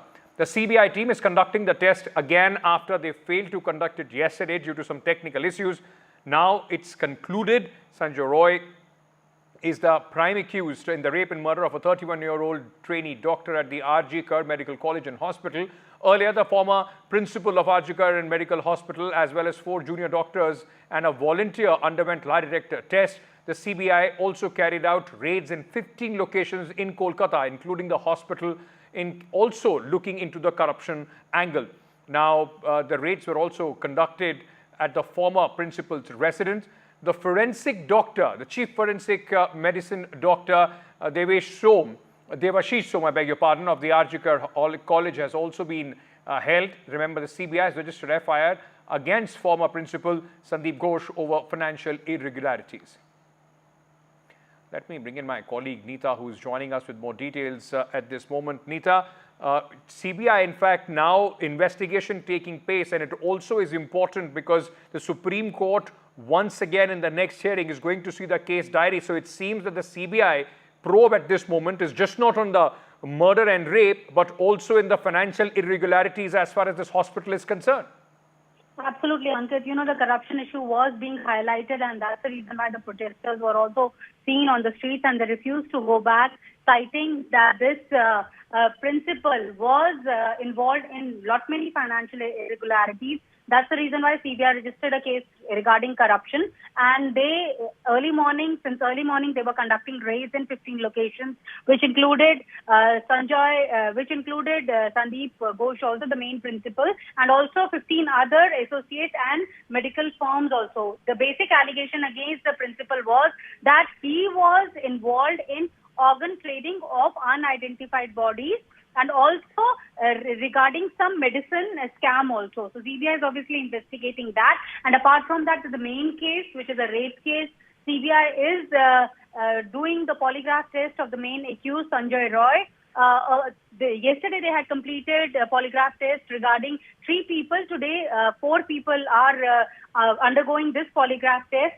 Yesterday, CBI cited, they said that they only had 2 machines, and that's the reason why the polygraph test of the main accused was not conducted, but today it's being conducted in Presidency Jail. He is lodged in barrack number 21. He's in isolated, he's isolated in confinement. He earlier, though, had agreed that he had, raped this medical student, but then he said that he was being framed, and there were many discrepancies in his statement also. CBI also collected 40 exhibits from the scene of crime, that is the seminar hall. So they want to build a watertight case, because polygraph test on its own is also not admissible in the court of law till the time it is not seconded with some kind of a recovery. So CBI obviously knows that, and that's the reason why they had lifted up many exhibits, many other things also from the scene of the crime. This Sanjay Roy was a very influential guy. He was working as a civic volunteer since 2019. Right. In fact, the motorcycle he had also had Kolkata police written on it, and he used to get 5 liters of petrol every day. Right. So he was kind of an influential guy, but now CBI claims that they are trying to build a watertight case. Ankit? Thank you, Neeta, for joining us with all those details. The CBI investigation picks pace. And meanwhile, as I was telling you earlier, the Prime Minister today addressed the Lakpat Didi Sammelan. And in this, in fact, in Maharashtra's Jalgaon, he spoke specifically about women's safety. The Prime Minister spoke tough words as far as the women's safety is concerned. Remember, there have been cases in Kolkata and also in Maharashtra. There have been those shocking cases reported from Badlapur in Thane. The Prime Minister said those responsible for crime against women will not be spared and there will be stricter punishment and laws for the accused. अस्पताल हो, school हो, दफ्तर हो या फिर police व्यवस्था, जिस भी स्तर पर लापरवाही होती है, सबका हिसाब होना चाहिए। साथियों, महिलाओं पर अत्याचार करने वालों को कड़ी से कड़ी सजा देने के लिए हमारी सरकार कानूनों को भी लगातार सख्त कर रही है। Meanwhile, in the explosive report from the Kerala film industry, the Kannada film industry came out where there were serious allegations of casting couch and harassment of women.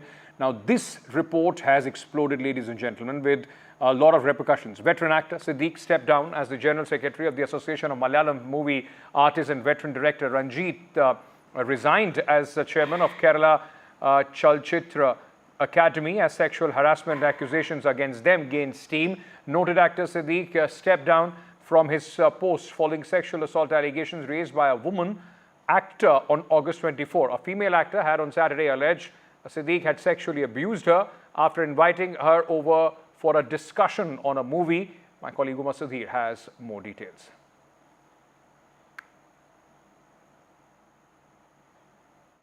We have been really fortunate that we have this report, which is very, very specific and very comprehensive, holistic report. All the industries in different states will have to take note of this and to kind of come up with different strategies, different plans to execute and to make this workspace very comfortable, very, very right-driven for women and other marginalized people. So that's what we want. All right. In fact, let's also, in fact, on the same story, get you another important voice. Dr. David Reich, renowned geneticist and president of the Mount Sinai Hospital in New York, about how artificial intelligence can help transform India's healthcare system and if India is ready for an artificial intelligence revolution. Listen in. Hello and welcome. You're watching NDTV with me, Aditi Bhardwaj, and today I'm being joined by Professor David Reich, who is a scholar of genetics and is professor at the School of Medicine at Harvard University. And today we will be talking about the role of artificial intelligence in transforming Indian healthcare system. Well, first of all, thank you, David, for speaking to NDTV. Can you please elaborate about the role of artificial intelligence in transforming healthcare, and is India prepared for a revolution? Well, certainly. It's our experience in New York has been one of developing clinical decision support for doctors and dietitians and nurses over the last several years. And so in our experience, it's about bringing the right team to the right patient at the right time. For example, we have a list every day that we use and generate from our artificial intelligence algorithm that sends dietitians to the patients in the hospital that are most likely to have malnutrition, so that the dietitians have professional satisfaction in being able to find and to treat the patients who have the greatest need. We do the same thing with our intensive care doctors. They come out of the intensive care unit and see the patients in the hospital who are most likely to need their services and hopefully prevent them from becoming ill to the point where they would actually need an intensive care unit. So those are two examples of the ways that we're using it currently, and very much looking forward to working with colleagues here in India. We've begun a collaboration with Ramaya Memorial Hospital here in Bengaluru, and the hope is that we will be able to share our know-how. And coming to the technology capital of India is something that we feel is very important for both, because the things that you'll be able to do here will be different in nature and character than what we do in New York, and we will both learn from one another. Now, Mr. Raik, let's also talk about the future of healthcare system. How can artificial intelligence improve it? Well, the problems in India and in the US are different, of course. And one of the things that we've focused on in New York is using the AI tools within the hospital itself. So, for example, I gave you those examples of malnutrition, clinical deterioration, that's people who might need an ICU, also prediction of delirium and falls, which are all problems that occur in hospitals. In India, there are fewer electronic health records in hospitals at present, and it's not that the health records themselves do the AI, but they serve as a platform for communication. What I see as a tremendous opportunity here in India is to use AI to develop tools for the delivery of care to the population at large. I've been very impressed by people's devotion here to public health, to extending the care that we have in the cities to those in the rural settings. And that's where I feel we're going to see the biggest initial revolution, because of the widespread dissemination of technologies like smartphones and access to the internet. And in that circumstance, we can probably help by extending public health into broader audiences and improving access to medical care. Right. Can you please talk about if artificial intelligence technology can also reduce the response time in case of emergencies in hospital? I'll give an example of something that's in progress right now in New York. We work with a partner, and we have an AI chatbot.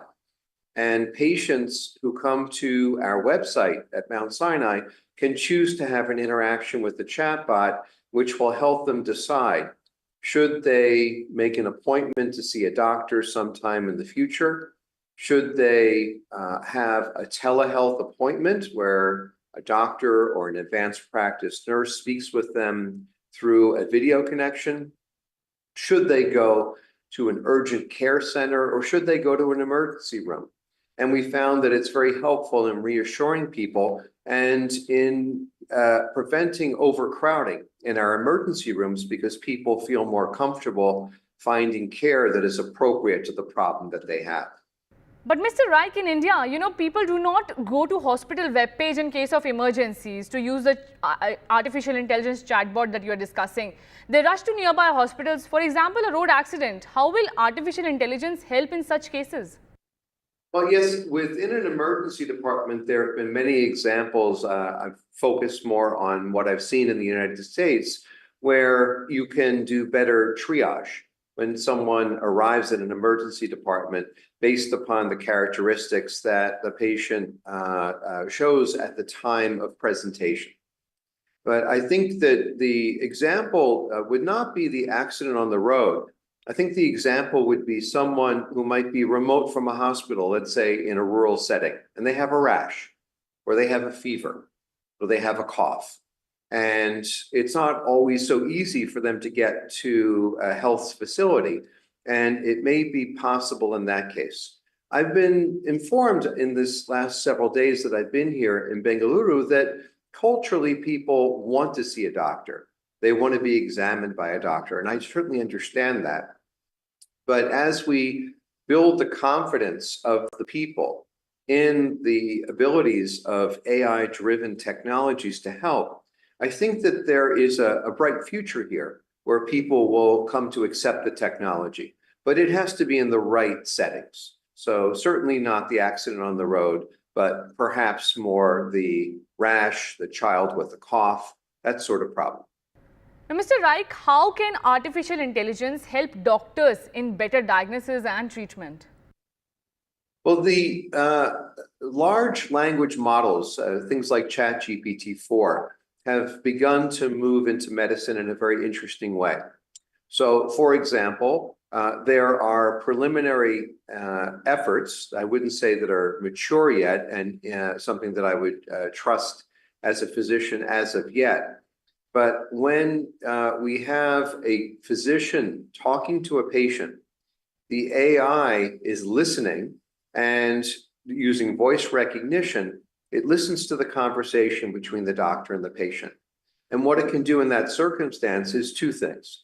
First of all, instead of the doctor sitting at a computer screen typing in information, the doctor can be looking at, interacting with, examining a patient. And then the AI is able to write a medical note explaining exactly what was discussed, and then even move to the next level of providing a potential diagnosis. Now, it's important that the doctor, the nurse, the person who is trained, the person who has a license to practice medicine or nursing, is the person that makes the final decision. Because in many circumstances, the AI will be correct, but in certain circumstances, the AI may be wrong. So we have to depend upon the clinical expert, the doctor or the nurse, to listen to what's being said and what's being written and what's being outputted by the AI, and making the final decision about what the best thing is for the patient. However, we might think of it in that case, not as artificial intelligence, but as augmented intelligence. It's helping the doctor or the nurse do a better job. Right. And, let's talk about now India's population, where you're, trying to bring in a revolution. Now, according to a report, India's population is expected to peak at 1.7 billion in 2060s, which will surpass China. What are your thoughts? Well, India's population is vast, and the commitment that I've seen of the hospitals, of the government, to focusing on the health of the population is something which is really quite remarkable to see, and something which gives me great hope that this massive nation, the subcontinent that has just grown to the level of being the largest population center on Earth, but also one of the technological centers of growth on Earth, is very well poised to use technology to extend healthcare in ways that were just not possible previously. We'll never have enough doctors or nurses for a population that large. So what we need to do is extend the capabilities of those doctors and nurses to care for more patients using the technology. Now, Mr. Reich, before letting you go, I want to know your opinion on can artificial intelligence replace humans? Can such thing happen in healthcare? Well, in certain circumstances, we do want fewer humans. So, for example, people who answer telephones to make appointments for doctors. They should, we wouldn't really need that, because the AI should be able to help with scheduling and providing access. But I think the doctors and the nurses don't go away. They become better at what they do. As I said before, it's about augmenting their intelligence. So the AI helps them decide more quickly what the problem is and how to treat it. The AI helps them take care of more patients in the same amount of time, increasing their efficiency and increasing the accessibility of the population to the expert care that they need. Right. Thank you, Professor David Reich, for speaking to NDTV.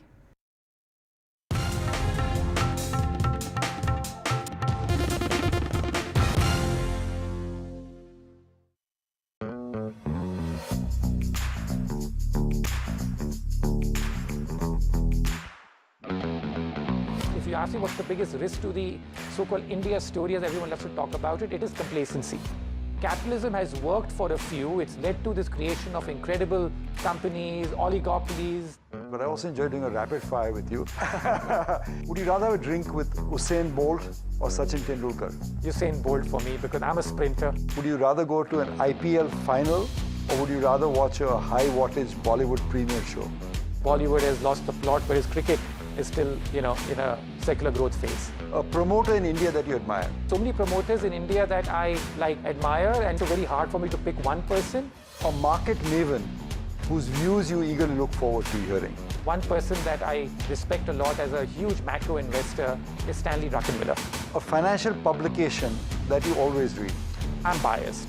I'm a columnist for the Financial Times. For me, that is the true global newspaper.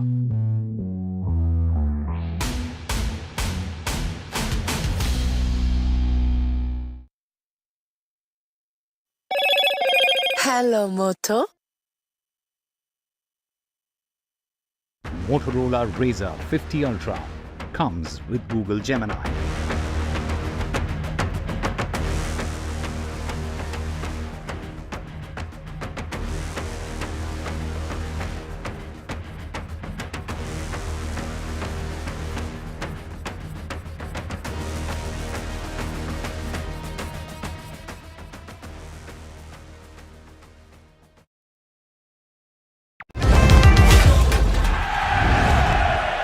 Get the magic of the best working for you now.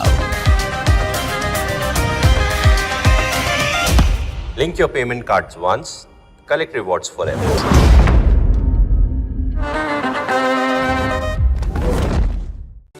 Stay informed and entertained with the new and updated NDTV News app.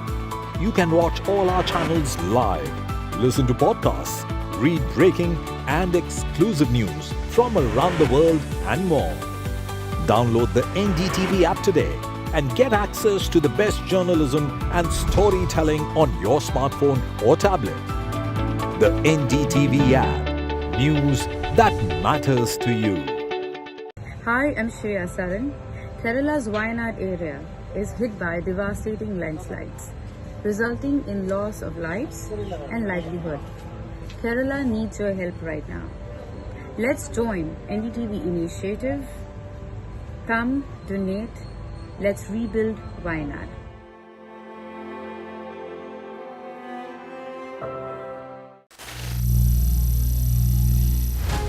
Some people say the metaverse will only be virtual. One day this lecture hall will be made of code, and driverless cars would be trapped in intersections. But even in this maze of the future, you can't wish away health.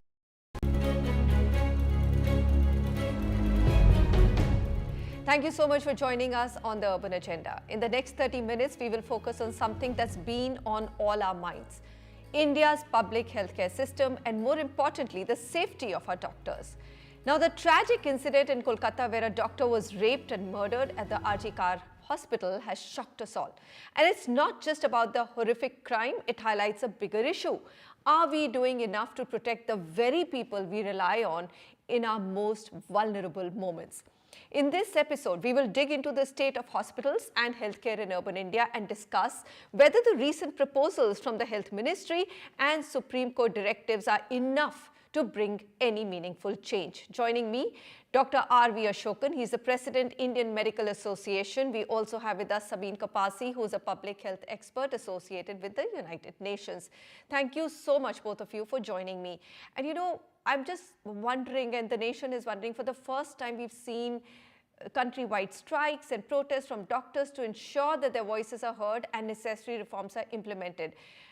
But even with all of the headlines, every day there are WhatsApp videos emerging of relatives going after medical staff across the country, even now.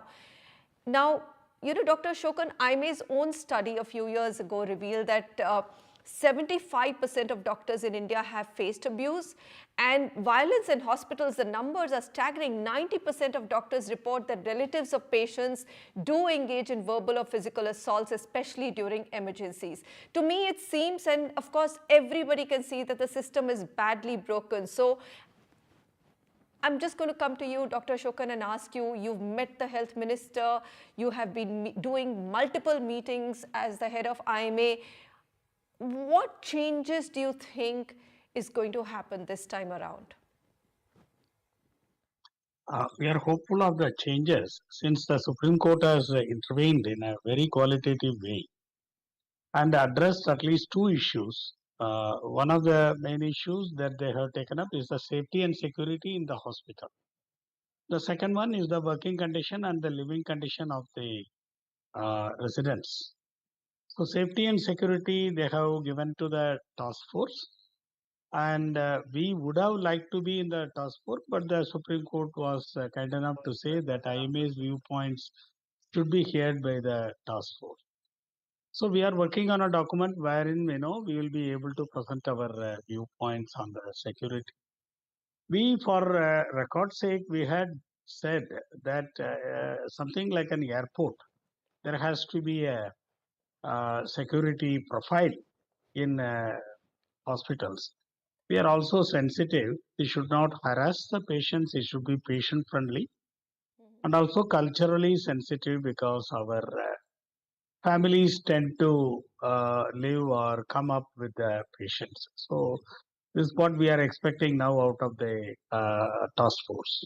The 25% extra money, Dr. Shokan, which is now the health ministry said that we are going to look at review every hospital. In fact, AIIMS Delhi, today's news is also reviewing its own security measures and making sure that it's beefed up. This 25% number, this is my big question to you. I mean, what is this number and what will it really bring on? Because, I also noticed that IMA has brought this issue up, that the healthcare expenditure in this country is as low as 1.2%. The Lancet report says we have an economic survey which says that it's gone up to 1.9%, but compared to UK, Canada, even Brazil and South Africa, we are at a very dismal low number. So isn't this a larger issue of what we are really putting towards public health, especially large medical colleges, sir? There is certainly issue. IMS in the health manifesto, our first demand is increase the input into the investment into the health. That's our first demand during the elections. 1.1% is a miserable investment by the state governments. 3.9% is the total health expenditure of the country, both in private sector and in government sector. 1.1 comes from governments. Rest 2.8 comes from the private sector. Right. It's 1.1 comes around 3.65 lakh crores. Out of this, normally the state governments give 2/3 and the union government gives 1/3 out of the government share. So what has been provided in the current union budget is less than 90,000 crores, which has become 1/4. What was 1/3 of the contribution into the state? So it's shrinking. Now it has actually become 1/4. It is shrinking. Economy is growing, but the expenditure on healthcare infrastructure is shrinking. And despite, the government's own report saying that 80% of medical establishments do not meet the standards, whether it's on infrastructure, whether it's on medical staffing, whether it's on medicines available. All right, Dr. Shokan, I'm going to come back to you. Let me get Dr. Kapasi. You've experienced so much of what people are protesting about today as a doctor, both while studying, doing your undergraduation, and of course, as a practicing doctor as well. Now, there is also a question of the fact that only 29% of medical graduates are women, and women hold just about 18% of leadership roles in healthcare. And of course, POSH, prevention of sexual harassment. It took an incident of this horrific a nature for us to wake up to the fact that POSH, forget about implementing, is probably not even understood or even spoken about in India's public healthcare and hospital system. Manisha, thank you so much for having me. First, let us speak about the presence of women in the healthcare industry. So, I'd like to correct you on one point. In fact, healthcare is one of the very few industries where women actually are much higher in number. If you look at it, healthcare is not just about excellence in health industry, but it's also about the care component of it. It's about connecting and empathy to the patient and the family. And I believe that women are inherently more empathetic and caring in that So nature, and I that is agree. I probably took a very narrow universe of so doctors, no. but So the healthcare point is is much that larger. larger healthcare industry has always had more women in it, and they have done very well for it. That being said, the question about posh and security is also not new. I mean, we did this exercise with National Commission of Women a year ago, and unfortunately, we were able to highlight 365 cases of sexual abuse within women in the national discourse. And a lot of them also stem from the healthcare profession. We have to understand that healthcare is a profession which directly connects to people. The number of people we as doctors and as healthcare professionals interact with every day is far more, is hundreds of people every day. Is far more than the number of people that any other profession directly interacts with. Right. And secondly, most of these people come with a lot of angst, pain, and in a state of extreme discomfort, whether it is for their own comfort or their family members. So they are in a state of heightened emotion. So in that case, security becomes a peculiar concern, especially for women in this area of the workforce, because they face the burnt of that emotion. How much ever trained we are, how much ever experienced we are in the area of caregiving and empathy, it is never enough. So a systemic support towards security is extremely necessary. And coming back to the posh issue, it is quite tricky that not just in healthcare, everywhere else, since the Me Too movement was at its peak, posh has been almost completely forgotten. And there is a whole bias that, once you go into the area of posh complaint, who are you going to report to? Is there really a sympathetic ear at the other end? And is it going to disrupt your day-to-day life? So these are the questions that have very little in form of answers, and we really do need to crystallize those infrastructure within organizations as well. Hmm. So here's my question, Dr. Kapasi.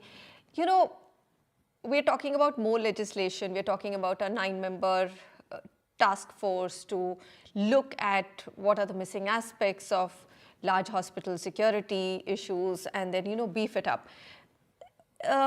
In terms of legislations, we do have legislations already protecting medical professionals. 26 states have them. We also made them a bit stronger during COVID. But whenever there's an incident, and a large incident, right, the police which steps in, somehow there is a huge gap between the legislation and what you really see at ground. How do we strengthen that? I mean, in terms of, if you were to give us some opinions on how do we make all of those legislations actually get practiced on ground? It's a very, very large profession, very spread out. More than legislation, because health, as you mentioned and we had discussed earlier as well, healthcare is not just doctors, it's nurses, it's people within the healthcare ecosystem who are working in the field work. So the frontline health workers, almost exclusively women, all of them. And the thing is, it's not just about legislation being implemented, it's about the feeling of security, which has been largely absent. So I believe that there's a two-prong approach. There is an approach where we do need a larger area of monitoring. I believe the AIMS report very recently mentioned that they are going to have CCTV cameras with enough and more, AI backend for monitoring those cameras, because even if there are cameras, what's the use of it if no one is really looking at the feed at the back end? So we do need a good support system around that, not just within hospitals, but also within the frontline task forces that are visiting villages and giving care, visiting our homes, even in the urban setup and delivering care. We had the same workforce being used and optimized during COVID, which is why we are all safe and secure today. So that is one bit of it. But the second and the larger bit is the education and the respect that we have always afforded women in the society. So being a woman in the workforce, I'm sure both you and I have faced similar issues. And millions of women who are entering the workforce after us, we do owe a due to them to make it a safer workplace to function in, be it healthcare or otherwise. So, an attitude of sympathy and attitude of care is very, very necessary. We have to work on both these prongs. One is legislative, and other definitely being a cultural shift in attitude. I think a cultural shift is very, very critical here. You can put n number of CCTV cameras, have legislations, put money behind the safety and security system, Dr. Ashokan. But you know, whenever I've taken up this issue of violence against women in any form, especially at the workplace, which is supposed to be the safest place, actually, your home and your workspace is two spaces where you must go in with confidence and live with security. The answer which I get from most people, and it is the right answer, that you need a serious cultural shift. Do you believe, as I may, just the whole sensitization of all the medical staff and the graduates and the doctors and the nurses, everybody has to be done on how do they need to treat women in hospitals and in the medical fraternity? Isn't that a very big thing that IMA should take up? I think this sensitivity, if you look at, the profession has it inherently. The way that we treat our women doctors as equals, gender neutral. The word doctor itself is gender neutral. And the space that we give them inside the profession is perhaps indicative of the sensitivity of the profession. What we are here looking at is not only the sensitivity to the women here, but the security in the hospitals is overall. This is the relationship between the medical profession and the healthcare personnel with the community. Dr. Sabeen, do you May have I something add to add? just one thing? I think, as Doctor mentioned, along with legal approach to it, there needs to be a hard technology support to it. A couple of years ago, we had a pilot run in Haryana where FIRs were actually registered on blockchain so that no changes within the domain were possible.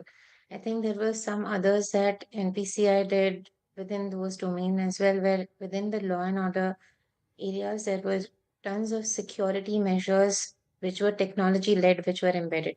I think these are the initiatives that we need now. We need them today. Like we are looking at AI-based CCTV cameras to aid the police workforce. So once we have legislature in place, we will require this technology to support the police and other well-meaning workforce. I'm going to take a quick short break and come back and conclude this discussion on what are the three things which will make this incident and this movement a watershed moment for change which we really require to make our public health spaces safer for women. Stay with us.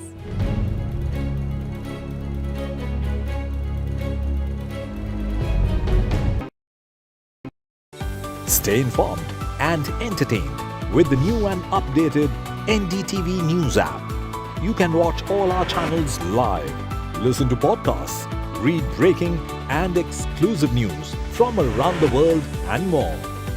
Download the NDTV app today and get access to the best journalism and storytelling on your smartphone or tablet.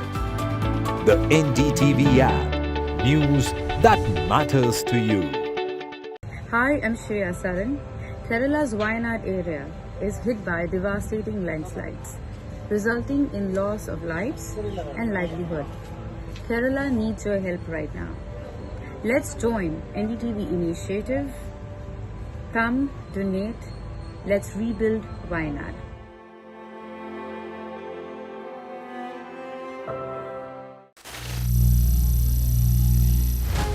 Some people say the metaverse will only be virtual. One day this lecture hall will be made of code, and driverless cars would be trapped in intersections. But even in this maze of the future, you can't wish away health. It's time to become more resilient.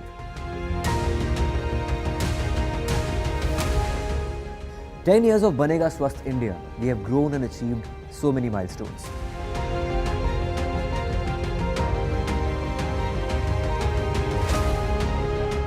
And now I have a plan to beat the urgency, to stop breathing with difficulty, to relieve getting choked with inactivity.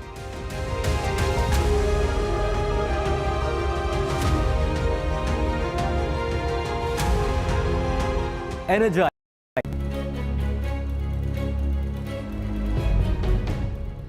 Welcome back. On the Urban Agenda today, we are highlighting the desperate lacunas in India's public healthcare system and the safety of medical fraternity in public hospitals, which are mostly concentrated in urban cities. And we have with us Dr. R.V. Ashokan and Dr. Sabeen Kapasi. Dr. Ashokan, you know, as IMA, what are the 3 changes that you think the government can do immediately? Center and then state. You started the dialogue correctly. That the investment in health is poor. There is just no money there to provide security across the country. So there is no further things are being done. So the security and safety protocols have to be in place by mandatory by a law. There has to be a safe zone declaration, and these are the things which the hospitals are entitled. Otherwise, you don't get a license. So the main issues seem to be in the government sector and the private sector in the medical colleges. Tertiary hospitals in the private sector have a security protocol, but the small and medium hospitals across the country are vulnerable. Small clinics are vulnerable. So that has to be defined. And the third thing, a deterrent law has to be in place. All right. Dr. Kapasi? This use of technology as a deterrent for the safety and security within starting with hospital workplaces, but also otherwise as extension to the law and order ecosystem, which can help in moving these decisions as well as these tasks quickly, and then extension of that across workplaces where women feel unsafe across the country. Today, we have 151 sitting MPs and MLAs who have reported cases that they were perpetrators in crime against women.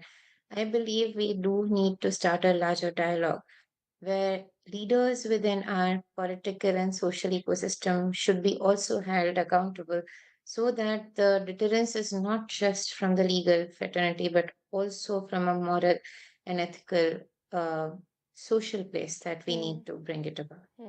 So I think these 3 things are extremely necessary. Absolutely. You know, lovely conclusions. Let's just hope that some of these we get to see rather quickly, and the task force that's been constituted by the Supreme Court actually comes up with similar suggestions, recommendations, and of course, budgets for implementation do go up. Thank you both for joining me. And of course, before I conclude, I just want to run our audience through these findings on state of healthcare in India. Now, this was a government self-assessment reviewed over 2 lakh public health facilities across India, conducted through the National Quality Assurance Standards, which is an NQAS program. And what did they find? That our hospitals are extremely substandard in quality. A significant portion of India's public health infrastructure was found lacking in basic standards. So here we are talking about security and CCTV cameras, but overall, there is so much missing in that public healthcare system, and it stems from the fact that we only spend 1.1%, 1.2% of our GDP on public healthcare. And this number seems to be shrinking in a growing economy, as Dr. Ashok pointed out.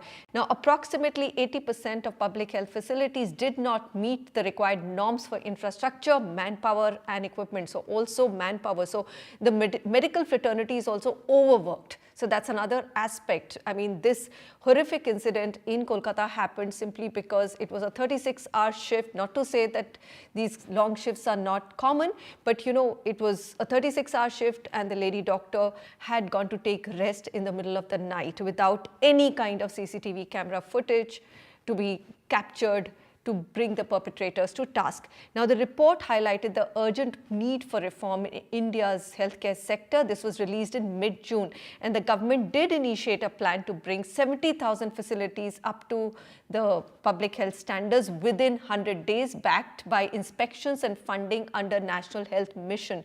These 100 days, I'm talking about mid-June, are almost over. That's what we have to end with, remembering that, look, all of these things are spoken about, but where is the action? And this time, we really need to see traction on these reforms that were promised in June 2024. And this should be the watershed moment to overhaul India's public healthcare system, focusing both on enhanced infrastructure and safety of medical fraternity. Thank you so much for joining me, and goodbye.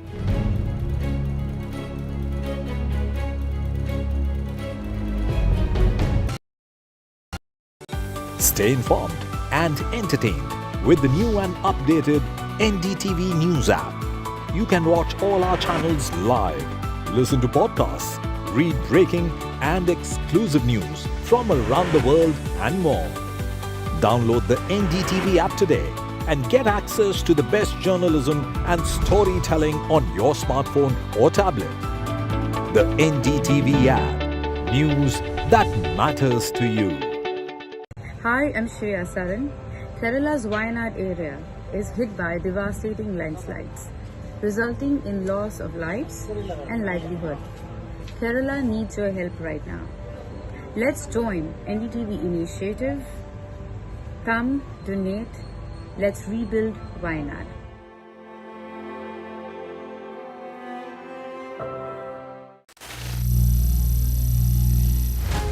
Some people say the metaverse will only be virtual. One day this lecture hall will be made of code, and driverless cars would be trapped in intersections. But even in this maze of the future, you can't wish away health. It's time to become more resilient.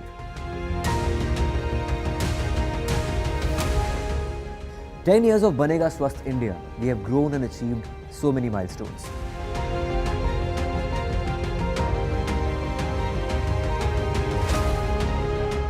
And now I have a plan to beat the urgency, to stop breathing with difficulty, to relieve getting choked with inactivity."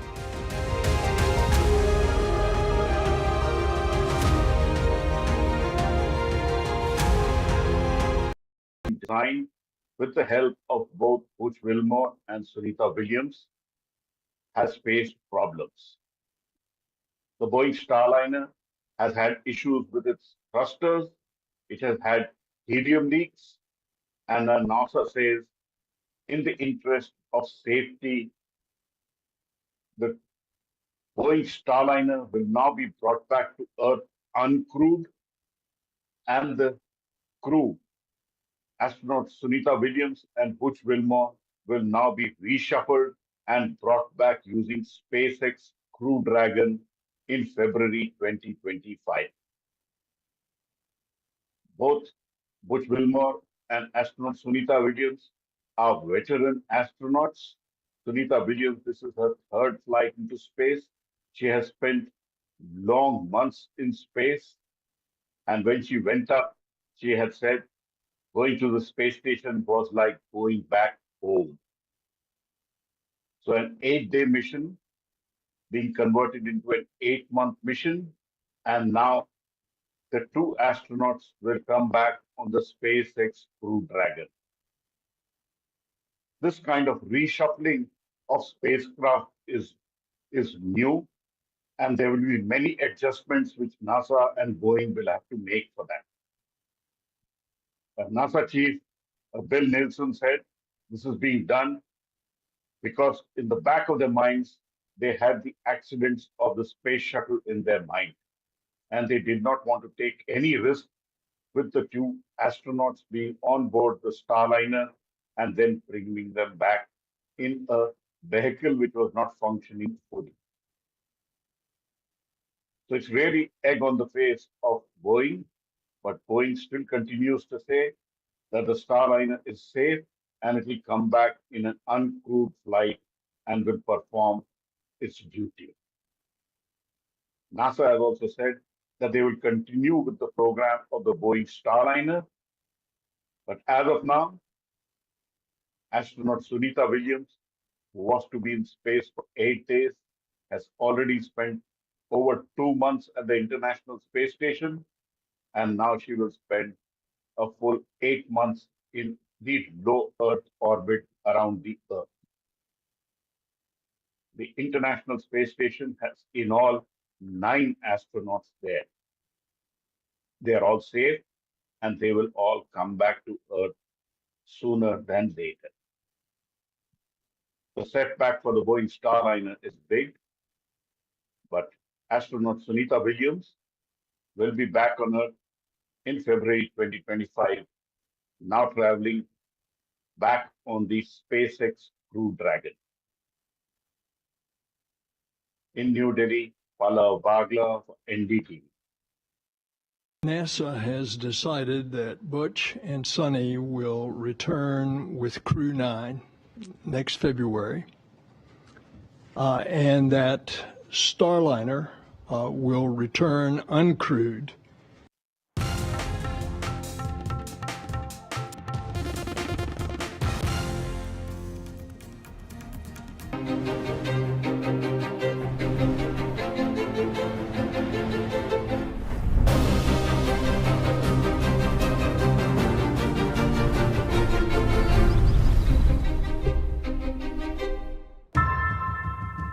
Often have you turned away from debates that descend into endless fights? We bring you a show where every question is answered, where every debate finds its resolution, where every story finds its conclusion, where opinions collide but facts prevail, where stories unfold with insights and trust. When the noise ends, the last word begins.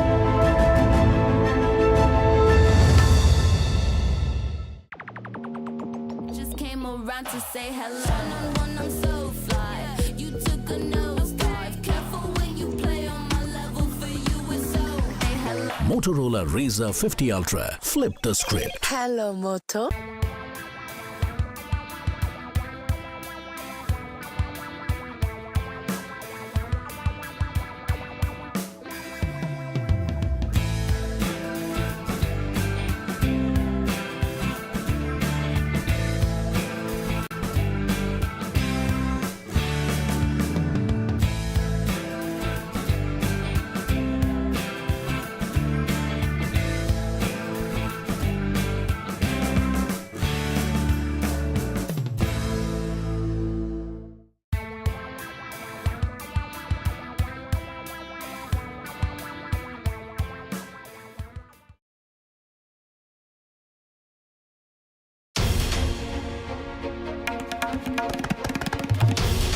This is NDTV, and you're watching NDTV 24/7.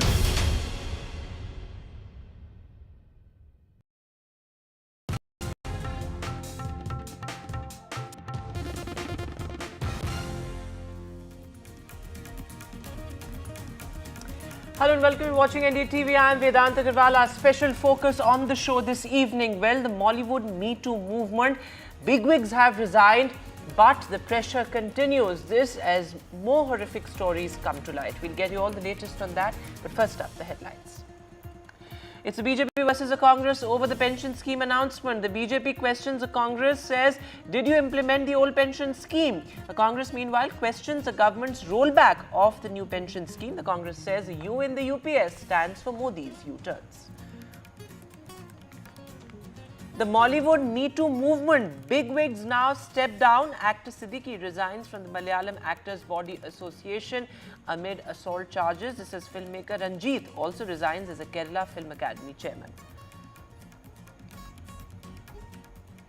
In the Kolkata rape and murder horror, the prime accused Sanjay Roy's polygraph test ends. The CBI conducts multiple raids in the case across the city. This is the CBI also raids the RG Kar ex-principal Sandeep Ghosh in the corruption case.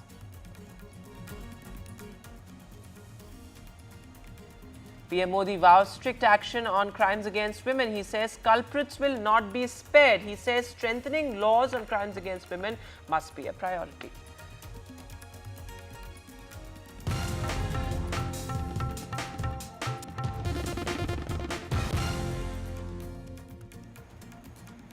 And our lead story, well, Bengali actor Sreelekha Mitra alleged that the Malayalam film director and chairman of the government-run Kerala Chalachitra Academy, Ranjith, had misbehaved with her. There are charges of sexual misconduct, in fact, leveled against this powerful man of the Malayalam cinema, and these charges were leveled back. In fact, this incident happened allegedly back in 2009. The incident is linked to Ranjith's popular film, in fact, and now two bigwigs, actor Siddiqui and filmmaker Ranjith, have stepped down from key positions in actors' associations as far as the Malayalam cinema is concerned. Joining me on the show this evening, a very special guest, Sreelekha Mitra, an actor who had, who showed exemplary courage in coming on record and talking about what happened back in 2009. Sreelekha, I really appreciate you being with us. And at the very outset, let me first apologize to you, because I know it's extremely unpleasant to recount what happened and in such sordid detail. But it's very important for the truth to come out and for people at large to know what really happened back in 2009. You know, actually, I haven't come out with this, first and foremost, because I had back then put a lid on the entire incident and moved on. Because he hasn't, according to law, according to the norm per se, he hasn't actually made any sexual advances towards me. But he did touch me. He was playing with my bangles, playing with my hair, at the nape of my neck, which kind of made me feel uncomfortable. So it wasn't sexual abuse. If he wants to fight the case, I don't know what is going to happen the next, minute. But this had happened long back, 2009, when I was battling my own personal demons, my personal life. And I had traveled alone at Kochi. So somehow it did come to know. I mean, I don't know how this entire episode resurfaced, as in some media from Kerala did contact me for the same, which I was literally quite surprised, because I haven't spoken to any media before, especially the Kerala media, about this incident particularly. I did, the person who actually mediated with me about this, getting this film, I did speak about it, the incident, during that time, during that period, but I haven't spoken to the media because I had moved on. I had you don't want to remember something which is not that pleasant in your life. But the thing is, it's a sorry state for women in general. Workplace, we all, this is a kind of a second home for us. We are here to do a job where we are respected, and that is all we ask for. But this particular, in this industry, I would say, this had been normalized, This sexual favors being asked from women and women complying to the same, or there are sections of women too who, before they're asked for any favors, they would be, ready to comply or ready to go to any length to get a role, to, get a job done. So this had been normalized in this particular industry that I'm talking about. There's a hush-hush about it. It's a practice that's prevalent in this industry since, the case Me Too movement. If we talk about Harvey Weinstein, even that had come to light much later. He was one of the prominent figures, the people who hold power. Generally, others are scared because women are insecure. If they talk very, vaguely, not taking names.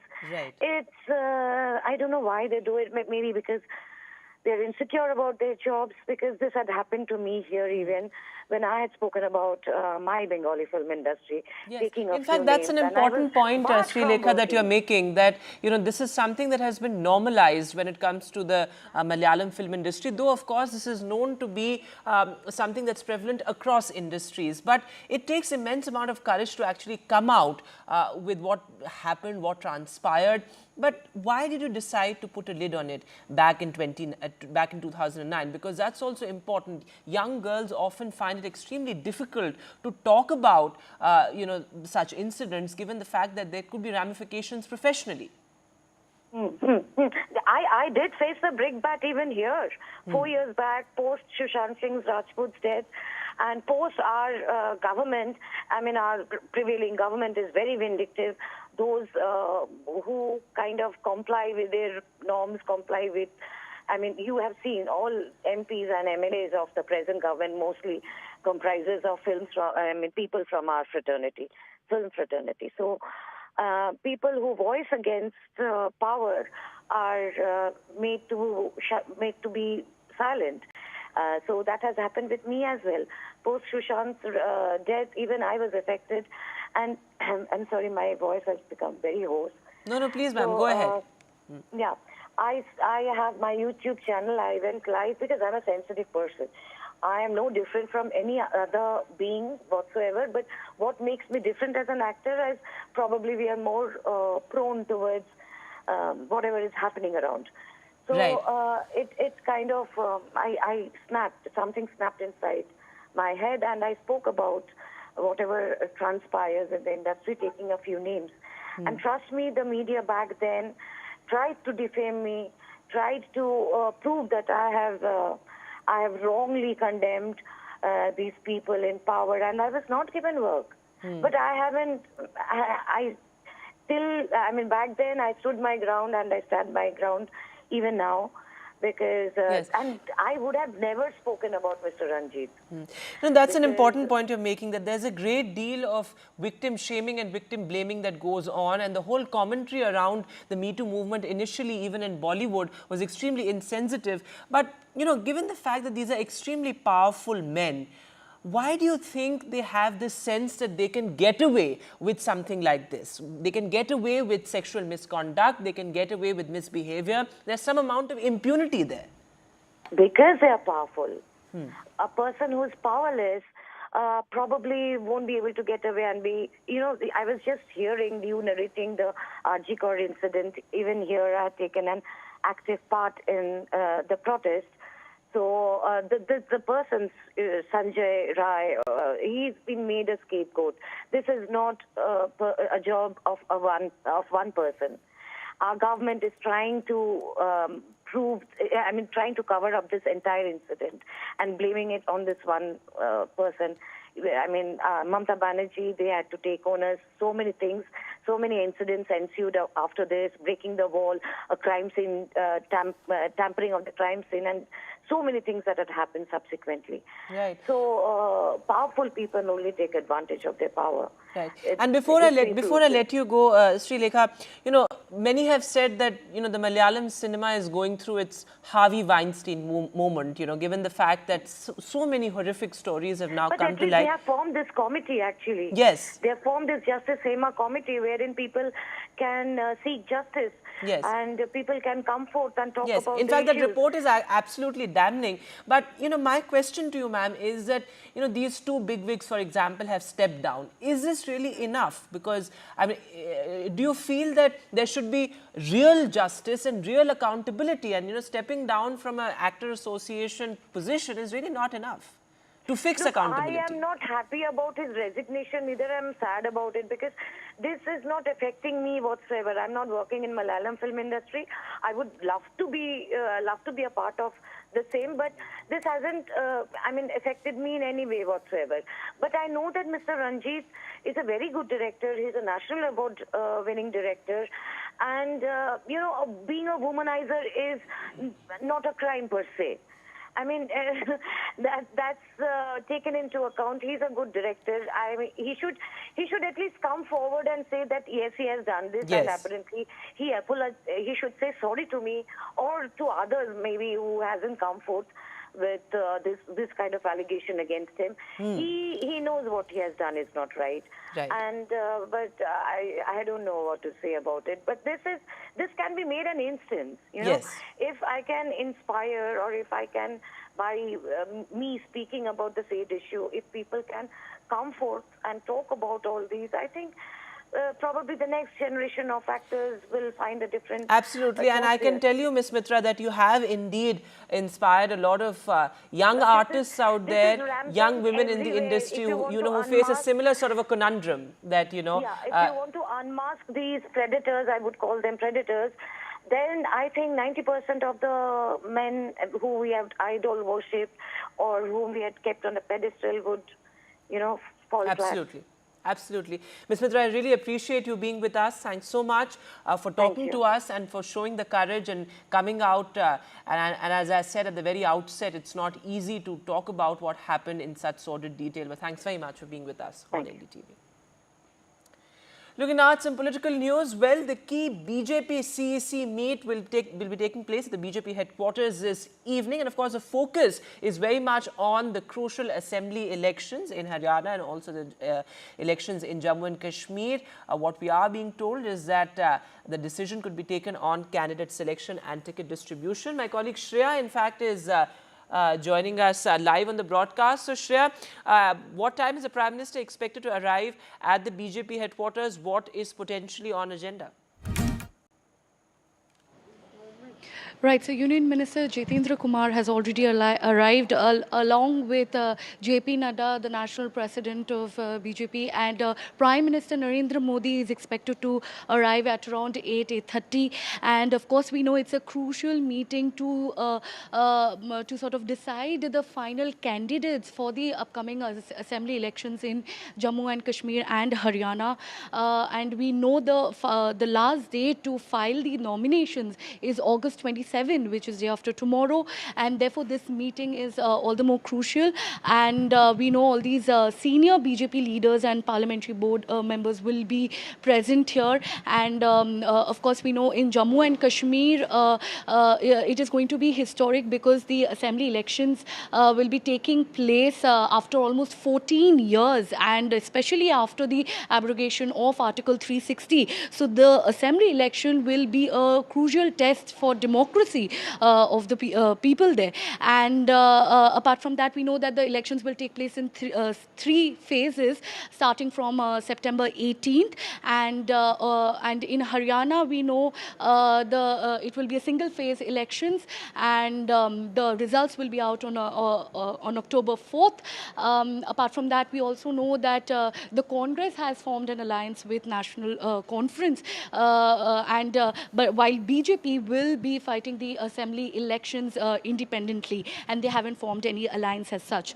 So the campaigning have started, the preparations have started, and today's meeting here at the BJP headquarters in the national capital will be very important to understand the final candidates. It is almost like a screening test where the candidates who will be forming the potential government in these states, if they win, the names will be discussed and finalized. All right, Shreya, thanks very much for joining us. Union Minister Jitendra has already reached the BJP headquarters. The Prime Minister expected to arrive shortly. But looking at some other news now, well, the big flashpoint between the BJP and the Congress over the United Pension Scheme. Well, I remember it was the Modi-led cabinet which announced the United Pension Scheme yesterday in the cabinet briefing. But the Congress has hit out at the BJP. The Congress says the U in the UPS stands for Modi's U-turns. Well, this as the BJP also hit back at the Congress. The BJP says that OPS, which was a key poll promise of the Congress party, has not been implemented in the states where the Congress is in power. Listen in. Congress party in general and Rahul Gandhi in particular, please tell the nation, did you implement the old pension scheme as promised in the Himachal election? The Congress party has become so weary of the palpable falsehood of his assurance about pension that it could not muster the courage to include that as a part of its manifesto in the Lok Sabha election. Rahul Gandhi Congress party, desh aise nahi chalta. Governing India is a serious business. Meanwhile, the Prime Minister was in Jodhpur today. He spoke on a host of issues, including the judiciary. He says access to judiciary must be made easier for people. In fact, he also spoke about the new criminal procedure code. He says that colonial laws have been done away with, and now the focus should be on making judiciary more accessible. Listen. हमने पूरी तरह से अप्रासंगिक हो चुके सैकड़ों colonial कानूनों को रद्द किया है। आजादी के इतने दशक बाद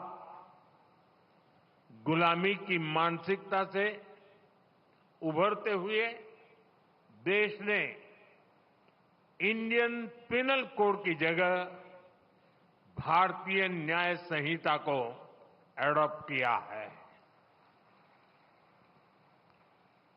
दंड की जगह न्याय, ये भारतीय चिंतन का आधार भी है।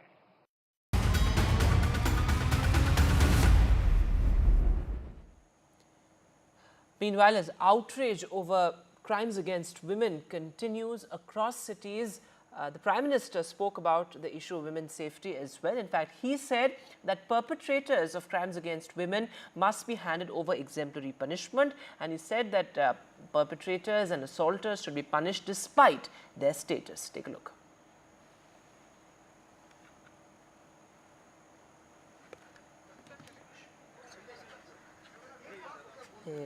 No.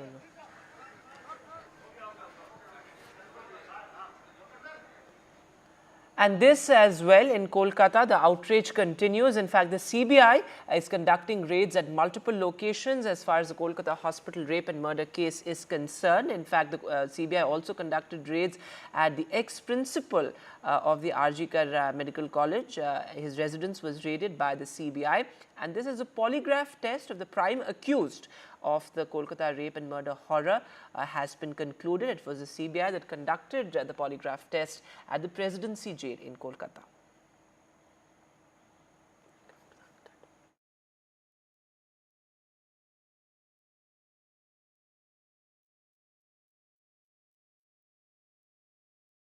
अस्पताल हो, स्कूल हो, दफ्तर हो या फिर पुलिस व्यवस्था, जिस भी स्तर पर लापरवाही होती है, सबका हिसाब होना चाहिए।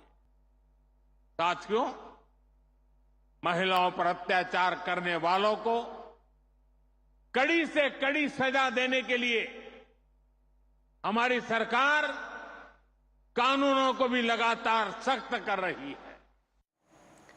And looking at some other news now, Telangana Chief Minister Revanth Reddy backed the ongoing demolition drive against allegedly illegal encroachments in Hyderabad and said that the inspiration came from the Bhagavad Gita. In fact, Reddy's remarks came a day after authorities demolished a convention center in Hyderabad which was co-owned by actor Nagarjuna.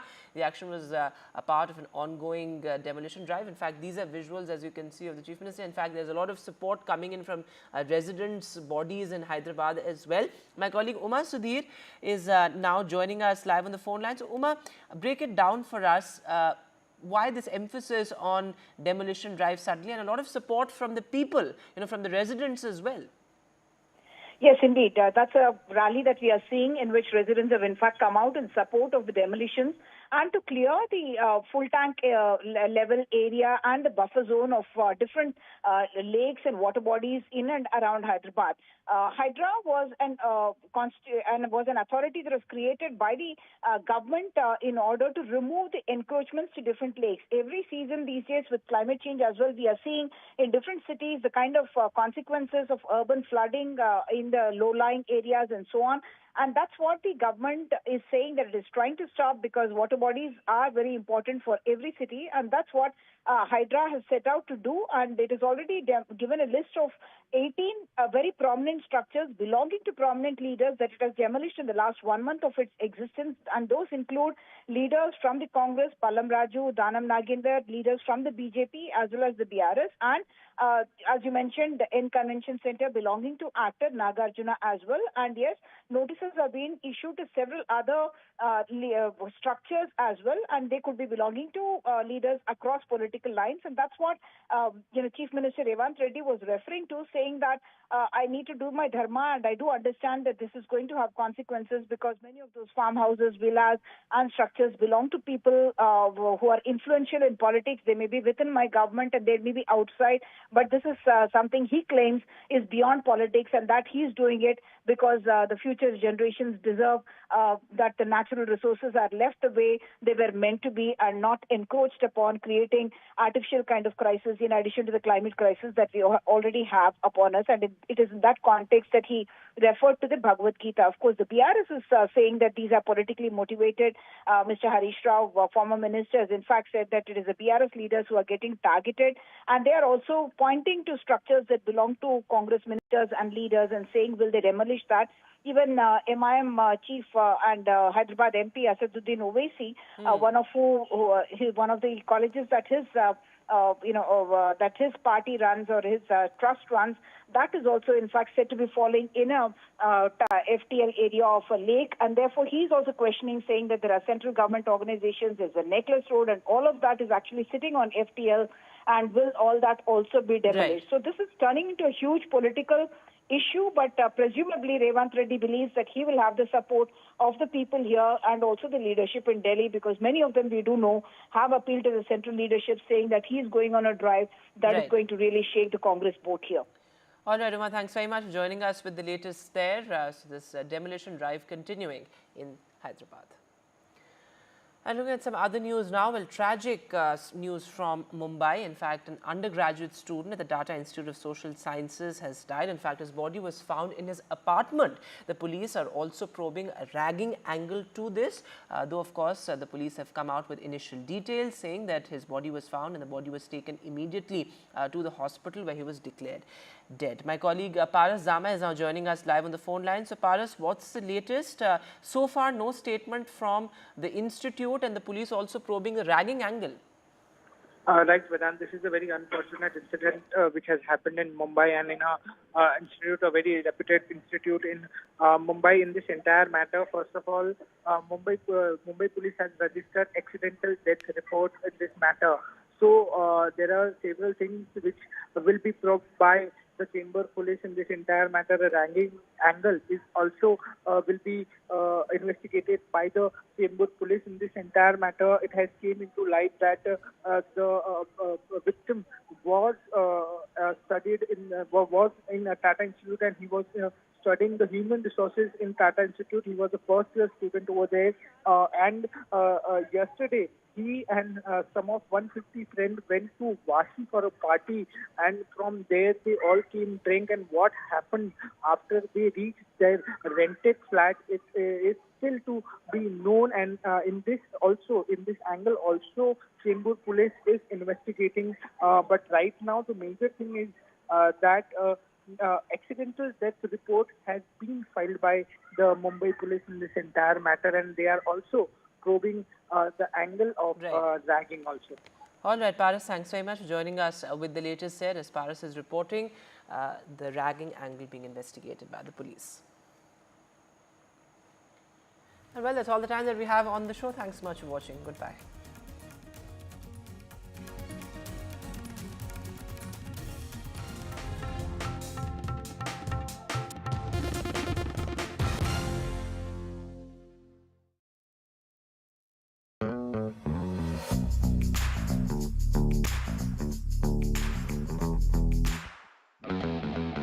If you ask me what's the biggest risk to the so-called India story, as everyone loves to talk about it, it is complacency. Capitalism has worked for a few. It's led to this creation of incredible companies, oligopolies. But I also enjoy doing a rapid fire with you. Would you rather have a drink with Usain Bolt or Sachin Tendulkar? Usain Bolt for me, because I'm a sprinter. Would you rather go to an IPL final, or would you rather watch a high-wattage Bollywood premiere show? Bollywood has lost the plot, whereas cricket is still, in a secular growth phase. A promoter in India that you admire? So many promoters in India that I admire, and it's very hard for me to pick one person. A market maven whose views you eagerly look forward to hearing? One person that I respect a lot as a huge macro investor is Stanley Druckenmiller. A financial publication that you always read? I'm biased. I'm a columnist for the Financial Times. For me, that is the true global newspaper.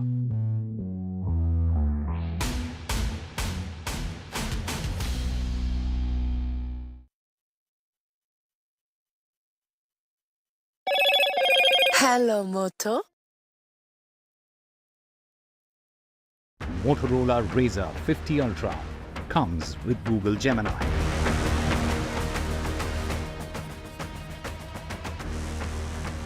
Prime Minister Modi attended the ceremony of the Platinum Jubilee celebrations of the Rajasthan High Court.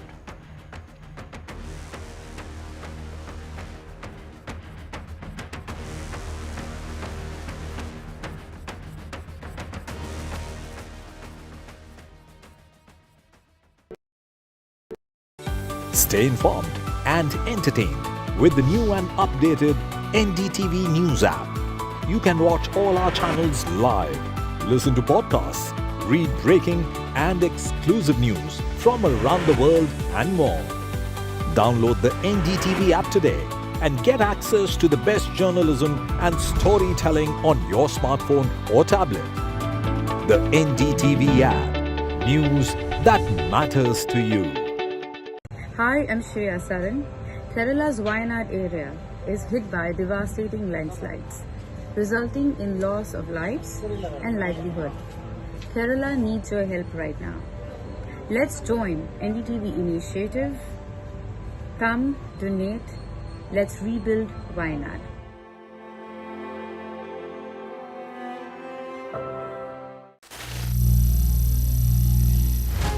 Some people say the metaverse will only be virtual. One day this lecture hall will be made of code, and driverless cars would be trapped in intersections. But even in this maze of the future, you can't wish away health. It's time to become more resilient.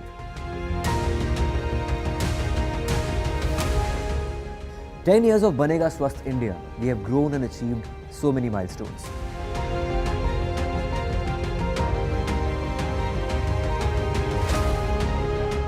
And now I have a plan to beat the urgency, to stop breathing with difficulty, to relieve getting choked with inactivity.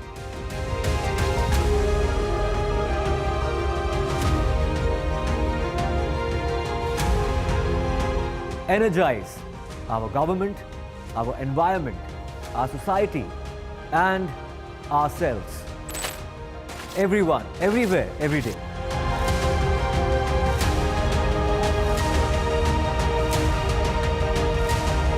Banega Swasth India. One world hygiene. Stay informed and entertained with the new and updated NDTV News app.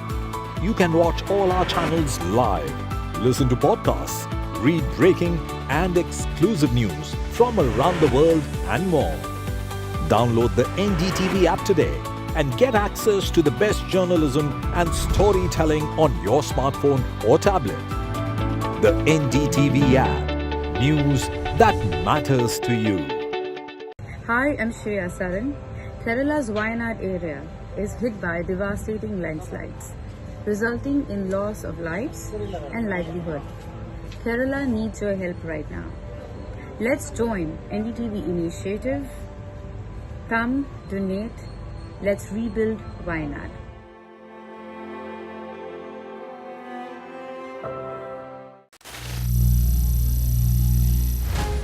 Some people say the metaverse will only be virtual. One day this lecture hall will be made of code, and driverless cars would be trapped in intersections.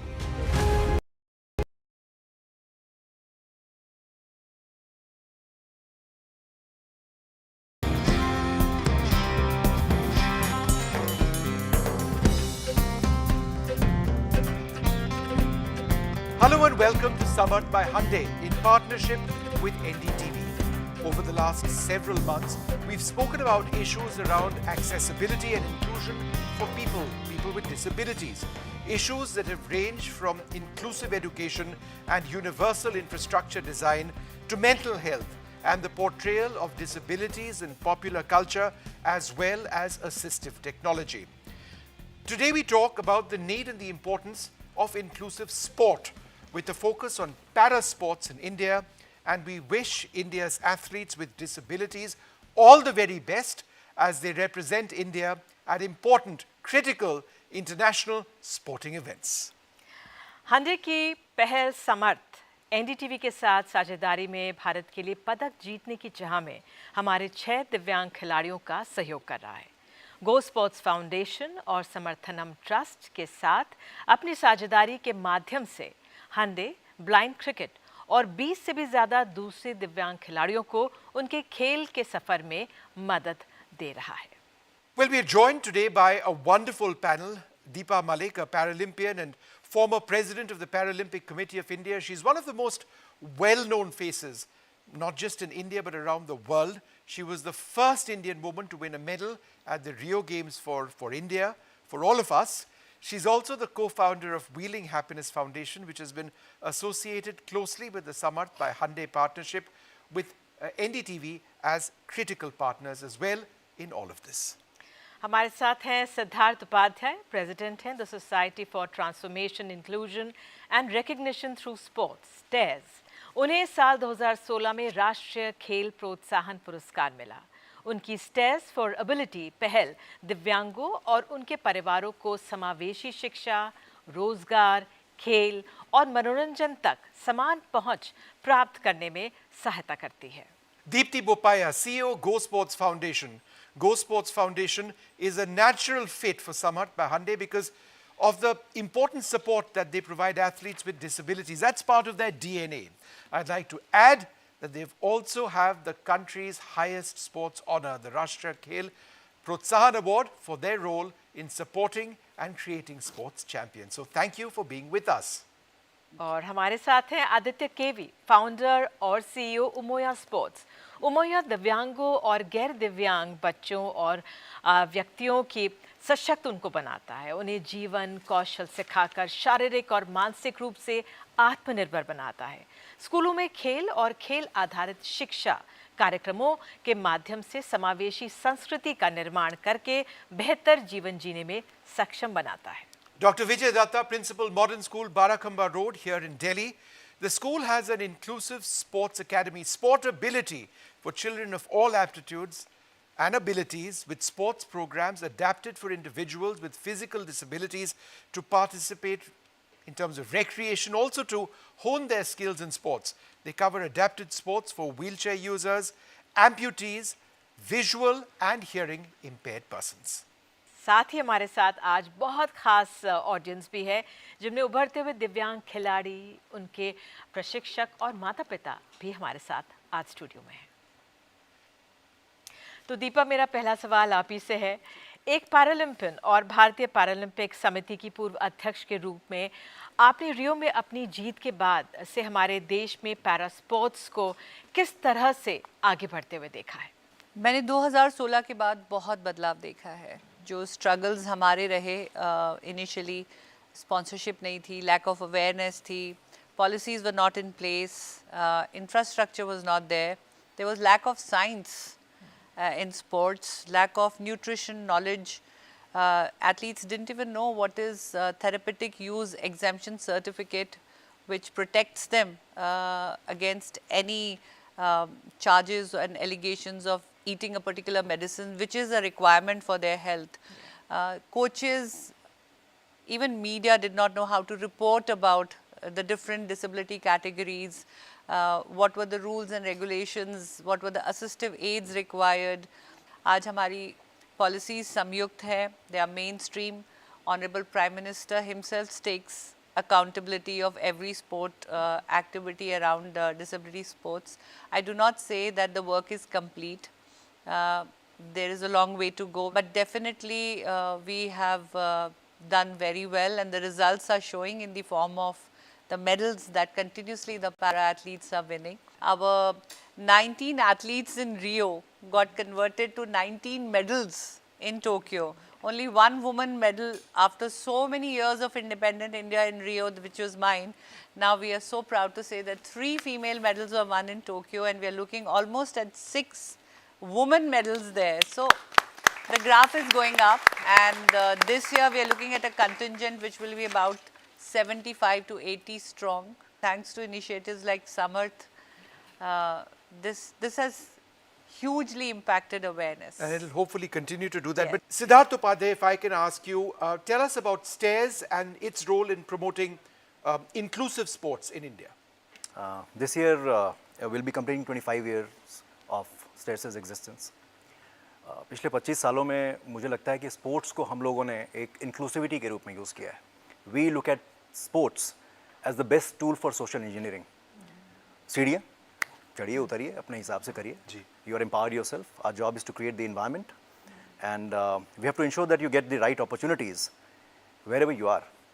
Now, when we look at sports or when we look at disability, we don't look at it as a separate segment altogether. 140 crore लोग हैं इस देश में, और जो है वो है, उसमें मुझे लगता है कि सरकार का अपना अलग काम है, जो स्वयंसेवी संस्थान है हमारी जैसी, उनका अलग काम है, और आई थिंक हम सब यहाँ पे जितने लोग जुड़े हुए हैं वो सब अपने अपने तरीके से कंट्रीब्यूट कर रहे हैं. So for us, yes, they need some special care. So you need to have specialists who look at their mental well-being, their physical well-being, their security. So these are the things that we dwelled into.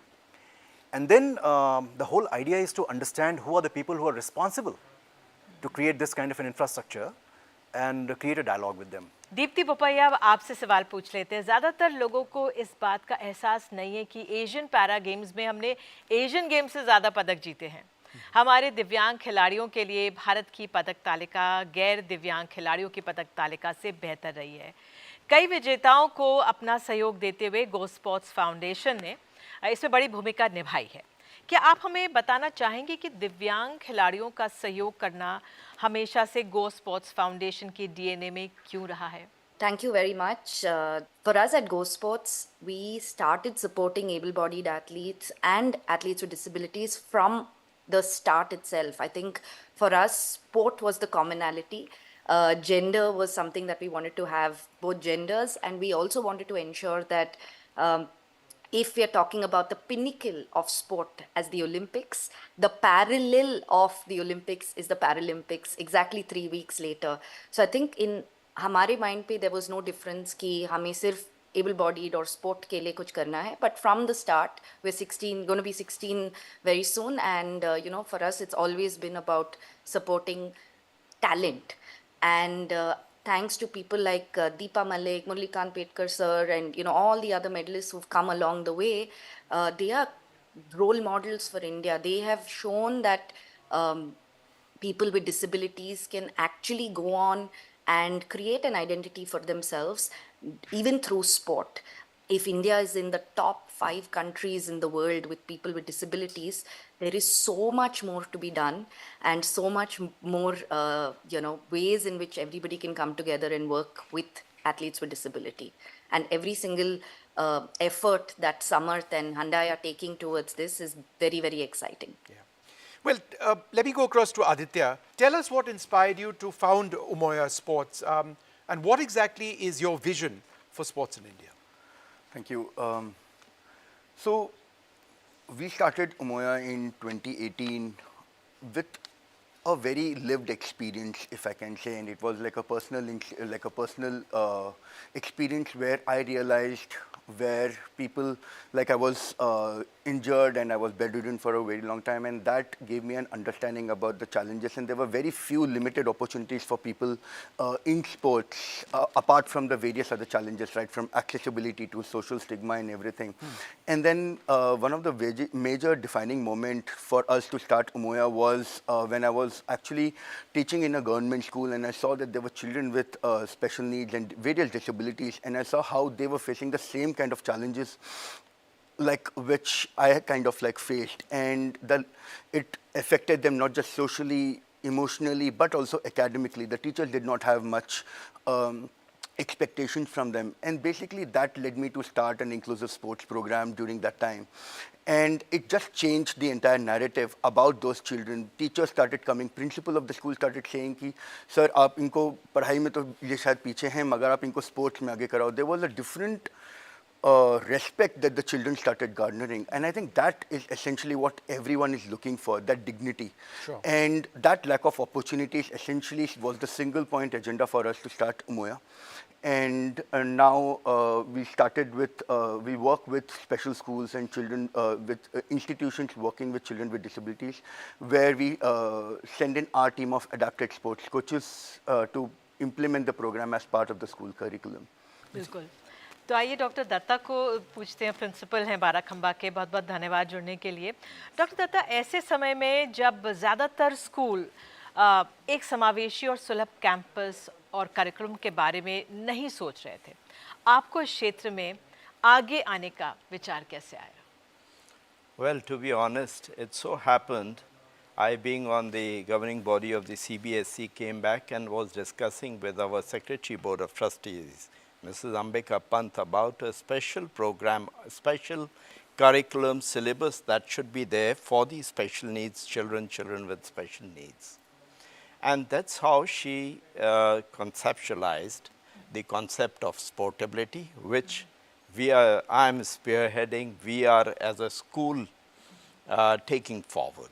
We're going to take a short break now, but as we do that, I just thought we'd tell all of you that we've got a wonderful third anchor on this program. And she's got a big smile on her face right now. Big smile, there you can see it. She's an Indian Sign Language expert, and we are so privileged to have you with us on this program. Thank you so much. A big clap for her.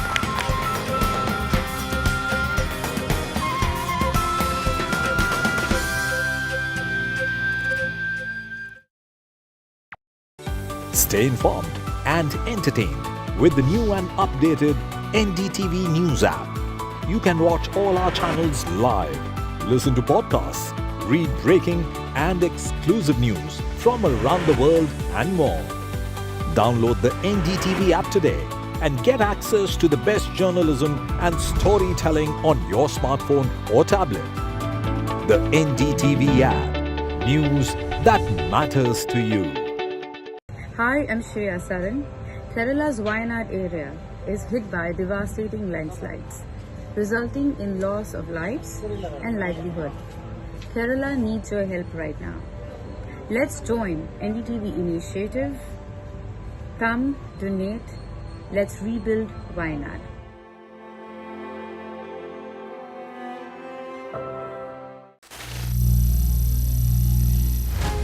Some people say the metaverse will only be virtual.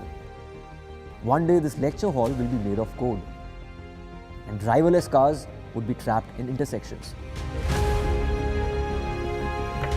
But even in this maze of the future, you can't wish away health. It's time to become more resilient.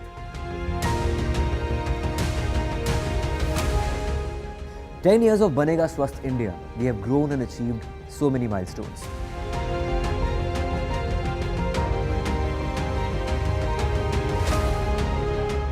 And now I have a plan to beat the urgency, to stop breathing with difficulty, to relieve getting choked with inactivity.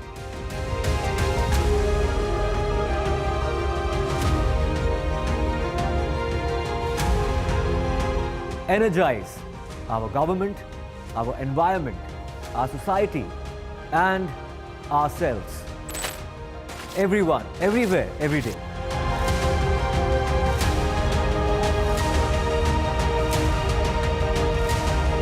Banega Swasth India. One world hygiene. Stay informed and entertained with the new and updated NDTV News app. You can watch all our channels live, listen to podcasts, read breaking and exclusive news from around the world and more. Download the NDTV app today and get access to the best journalism and storytelling on your smartphone or tablet. The NDTV app. News that matters to you. Hi, I'm Shreya Saran. Kerala's Wayanad area is hit by devastating landslides, resulting in loss of lives and livelihood. Kerala needs your help right now. Let's join NDTV initiative. Come, donate, let's rebuild Wayanad.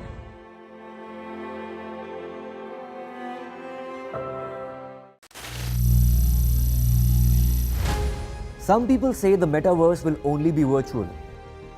One day this lecture hall will be made of code, and driverless cars would be trapped in intersections. But even in this maze of the future, you can't wish away health. It's time to become more resilient.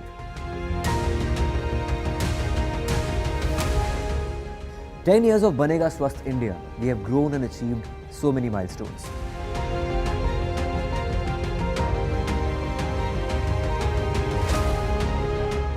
And now I have a plan to beat the urgency, to stop breathing with difficulty, to relieve getting choked with inactivity.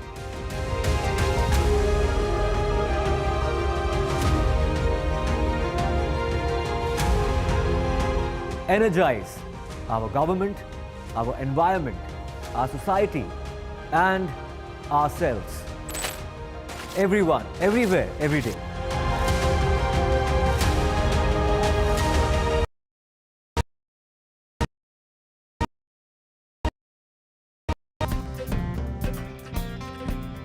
Welcome back to Summered by Hyundai in partnership with NDTV Town Hall. Now, in this segment, let's talk about how we can capitalize on India's consistently improving performance in para sports to create a para sports ecosystem in our country that will percolate down to school levels and encourage more children with disabilities to participate in sport. बिल्कुल इस महत्वपूर्ण विषय पर चर्चा करते हुए हम एक इंक्लूसिव स्पोर्ट्स एनवायरनमेंट विकसित करने के पहलुओं पर बातचीत करेंगे जिसमें इंफ्रास्ट्रक्चर से लेकर फाइनेंशियल सपोर्ट और स्किल डेवलपमेंट तक शामिल हैं. Well, let me start by asking Dr. Datta, the need for physical accessibilities in sports facilities.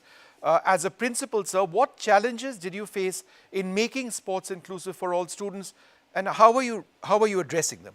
Yeah, first of all, I would like to say that making them sensitive to this very concept took a little doing because it was new to us, and as the children were not geared up with this concept to make them sensitive to the needs of the special needs children, and also to make all the other sports, all these sports in a friendly manner where they can be played by children in different fields, say basketball, football, tennis, wheelchair.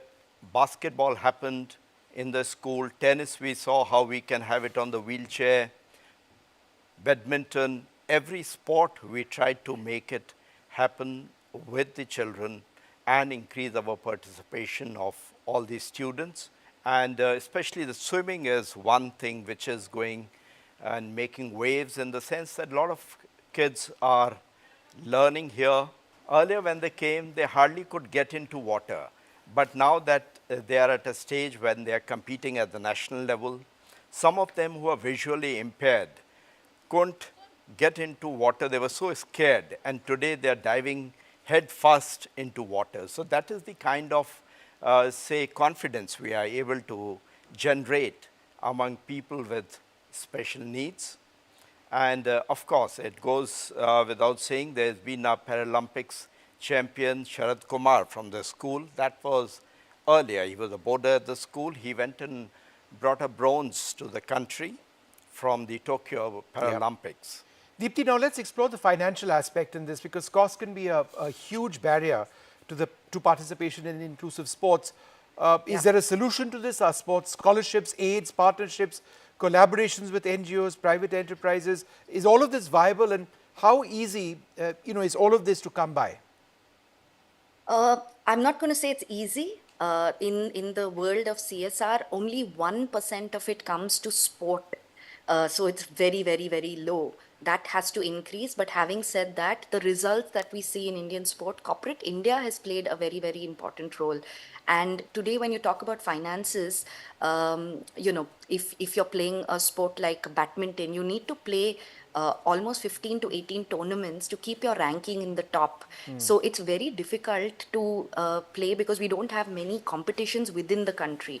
So they have to travel abroad. So when you're talking about able-bodied athlete traveling for a competition, it's probably one person's cost. But a person with disability will have, sometimes if they're on a wheelchair, they have people who need to be with them, to help them, to support them. They have their escorts working with them. They'll have a coach. So typically, if you end up spending, say, 2 lakhs for a tournament for an individual, if a para-athlete is traveling with their entourage, it automatically doubles or triples depending on the number of people that are going. Siddharth, you work at the grassroots level for sports development.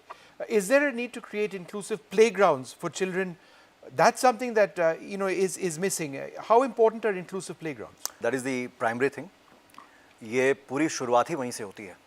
So you have to have the approach that should be inclusive, and you also should have a playground that is inclusive, and you also have to take care of the security and other things. And that is something that government has to take care.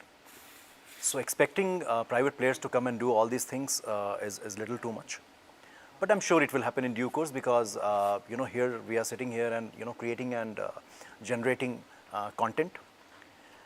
Once people start consuming this content the way they ought to,